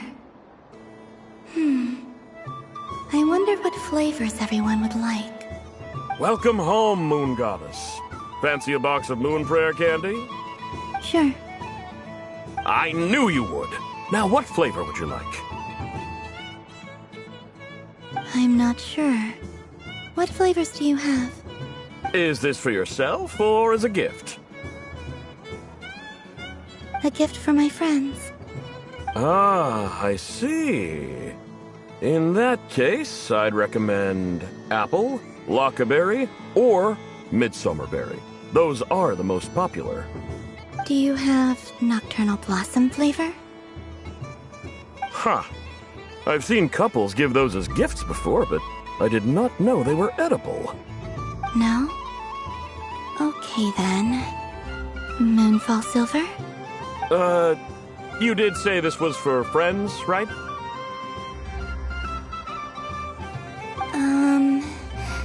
Maybe smetana then. Hey, now that's a creative idea! I've never tried it before, but if you're happy to wait, I can see about whipping up a batch on the spot. While we're at it, you got any other ideas?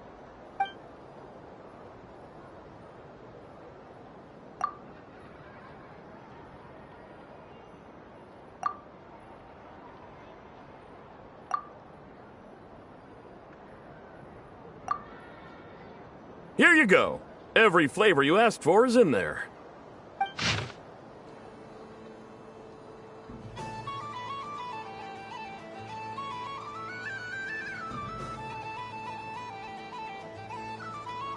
Thank you.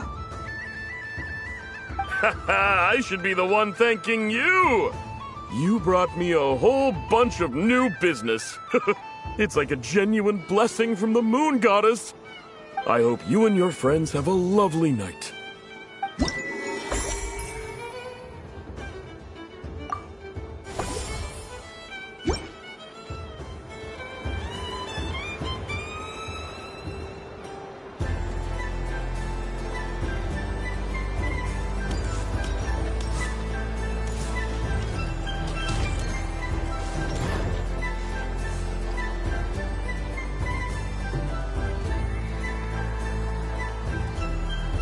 Doesn't make any sense! How am I losing every single time?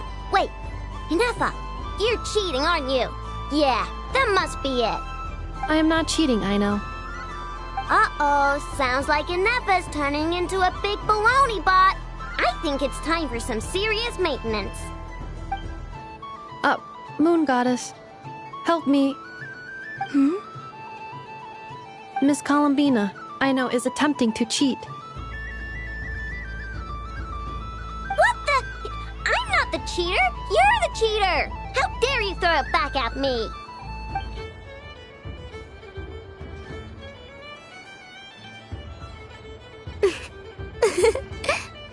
Alright, fine. Let's all laugh at I know. Just you wait till I get home, because I'm gonna make a game bot that can win 100% of the time. Let's see you laugh when I come back and beat your butts. You'll all have your heads covered in stickers when I'm through with you. We came to check everything was okay after all that yelling, but,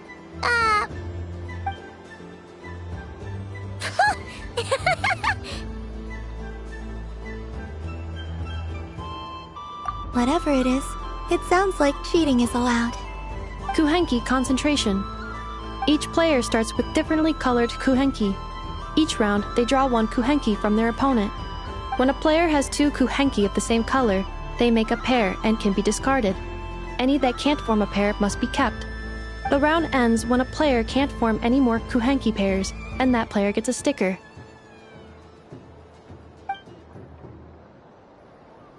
ooh, can 4 people play as well? That is fine, so long as the turn order is fixed beforehand. Alrighty then. In that case, the 2 of us will join as one team. Okay, but if you lose, you're both getting stickered. I don't want to hear any excuses. Sure. And if we win? If you win, only one of you gets to sticker someone else. I have taken to calling this. I know logic. Hey, lay off me, alright? Okay, so we're starting the game from scratch again, which means all my stickers so far don't count. Looks like Luonatar is the Kuhenki of honor for this game.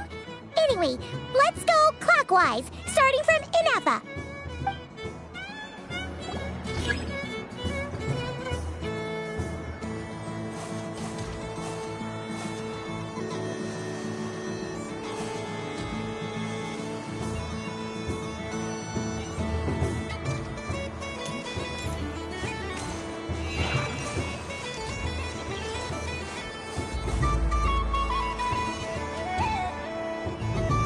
Nice! That's a pair!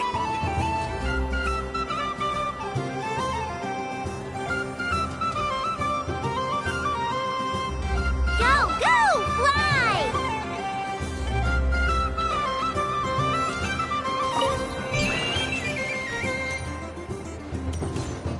Go on.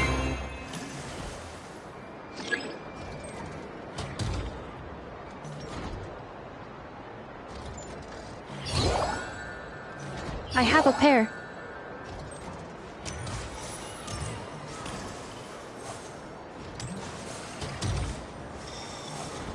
Uh-oh! We gotta pick up the pace!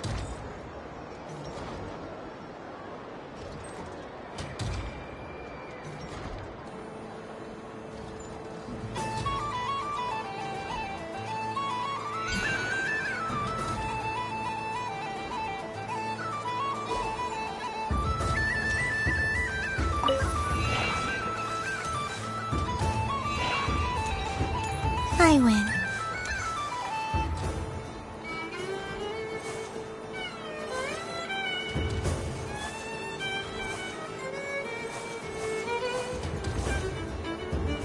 Phew, that was too close.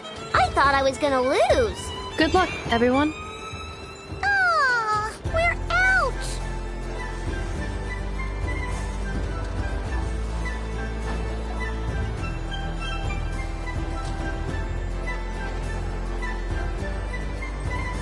Let me pick a good one. What's it gonna be? You're not looking very pleased with yourself there. What happened to being a huge Grumposaurus? I won. Duh.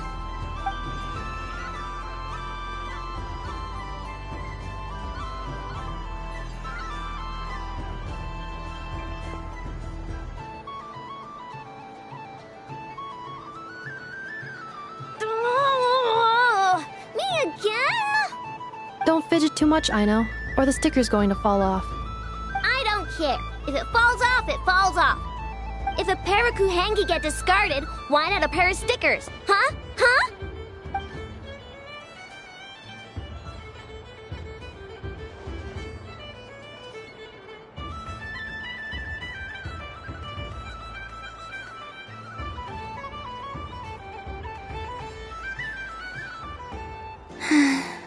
I've lost. Sticker, sticker, sticker!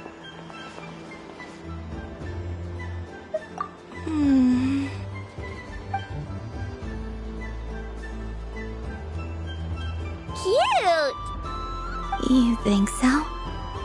Shame. I can't see it for myself.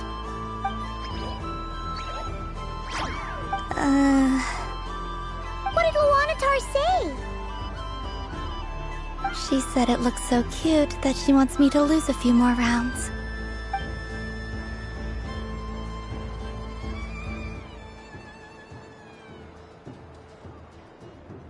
Who put these stickers on Paimon's eyebrows? Ugh, she can barely see. All right, now, I think we got enough evidence to prove that there's a serious problem here.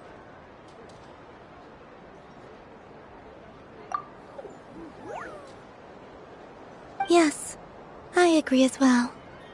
The culprit is... Ineffa! Culprit? What did I do? Quit acting dumb, Ineffa! You're not wriggling your way out of this one. I've been watching you. Not only did you remember whose side Luanatar started at, but every time someone drew a Kuhenki, you were logging it and calculating every last possibility. Which Kuhenki pairs were gone, who had what color Kuhenki in their hand, even our facial expressions. You were keeping track of it the entire time. Exactly! What Aino said! Putting aside the fact that running calculations is not against the game rules, do you have any evidence to support your allegations?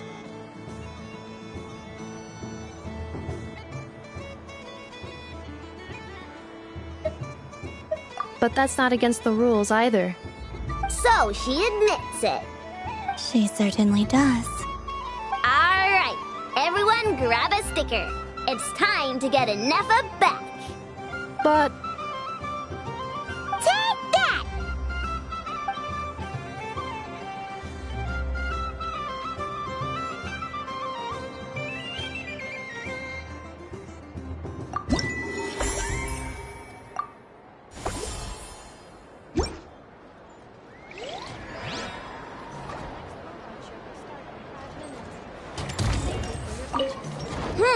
I'm never playing games with you ever again, Ineffa.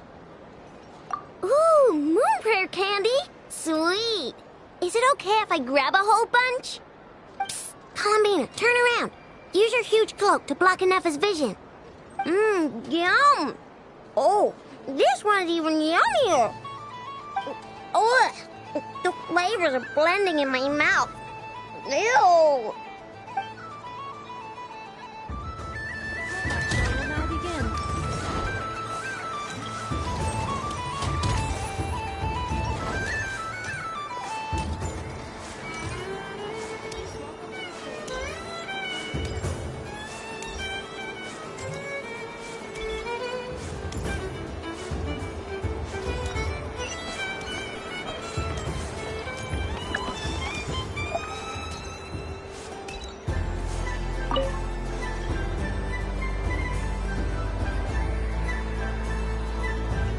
I wouldn't say it's unfair, exactly. I mean, your voice goes right into people's heads. How would you explain that to the kids? You can't just explain it away as magic. Is something the matter? Ah, Miss Columbina! No, nothing you need to worry yourself about. Impeccable timing. Stick around for a second, Miss Columbina. I need your input on something. This self-proclaimed Knight of Justice has yet to give me a satisfactory answer. I, for one, would like to hear your verdict on the matter. Hey, now, I left the flagship just to help you out, Miss Nicole. What's going on? So Alice and I are both using long-range remote control spells that work on similar principles, allowing us to attend this festive fair in Dodeco form. Sorry, let me backtrack a little. While similar, there are some key differences. Alice, being a great mage, wanted her Dodeco to reflect something of her own charm and mystique. So she adjusted the way its tail moves when it spins around. An entirely gratuitous move, in my opinion. I hardly see how anyone is going to notice that. If anything, I'd say that anyone who stares intently enough at a Dodeco's tail to notice such a small detail is someone we ought to be highly concerned about. I only say this to emphasize that my question has nothing to do with tails.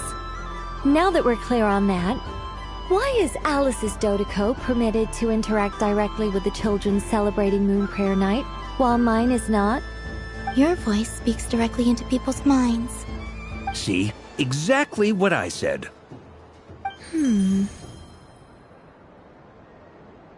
Miss Nicole? Ugh, I can't stand it. I know that probably makes me sound like a whiny child acting out in front of their parents. And it's a little embarrassing now that I think about it. But hey, I said it now, I can't take it back. That would be even more embarrassing. Also, don't go reading too much into that analogy. It was off the top of my head. I'm actually an awful lot older than either of you. Miss Nicole, are you saying that you'd like someone to play the game you've prepared? I'm not so invested in that. It's just something cobbled together using items I borrowed from Alice. She probably didn't even make them herself. The point is, I want to know everyone's thoughts after they receive their prizes. But as you've said, I can't just ask. I've been biting my lip for so long, and I've had no one to vent my frustrations on. I thought this was going to be a nice, straightforward festival where I'd get the chance to guide people to treasure. Well, can I play? I can't guarantee that I'll win a prize, but... You will? I'd like to try. Then what are we waiting for? Let the game begin! It's like they forgot I was ever here. Ha ha ha.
Congratulations, Miss Columbina!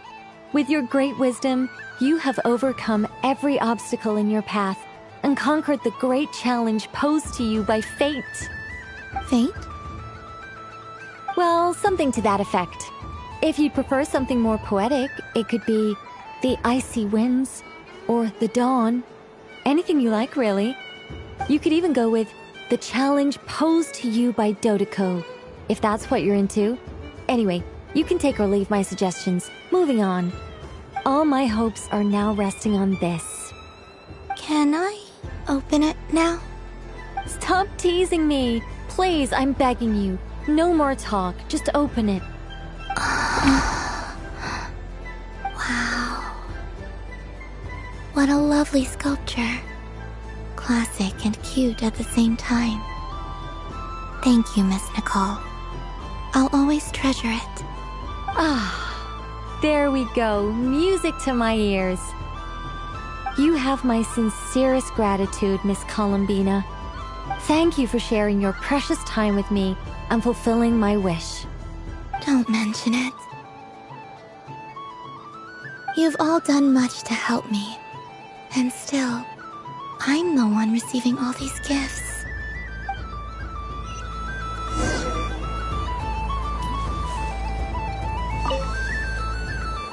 A soft and furry creature that bounces and jumps. Welcome home, Moon Goddess. This one talks, too. Allow me to introduce myself. I am a Dodoco from a distant archipelago, the most mischievous of all my Dodo brothers and Dodo sisters. When the going got tough, I powered through, and when I met obstacles, I boomed them away. That sounds like a lot of fun. Doesn't it just? Oh, but then the trouble started. Recently, I found a lovely beach, the same beautiful jelly color as my hometown, and so I dove in to have a look. Only to find it overgrown with seagrass and nasty little spiky fish everywhere, looking to turn me into a Dodoco kebab. I made it back to shore by the skin of my teeth, but my tail was sorely hurt. Couldn't you just boom them away? Oh, I wanted to, believe me. But I've heard that you, Moon Goddess, can understand animal speech. The last thing I wanted was to cause a gigantic fuss and get taken to court by a school of spiky fish. I'd be driven out of these waters for good, and my winter holiday would be ruined. And so, dear Moon Goddess, I was wondering if you might lend me your allegiance. Are you roping me into a crime? Oh, let's call it a once-in-a-lifetime carefree adventure. Does that sound better? All the festival goers tonight are dressed up as the Moon Goddess, but there's nothing to say that the Moon Goddess can't disguise herself as a Dodoco, is there? Besides, this is your home. You should be free to be whoever you wish. I'm afraid I'm not well acquainted with Dodocos, Madam Mage. Oh, that's quite all right. We Dodocos are innocent, happy creatures with a free-spirited nature. Many, like myself, are mischievous troublemakers. Others are lazy souls who like nothing better than to lie down on a nice rock and take a nap. In our eyes, every creature who yearns for happiness and freedom is a Dodoco. But perhaps in yours, we Dodoco are a fluffier and more mischievous breed of Kuhenki. Yes, that is a much easier image to follow. Oh, wonderful! Then let's play! Grab onto my tail and follow me into the sea. Time to settle some scores with the bad guys.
Remarkable talent! So, what do you make of it? The use of Jumpy Dumpties doesn't come as naturally to me as Kuvaki, but their unpredictability makes it fun. I think they call this novelty. Indeed! And how did it feel blowing those pesky nuisances away? Not bad. Any guilt? What do you mean? Oh, wonderful. Lovely answers to all 3 questions. You've passed the safety test. Now I can give this special bomb to you as a souvenir. Remember, if you find any meanies living on the moon, you can use this to boom them into oblivion. I will.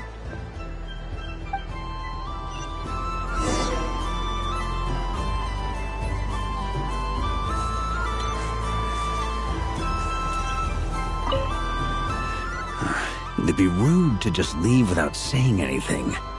But at the same time, I don't want to barge into their lively conversation just to announce that I'm leaving. I guess I'll just wait a little longer. Huh?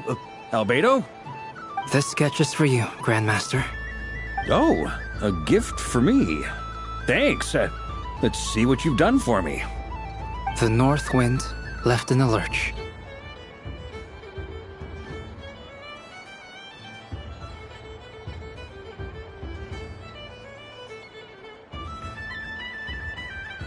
Thank you. It seems I've picked lemon. It strikes a good balance between sweet and sour. This has piqued my curiosity. What if we were to add citrus and other spices, then enhance the flavor via caramelization? I wonder what the end product would be like. Perhaps I should take the time to try this out.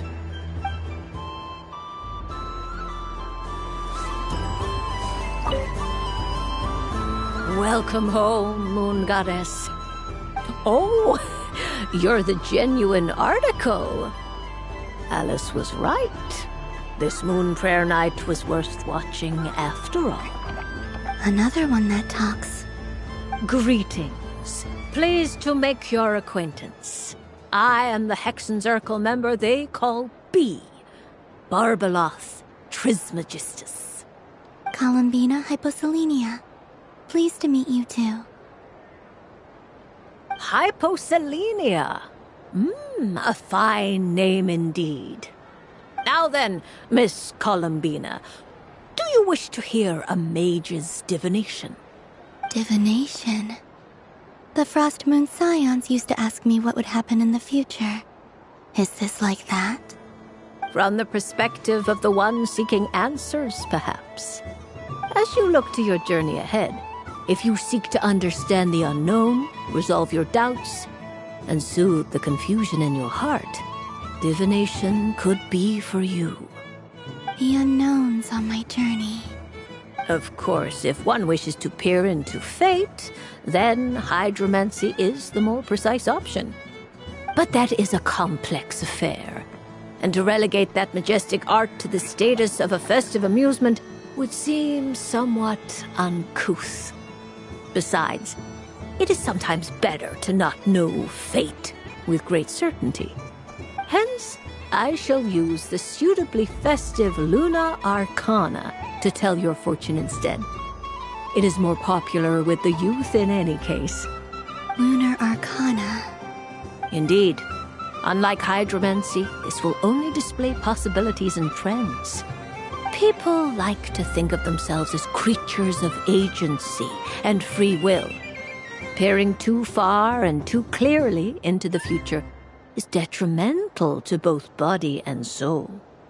I'd like to give it a try. Of course you may.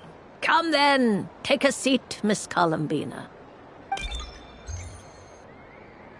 Before we begin, are there any specific questions you would like to ask? Let's stick to general possibilities and trends, like you suggested. Ah, very well. Then I shall use the basic Lunar Arcana deck. Now, try to relax. Cast your mind upon the things you have experienced and the things you are soon to experience. I will shuffle the deck. Would you like to cut the cards yourself? You do it. No problem. Now then, to make things easier for the seeker, that is to say, you, I shall decipher the cards from your perspective.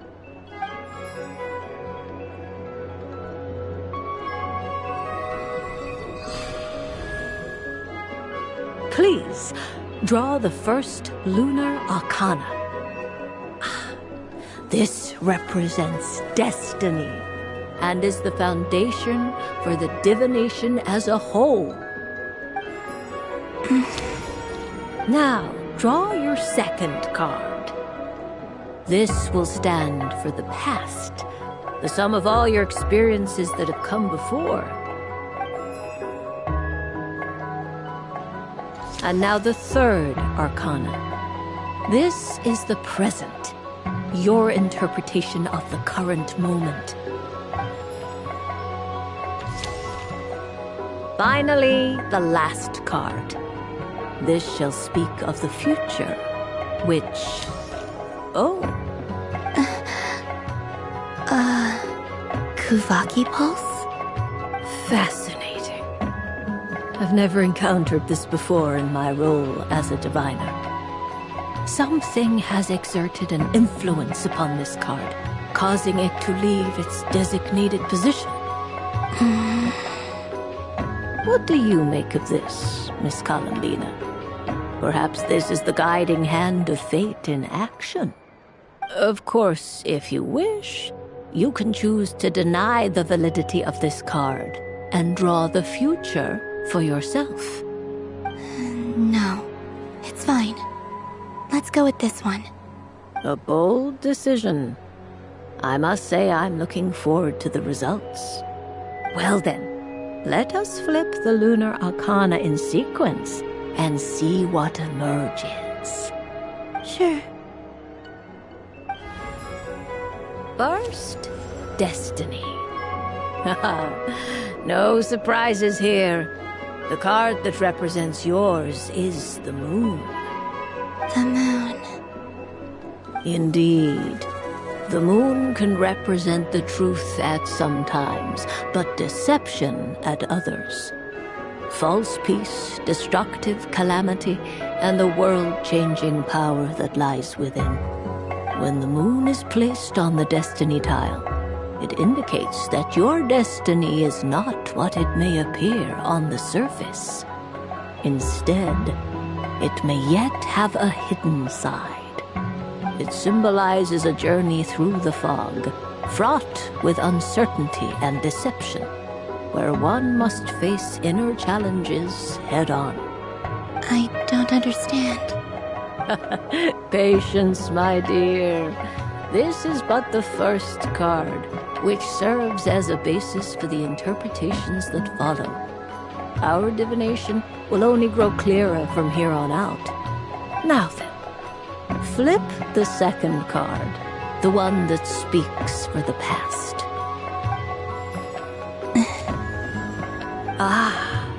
The Hermit, but inverted. Inverted? Yes. The Hermit symbolizes solitude, introspection, and the pursuit of truth. When inverted, it represents isolation, truth out of reach, and a path that leads one astray. Combined with the moon as one's destiny, the Hermit inverted represents a choice you made to stand alone in the past. It was a choice made not out of fear or arrogance, but for reasons that others could not perceive. You fumbled through the darkness without a guide, but you did not find your way. Rather, you went astray. More than once, it would seem. Is this about how I became Kutar despite not wishing to become a god? And how I joined the Fatui because I yearned for a place to belong? I suspect only you know the answer to this question. All is not lost. The past is in the past, and so it shall remain. Shall we look into the present now? Oh my. The Lovers. One of the most interesting Luna Arcana. What does this one mean? This means that you have had an unprecedented emotional experience. The joy of finding your soul becoming intertwined with that of another. A precious and wonderful thing indeed. It's true.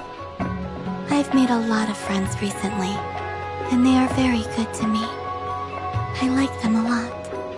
That sounds lovely. I am most delighted for you. The lovers can also represent important decisions, perhaps related to a parting of ways. Now, if I were to guess... Yes. My return to the moon. I understand. Parting with friends is never easy, Columbina. But rest assured, this is not the end of your journey. There is always another story waiting to be told. The future always lies ahead. The future. Well now, it's finally time to flip this most mysterious of cards.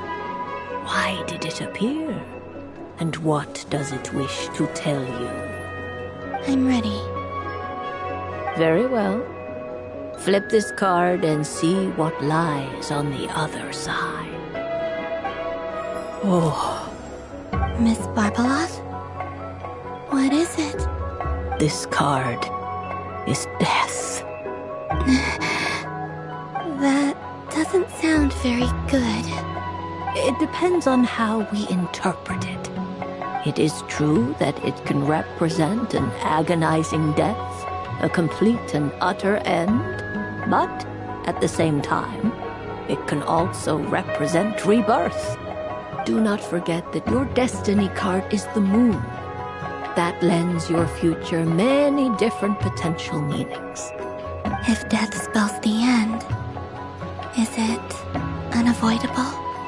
As I have said, divination can only display general trends.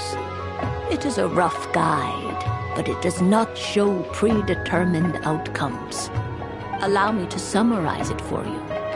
In the past, you may have lost your way, but now you have gained new connections and new strengths. You now face an important decision, one that may bring about a great change in what is yet to be. This change might, in turn, be the end of all things, or their beginning. But remember, everything is subject to change because of the moon present in your destiny. You must see the truth clearly and face your innermost thoughts. The truth. My innermost thoughts. Thank you, Miss Barbeloth. Don't mention it. Some people dislike divinations, for fear of glimpsing an ending to their story that they wish was not so. But I can see that you're different. The result of this divination will not sway your decision. This is a rare quality, and one that diviners always hope to see in the seeker. We are here merely to guide, not to exert undue influence. I understand. Go then and illuminate your future, Miss Columbina. The moonlight that shines from you now is most captivating.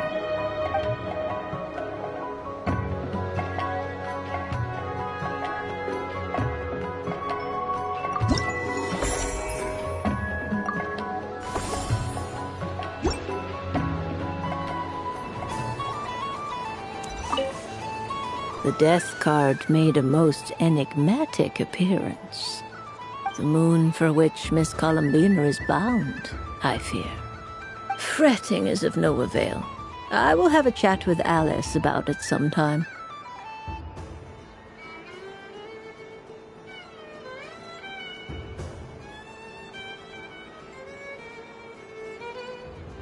Ah, you're such a polite child, Miss Columbina.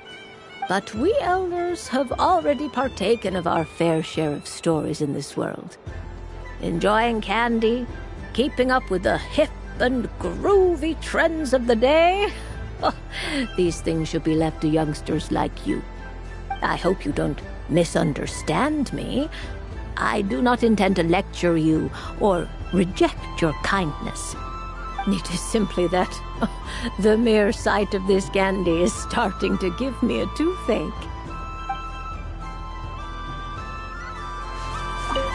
I don't suppose you'd like to play again, by any chance?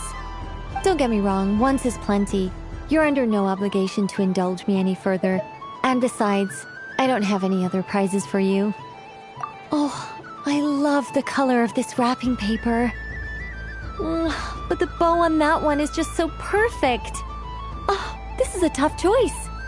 I know the wrapping paper doesn't affect the flavor, but it does set the first impression, which can influence your mood as you eat it. And actually, that does affect the flavor. I have to listen to my heart and pick the one that I can really build a bond with. It's the only way to eat candy. Oh, but look at the shape of this one. How lovely. Ah, this choice is getting harder and harder.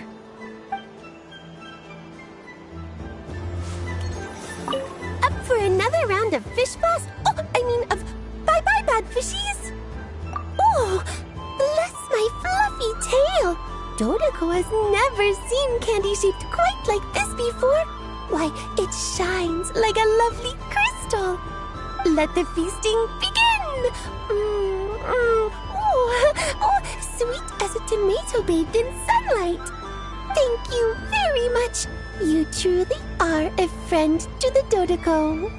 Please share the rest with other people. I am sure everyone will fall in love with the taste of pure joy.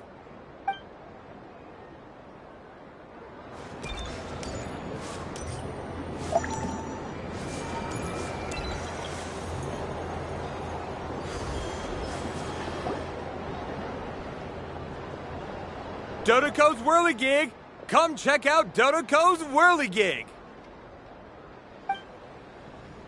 Ah, welcome home, Moon Goddess. Might I ask what this is? Ah, it's a very special amusement sponsored by the Great Mage herself. Ride on a soft and furry Dodoko and embark on an unforgettable adventure. I say that, but I'm just following a script here. Who is this mage, anyway? And what the heck is a Dodoko? I'd like to ride. No problem. But, are you by yourself?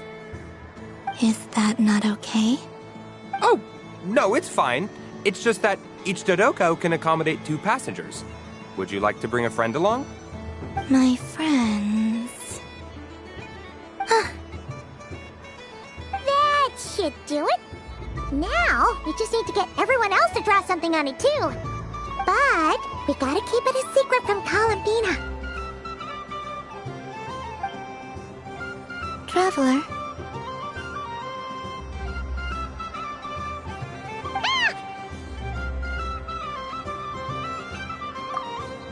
I want to go on that ride.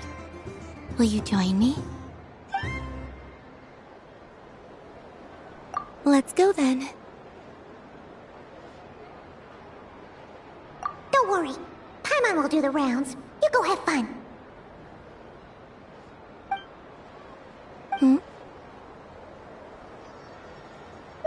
All right. I think we have to wait in line over there. Please take your seats. For safety reasons, you mustn't try to leave the ride before it comes to a complete stop. All right, you're all set. I wish you both a wonderful journey.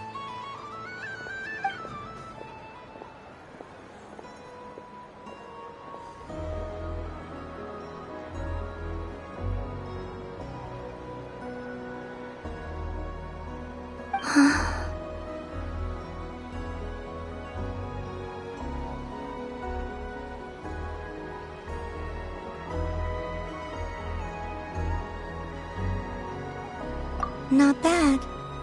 It reminds me of riding a moon lane.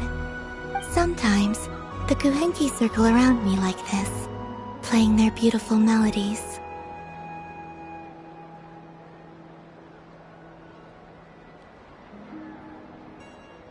Yeah. I'm going to miss them.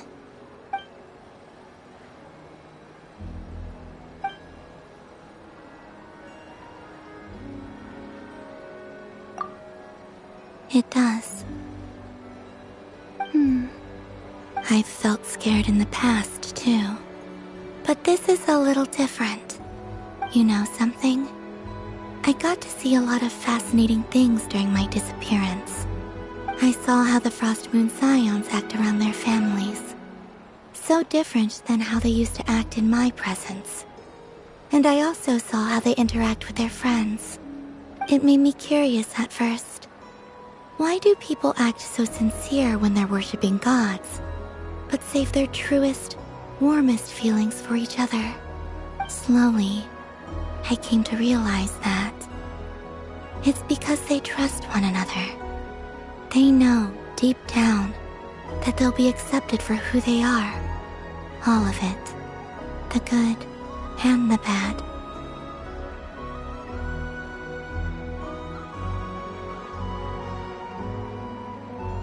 I know. I knew it the moment you started calling out my name. What I fear now is the end. I fear losing all this the very night I have gained it. Hmm?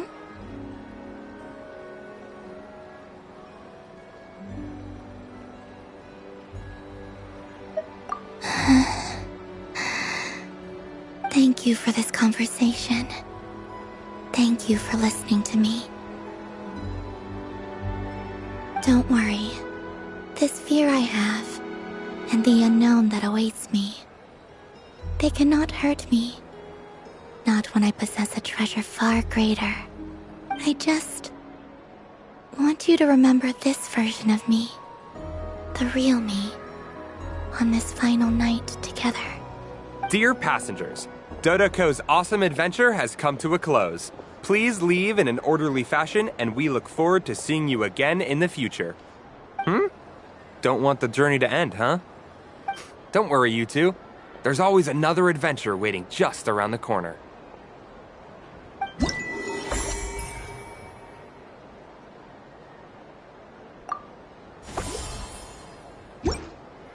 So this is the Frost Moon Scions area. It feels very familiar. But everyone looks much happier than usual.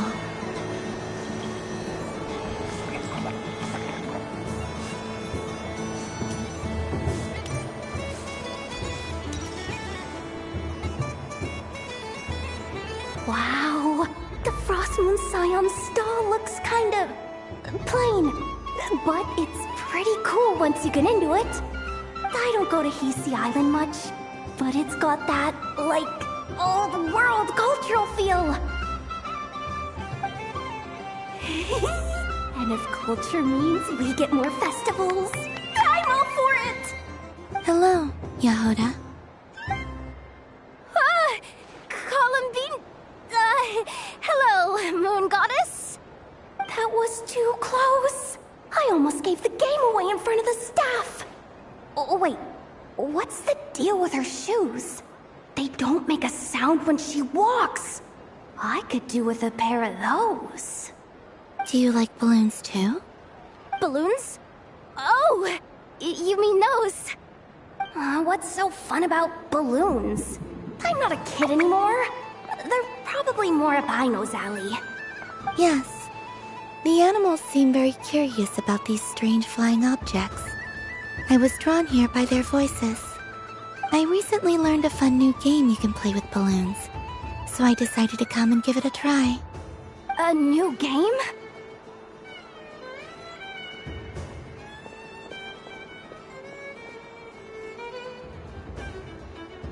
Hello.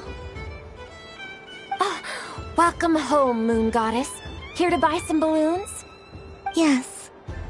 Could you give me a few that haven't been inflated yet? Are you sure? I guess it's not a problem, but... Yes, please. Thank you. Uninflated balloons? But those are just little rubber pouches. What does she want with those? Would you like to play the balloon game, Yahoda? Huh? Sure. I guess. How do you play it? Wait here a moment.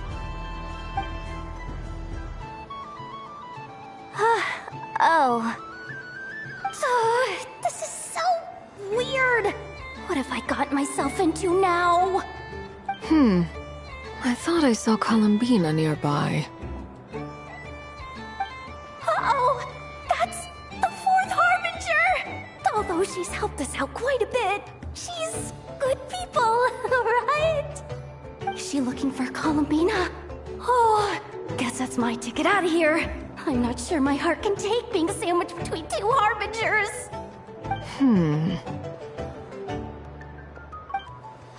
Which stall is she checking out? Oh, it's that other Frost Moon Scion's one. Try on the headgear, see what it's like having antlers or animal ears for a day. Oh, I wouldn't be caught dead wearing that stuff. So embarrassing. I have enough gear to carry as it is. Wait, what? She put it on? How peculiar. This would take some getting used to. I wonder if this is what it's like for Lynette. It really suits you, ma'am. What is this? She was so intimidating a moment ago, but now, dang, she's really rocking those ears. How does she make them look so cool? I suppose I may as well keep them on for now. All part of the festive experience.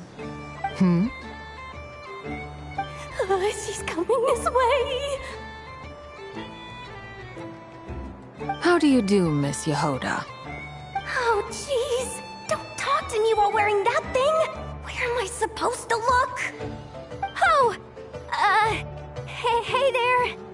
I'm looking for Columbina. Have you seen her? She just... Huh?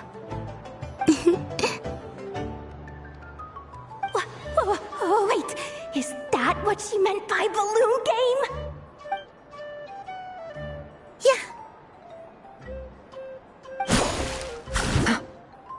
Huh? No fair! How come I get caught in the crossfire? An ambush from the rear? Is this a declaration of war, Columbina? Would you like to play too, Arlecchino? Seriously? Are they gonna start some beef right here, right now? Gladly. That said, I believe there is another who would like to join.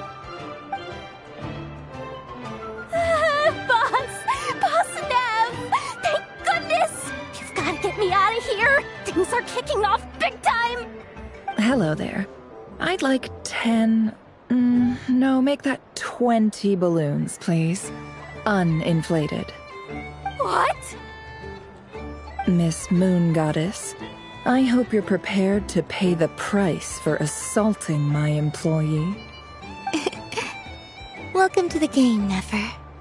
Just to be clear, let's keep this a fair fight, okay? No strange powers, please and thank you. Naturally.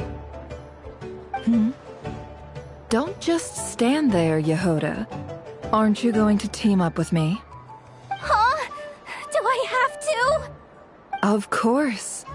Don't forget, the Curatorium has a reputation to uphold. I knew something like this was gonna happen.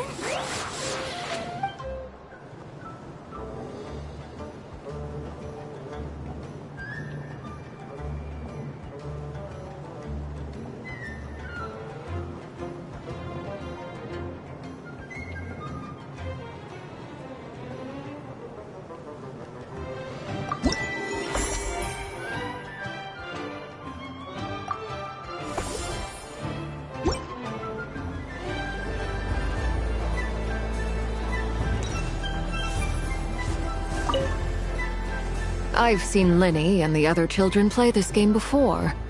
It would seem that it's not a bad way to relax, once in a while. Candy? Would you mind if I took a handful extra? I'm sure the children will enjoy them. I must say, Columbina, you really have changed. You never used to show this much consideration for other people, even when prompted. I'm sure Sandrone would agree when I say, I like the present version of you better.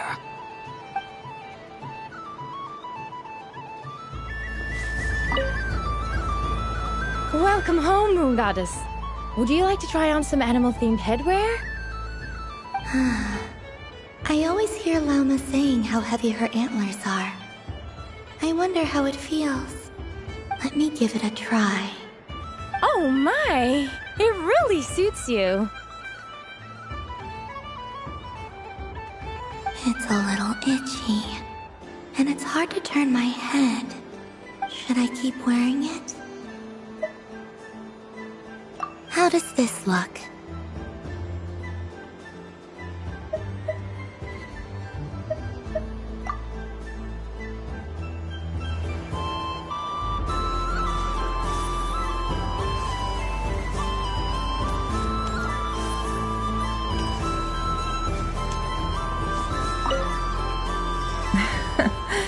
That was fun. It's a shame Ashru doesn't like playing with water, or I'd have roped him in as well. Oh, a gift? You shouldn't have, Miss Columbina. Very nice indeed. Candy is one of many luxuries that the desert folk could never afford. How I yearned for candy when I could not have it. Yet, now that it is readily available to me, I never seem to crave it. May your moon prayer night be one free from regrets.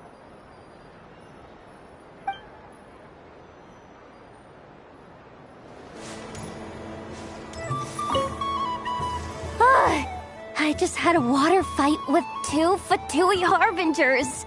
Pretty scary, but also surprisingly fun. Aw, man, this feels kinda wrong. Like, shouldn't we be the ones giving you candy rather than the other way around? I guess I'll just take one. What flavor is that? It tastes like getting a mouthful of muddy grass. After being rear-ended by a blunt-horn rhino, then face-planting the ground. I'll never get this taste out of my mouth. It's delicious.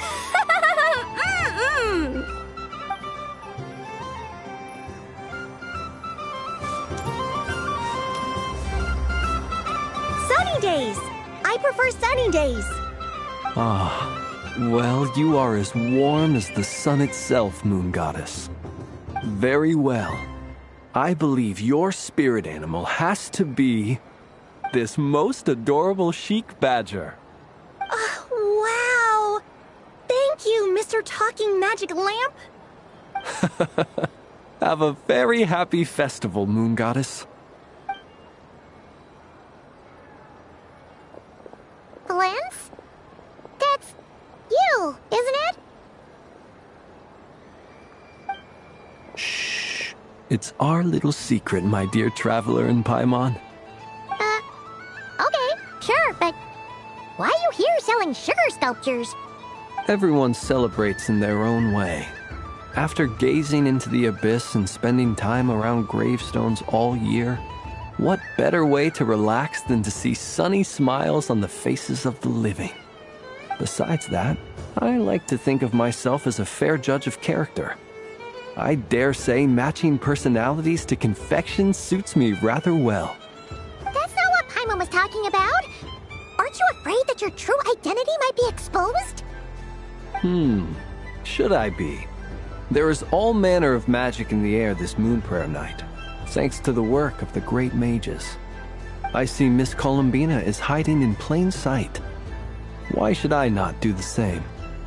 Why miss this rare opportunity to enjoy a special evening in my true form? Fair enough. You got a point there. People who don't know you will probably think you're just a talking lantern. Well, now that we see eye to eye, what brings you here? Not a search for your spirit animal, I presume? Ah, well, actually... Here, see for yourself. Oh, this is... How wonderful. A beautiful idea. Yeah, we just met Barka, and he said that having everyone draw their own section was kind of boring. So, he did your bit for you. Ah, Varka. Ever the maverick. I see his artistic skills are truly one of a kind. In that case, I shall paint something on Mr. Albedo's behalf in a short while. What? Why not now? Ahem. Welcome home, Moon Goddess. Phew, that was close. Hello, Flins. She recognized you right away! What keen eyes you have, Miss Columbina. Especially considering they are shut. I did not see you. Rather, I sensed you. I can sense the fluctuations in Kuvaki all around me. One would expect no less of the Moon Goddess. Might I interest you in some candy? Yes, please. Excellent. I shall make some for you right away. Hmm? Something the matter, Miss Columbina? What about my spirit animal? All the other children carrying sugar sculptures are talking about it. Wait, is she taking the test seriously? Ah, my apologies. How could I neglect that? You are quite right, Miss Columbina. Every one of us has a magical creature living in their heart. Would you permit me to help you find yours? Yes, please. Do you prefer the day or the night? Night. Which of the 4 seasons is your favorite? Winter. Think of a perfect day. What is the weather like? Sunny, rainy, or perhaps cloudy? Rainy in the morning, sunny at night. What kind of answer is that? Forests, lakes, and open seas. Which do you prefer of these? I like them all. Imagine you opened your very own shop. What would you sell there? Moonlight, I think. Wow! My mom would totally shop there. It wouldn't cost anything. You'd just need to visit. Aha! I believe I know what your spirit animal is. Here, for you. Oh, it's a Kohenki! Indeed. A free-spirited being with a deep love for all things here in Nodcry, who selflessly lends her aid to as many people as she can reach. It is the perfect fit for you, Miss Columbina.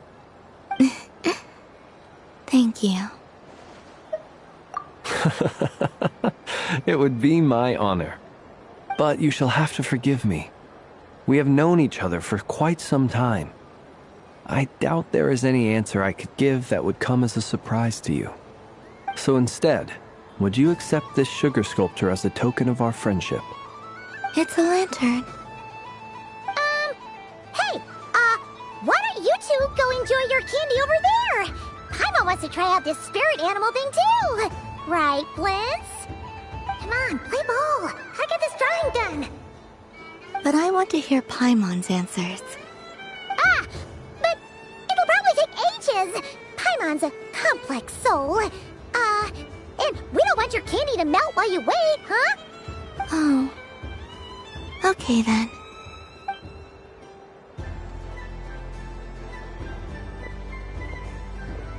Phew! Nice excuse, Lady Paimon. That was some quick thinking. Yeah, no thanks to you. Although, help next time.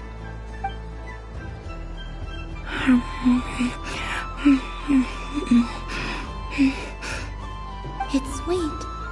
Is that Laka berry? I wonder what flavor the traveler got. This way, this way! It's the candy-selling lantern! I'm coming! Of course. Traveler, maybe we can share? Yes. I found out recently that people share their food sometimes, so I'd like to try it. Or thank you.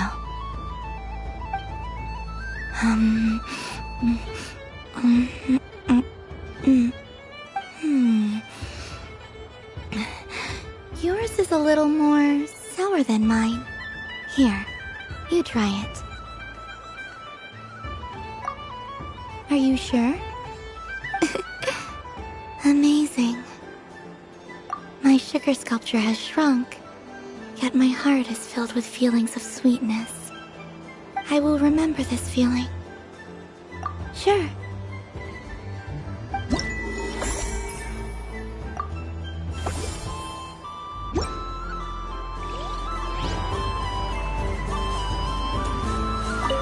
Something about festive lighting always has a way of putting the warmest smiles on people's faces. This is most thoughtful of you, Miss Columbina. Kindness exudes from your heart like benevolent moonlight. Forgive me, but I shall have to enjoy this gift a little later. I hope that the flavor I chose is not the only one of its kind. If others were denied the chance to sample such kindness as you have shown to me, it would be a great pity indeed.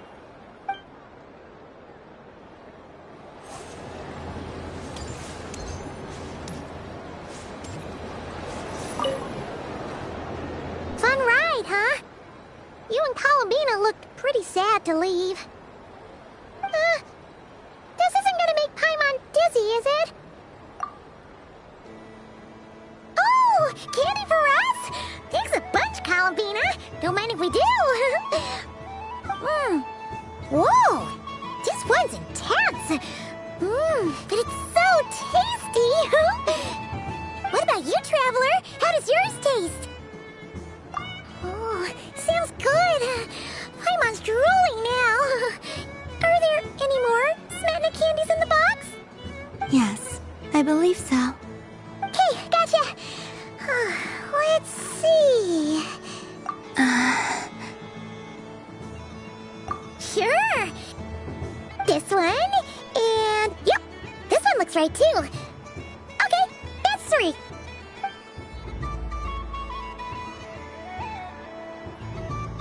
Here we go. 1 per person. It's so sweet.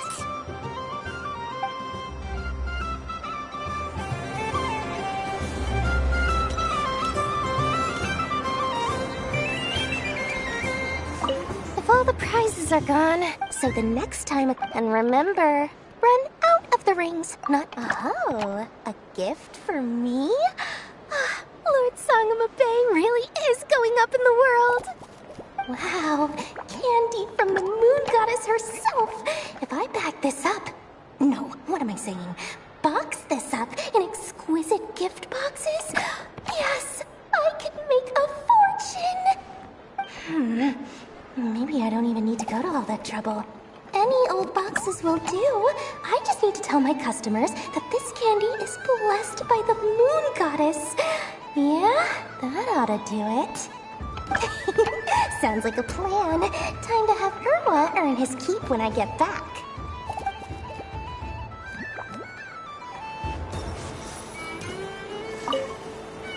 Done being a do-gooder yet? Thanks for coming here with me, Hat Guy. Are there any games you'd like to play? It's your turn to pick. Why does that hamster think you've grown up? You haven't changed at all. I know you don't mean that. You're just taking the opportunity to make fun of me, aren't you? Even if you won't admit that taking some time to compose yourself is important, I can see that you're doing it in practice. Otherwise, you'd have taken off your hat and flown away by now. Looks like Albedo's socialization program has been far more useful to you than all those Vahumana textbooks. I thought you'd actually spend your precious time doing something more worthwhile. Everyone has to take one? Well, fine. I'll take mine.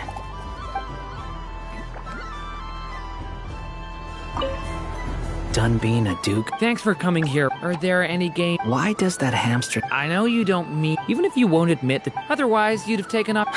Looks like Albedo's socialization... A moon prayer candy for me? Huh, thank you. It smells like... baked apples and butter. Reminds me of Good Hunter, a restaurant in Mondstadt. I always have to resist the temptation to go there, unless I'm ordering food. I understand your homesickness, Miss Columbina. I have a double dose of it, because both Simulanka and Mondstadt are my home.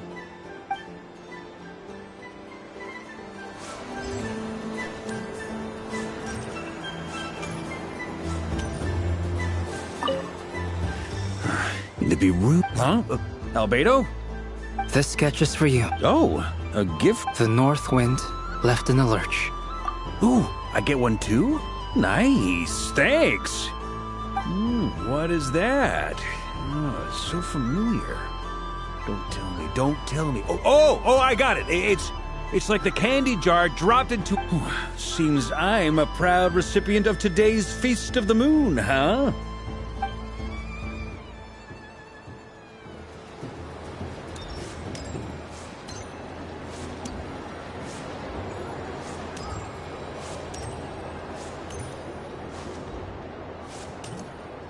What's this?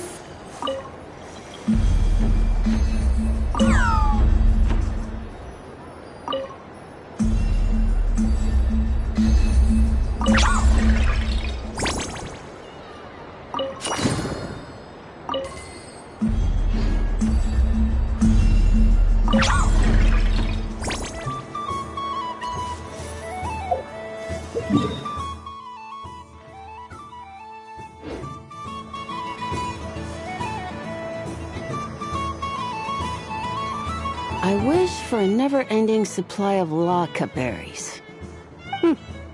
What a humble wish. Probably written by a child.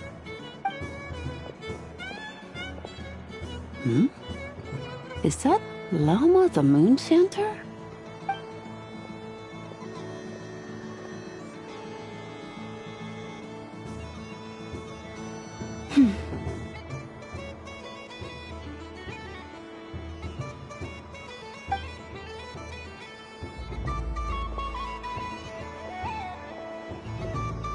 I wish that the long plume ibises would stop biting me. Oh dear, poor Lauma. All right, I'll write that one down for you. I got it. While everyone else is celebrating Moon Prayer Night, you're as busy as ever. I don't mind. It's rewarding work. A good kind of busy. My antlers are at their heaviest tonight, and the Kuvaki waves are especially strong. But as I help these dear friends hang their wishes up, I feel a great peace within myself that is hard to describe. You see, they are all such beautiful wishes, and they are ones that we can fulfill by our own strength. Do you blame me, Llama? I want to hear your honest answer. It is by the help of so many people that I can return to the moon. But I feel as though I've hardly done anything in return. You've done plenty, Columbina.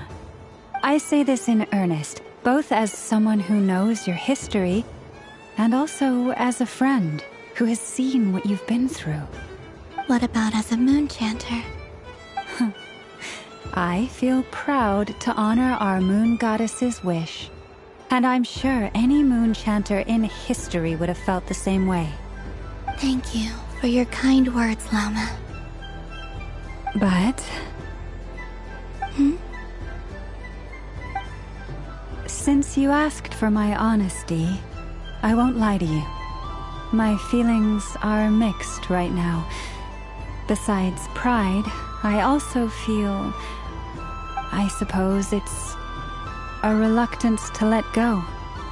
Once you return to the moon, we will be far apart and separated by a false sky. I'm sure those of us left behind will gaze up at that sky, yearning for the moon once in a while, just as you used to do. I will miss you, Llama. I will miss you all.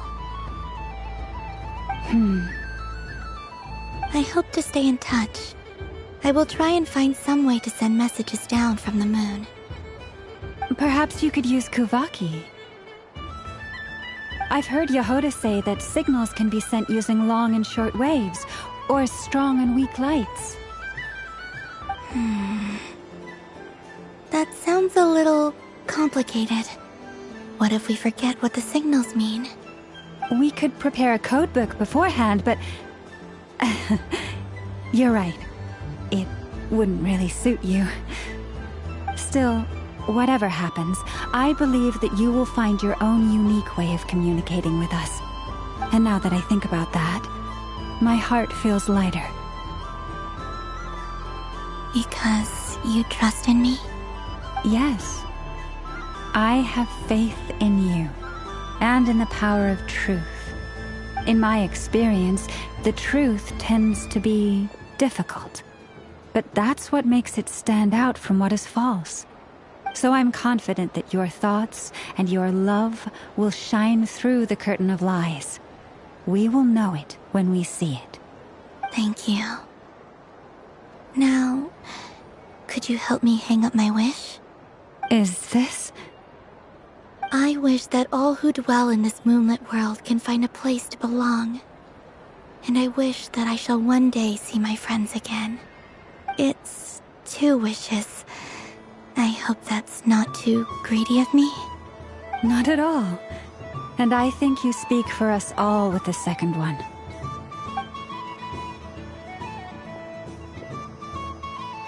I shall continue to pray until the day that all of these wishes come true.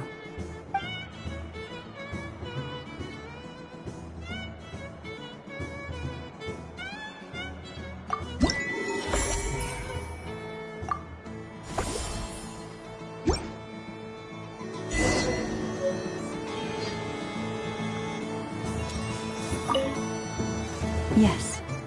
May everyone's wishes come true. Why, thank you. Don't mind if I do. Oh, my. It's so sweet. I'm so accustomed to plain, simple meals that this sweet treat is quite a shock to the senses. But I savor this moment in its entirety because it tastes like true friendship.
Traveler. Hey there, Kalamina!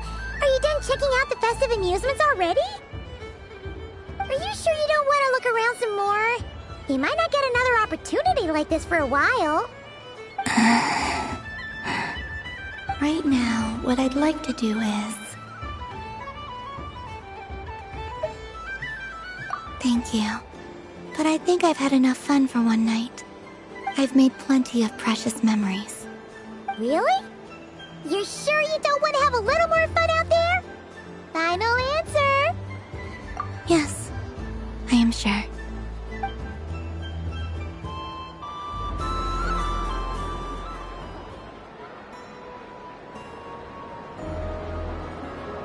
This was the most fun I've ever had on a moon prayer night.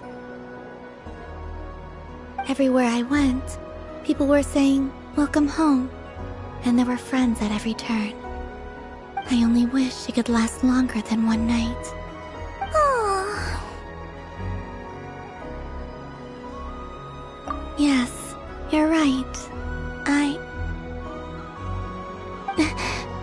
The moon prayer blossoms. Ooh, look! Look! Moon prayer night has come.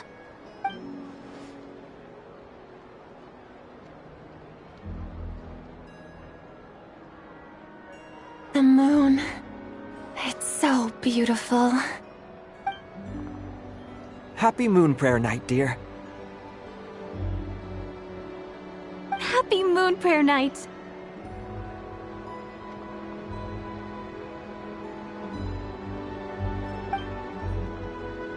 Happy moon prayer night.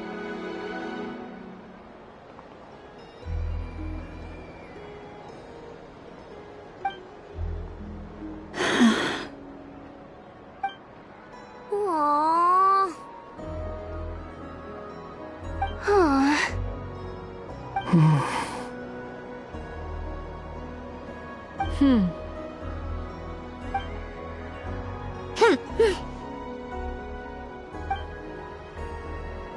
Time flies when you're having fun.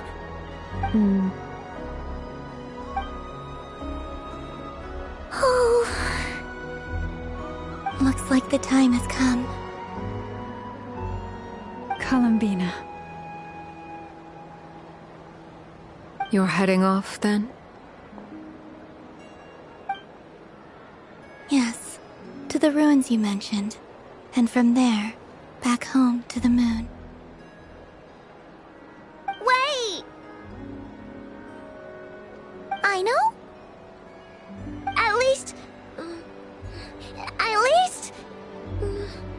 Take one of our craft shop's crumb cookies up to the moon with you. You know, for a snack. Sure. Why not? The Curatorium of Secrets believes in proper farewells. No story should be left without a satisfactory endnote. Never. Farewells are an important affair for the Ratniki, too. We never know when we might meet again. Haha! And here I thought grand farewells wouldn't suit tonight's mood. But I suppose friendly passion is not to be stopped, eh?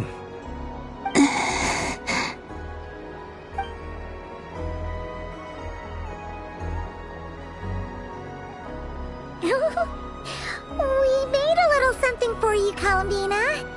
Ta-da! What is it? A Moon Prayer Night greeting card with drawings by all of your friends. You did mention that you'd like a portrait done, so I took the liberty of creating one for you. I, meanwhile, did the portrait of Mr. Albedo, and Mr. Varka did the same for me. I mean, I think my work was pretty true to life, don't you think? The picture of Ashru was my doing. The two of you seem to get along rather well. Wait, was I the only one who did a full-body picture? That's so embarrassing. I did pictures of me and Anefa. I did my own portrait and one for Hat Guy. Plus, there's the two mages, Arlecchino and Sandrone. So, if you ever miss us, just flip the card open and we'll all be right there with you. I don't know what to say. Thank you so much, everyone. This whole moon prayer night was more than I could have ever asked for. It is the greatest gift I have ever received. Lauma, I figured it out. Figured what out? Remember how the Frost Moon Scions used to use milk as invisible ink to write hidden messages? That was a very long time ago. Oh, are you saying? Yes. When I miss you all, I shall use moonlight in the same way, to write words that only you can see upon the moon itself. Wow. That sounds lovely. Quite. But how will we see them? Simply open your windows on nights when the moon shines bright, and the moonlight will naturally flow towards the words I have written. That sounds most fitting indeed. Very true to form. I'll try to write them in places that won't disturb your sleep. I, for one, would sleep all the better for having read one of your messages before settling down for the night. Exactly! So don't worry about disturbing anyone's sleep. Just promise you'll write to let us know you're okay, alright? All right. I promise.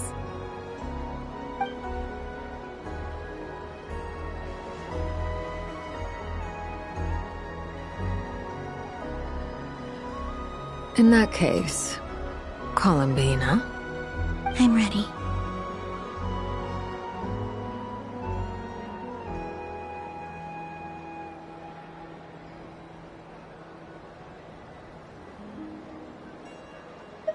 Very well. Let's go.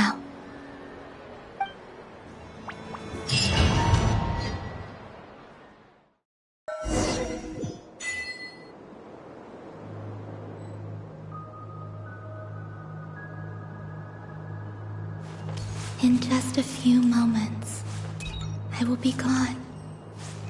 I still don't know what to expect on the moon. Will I really be able to send messages to my friends? The Kuhenki, the animals of Not Cry. I'll never get to see them again. I wonder where I'll be when the next moon prayer night comes.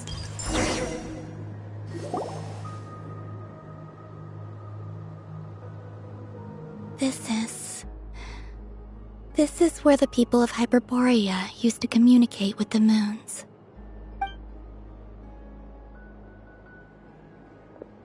Eternal moon, frost moon, iridescent moon. When the power of all three converge, the gate to the moons shall open. Moon marrow preparations are complete. Only the final step remains. I'm sure Nasha Town is livelier than ever at this moment. Yeah, it's a shame you couldn't be there for it, but it's now or never, right? It's fine. I'm more than happy with this. My last piece of luggage. My only piece of luggage.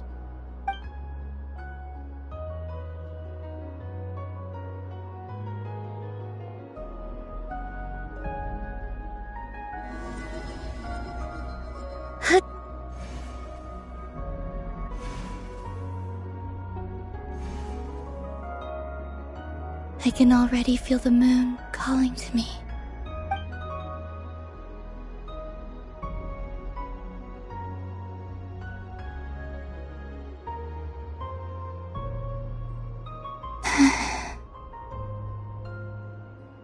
Your home lies on the far side of this light, Columbina. From now on, we will at last have a reason to pray to the true moon. Columbina. Yes? I'm listening. Be sure to come back and see us when you get the chance.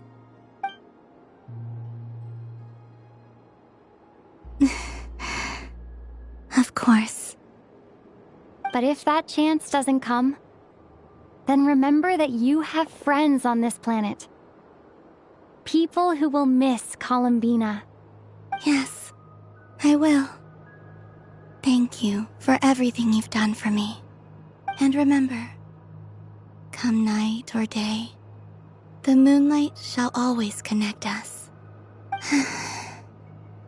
Well then, farewell, my friends.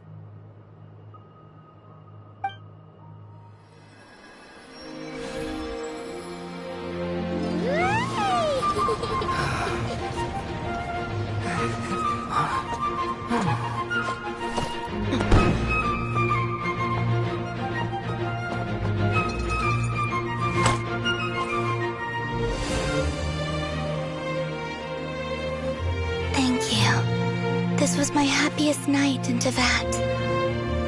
Farewell, Columbina.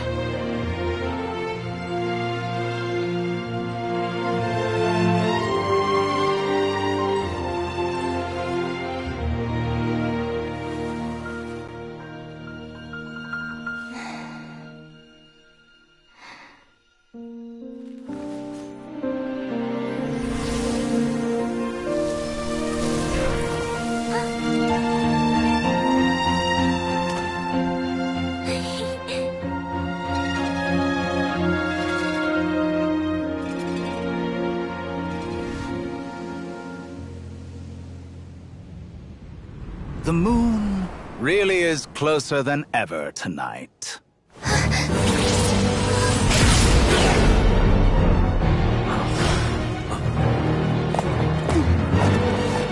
Columbina.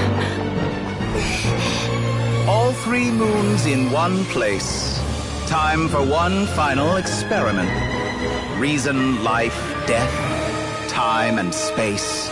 They all believed I would fail.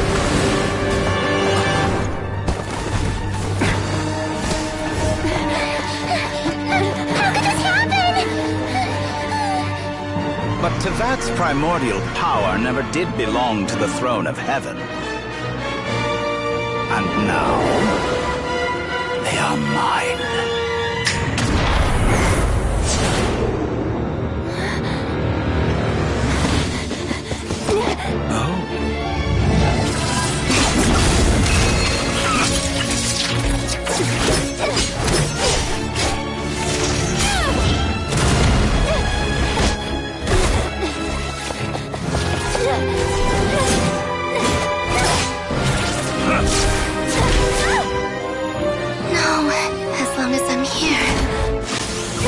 Is free to wield the 3 moons' power.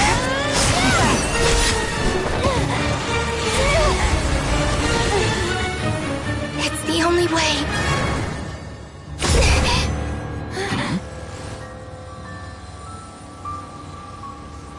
I guess I won't be going home today. Columbina! No!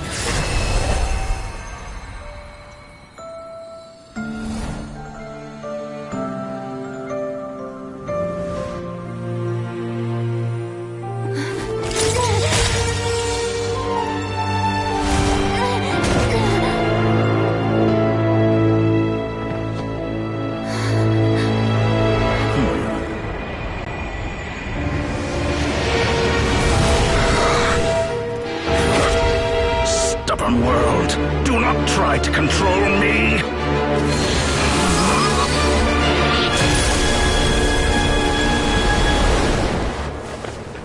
Columbina.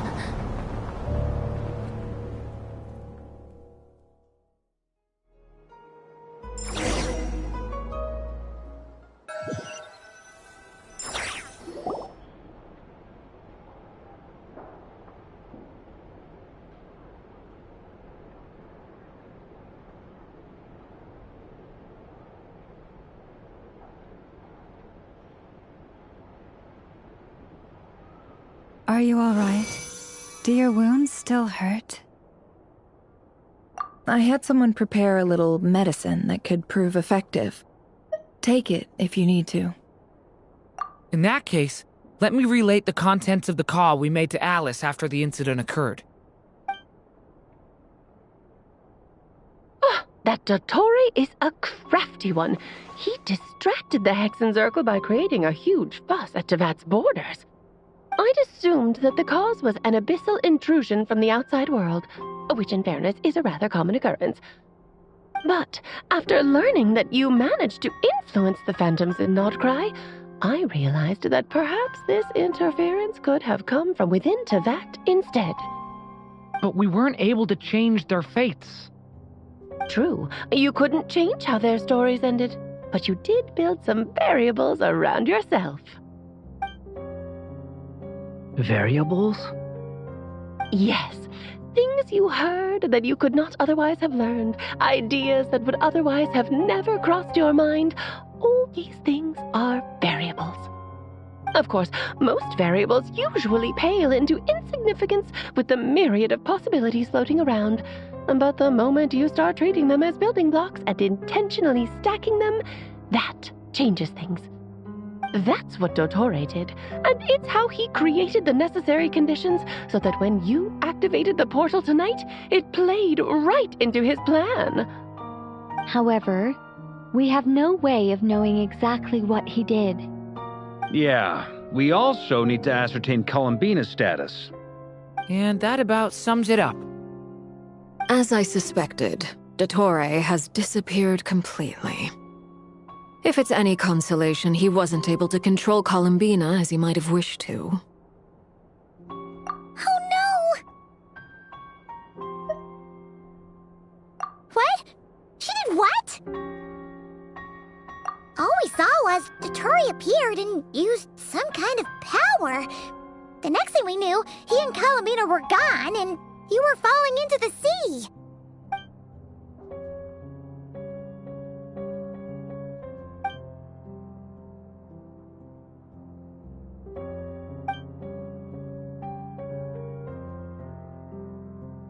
So, Columbina intentionally opened the moon gate and escaped into the same mysterious world as Rarier and Thalindis. Sounds like bad news.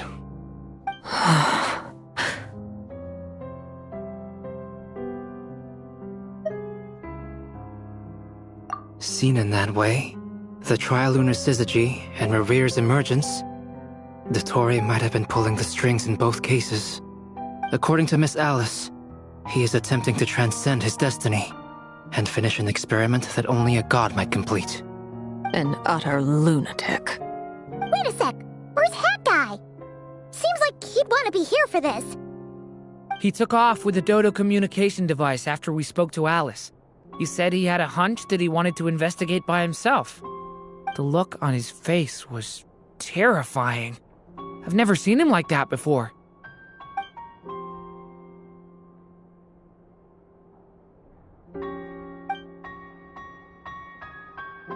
I'm back. Hat Guy! I went to look for the Hyperborean phantoms again. I think I've gotten to the bottom of it.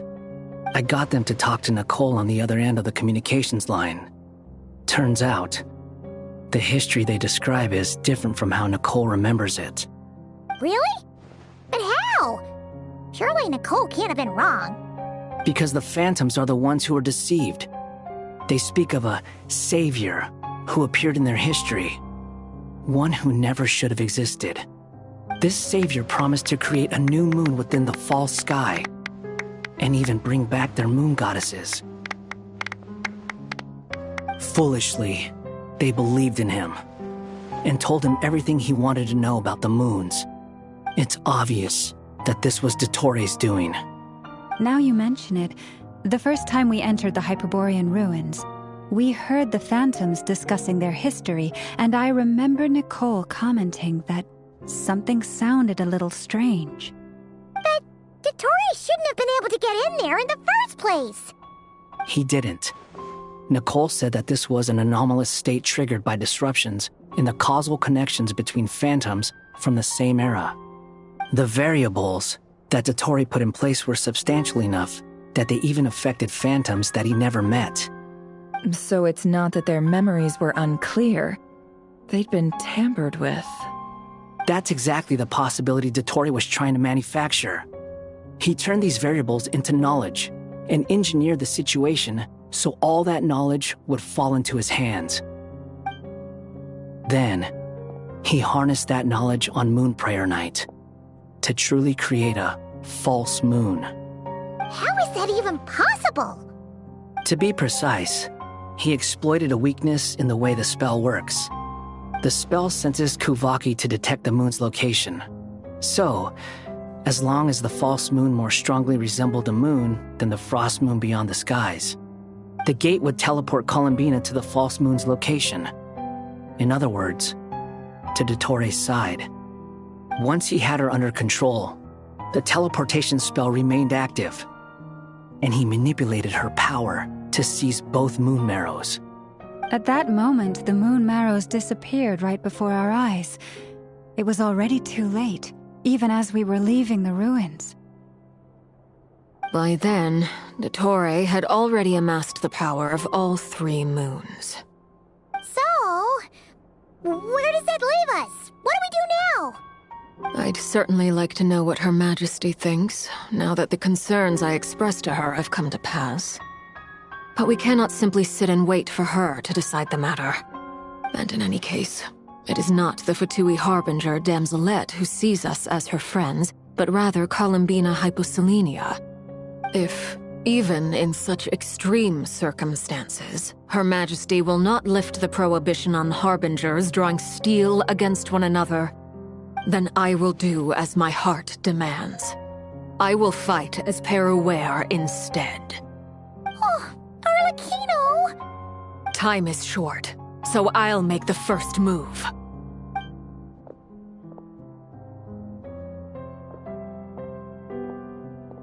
Whew. Even Arlecchino seems to be losing her cool now.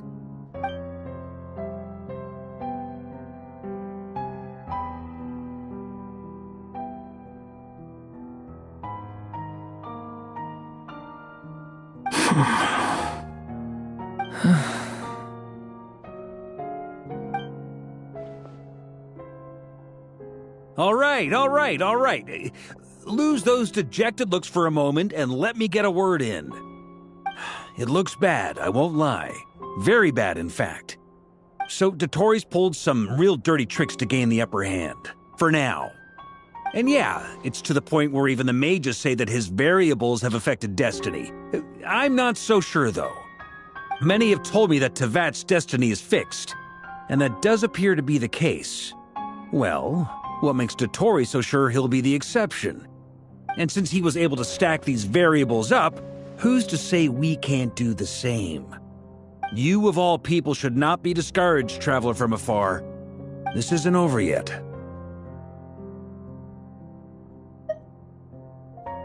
And you're not alone in that. Everyone here does, whether they've spoken thus far or not. But none of us are the type to sit back and wait for the sun to shine again. That's exactly how a knight should roll. If they knock you down, you get back up and get back in it. Don't forget, honorary knight, you're a legitimate member of Mondstadt too. Mark is right. This is far from over.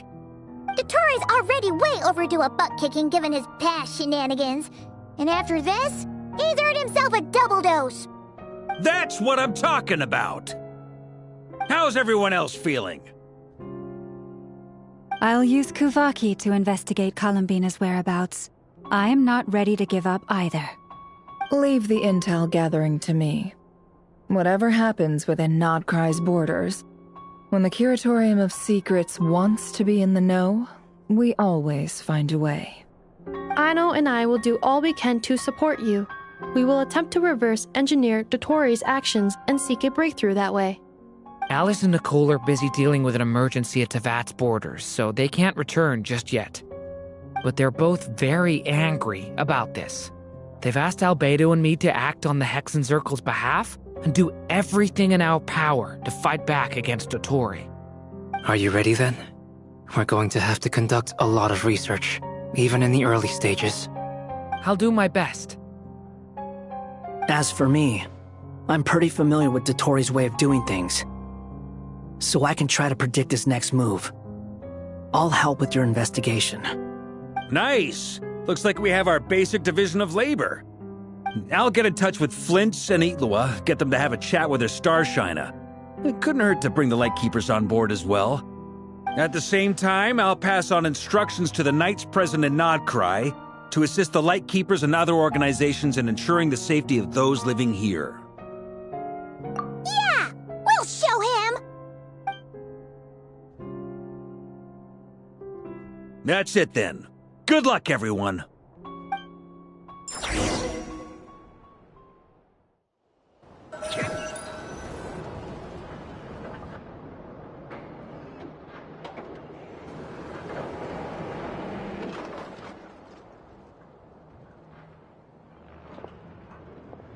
I never thought that Columbina would become my real name.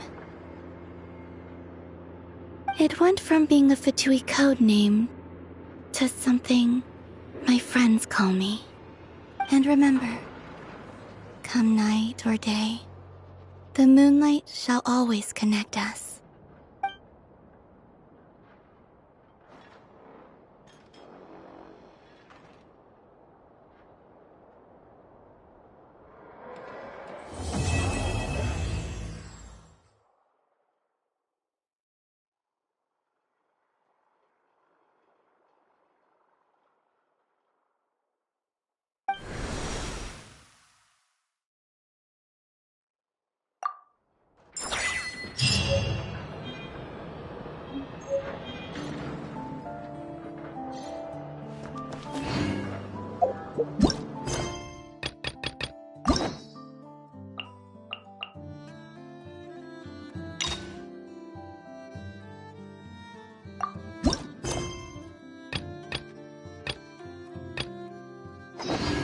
Oh, traveler from beyond this world, will you witness this tale unfold? Alice? You recognized me just like that? Maybe I need to work on my impression. Anywho, come to Star Sand Shoal. There's a little something I'd like your help with.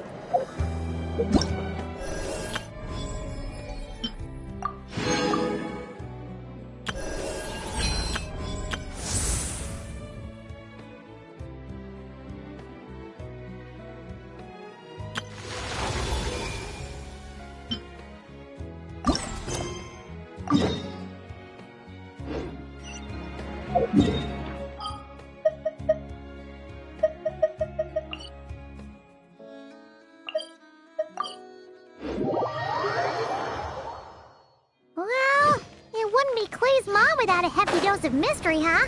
Let's go see what this is about.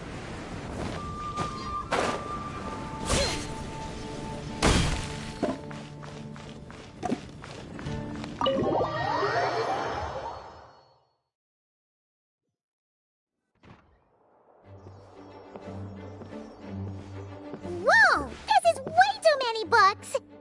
Considering this library organizing job was classified as a premium commission, Paimon came mentally prepared, you know? But seeing it in person is something else. Why, if it isn't Cutie and Paimon, what brings you back to Mondstadt? Let me guess. You missed me so much you just had to come visit. Is that it? You've become quite the flatterer since we last saw each other, haven't you? Found you! We were starting to think you weren't clocking in today. Well, I wasn't planning to. But then, Catherine mentioned someone had finally accepted an important commission for the library. So I came to check on things. Might you both be here for that very commission by any chance? Ah, music to my ears. Now, as you can see, a certain anonymous benefactor has donated a large amount of books to us.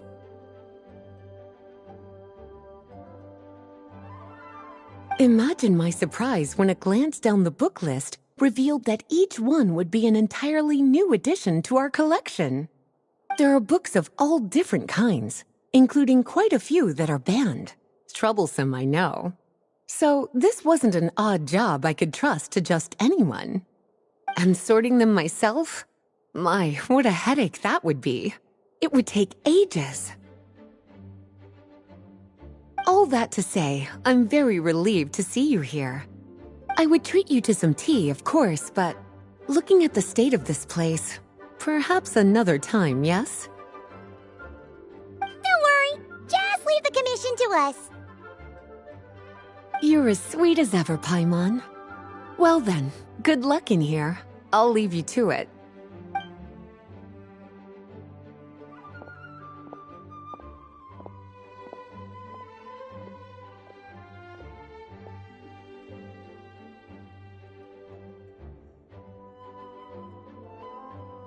Finally! We made it to the last stack! What even are some of these books? A Hilichurl's Guide to Running for Your Life? Do Hilichurls even read? Oh, and Basics of Whopper Flower Cultivation. Who'd grow one of those, anyway? And what's this one? The Little Witch's Dictionary? Huh. That title's kind of suspicious. And didn't we already sort this area? Did you notice it earlier?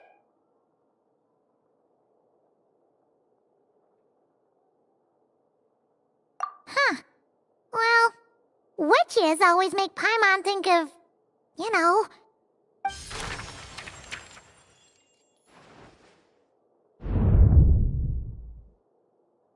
Yoo-hoo! Looking for me? Alice? How did you get in here? You must not have noticed, Paimon. I wasn't the one who barged in at all. When you opened that dictionary, you entered a mage's domain.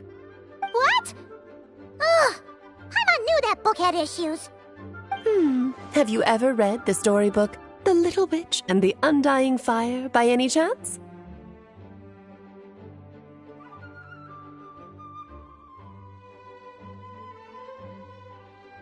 Splendid! That makes things easier to explain. This book was written as a dictionary for that other story. The actual contents of the two aren't related at all, though. That explanation makes things even more confusing. Oh dear. Where should I begin? You know the promise the Hexen Circle made to Varka at the Tripartite Conference, yes? Namely, that in Mondstadt's greatest time of need, the mages would return and lend their aid to the nation? Well, waiting around for danger to descend upon the land isn't exactly our style. Rather than a scenario where we jump in and save the day out of nowhere, it makes more sense to lay the groundwork over time. That's how M put it. Besides, who knows when such a crisis could occur? It could be in the next life, or even tomorrow. Preparation is crucial. So, I gathered the mages together to write this dictionary. Of course, it had to be under the guise of being related to that storybook. Otherwise, I would never have been able to get them in one place.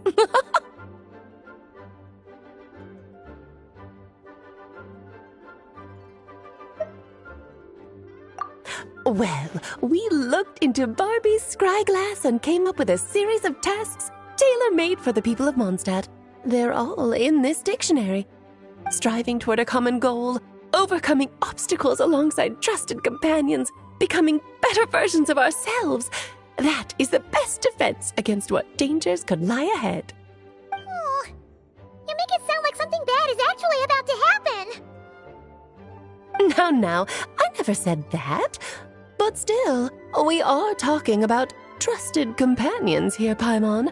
And when we speak of a person who could be considered a friend to all in Mondstadt, I'm afraid the pool of options consists of but one.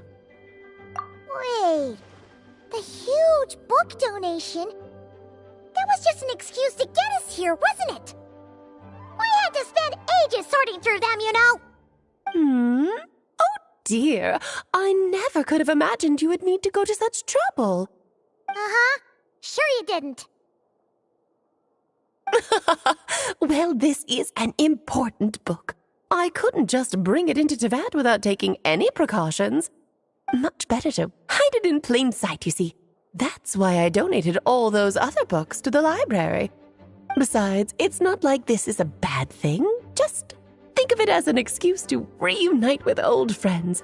And as a favor to your dear Aunt Alice. Okay. If the goal is to help the people of Mondstadt, then we're in. We'll take the dictionary. And the next time we run into our friends, we'll pass your tasks and stuff along, okay? Wonderful. Then I'll let you get to it. Have fun!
A legend told of an evil dragon who hoarded glittering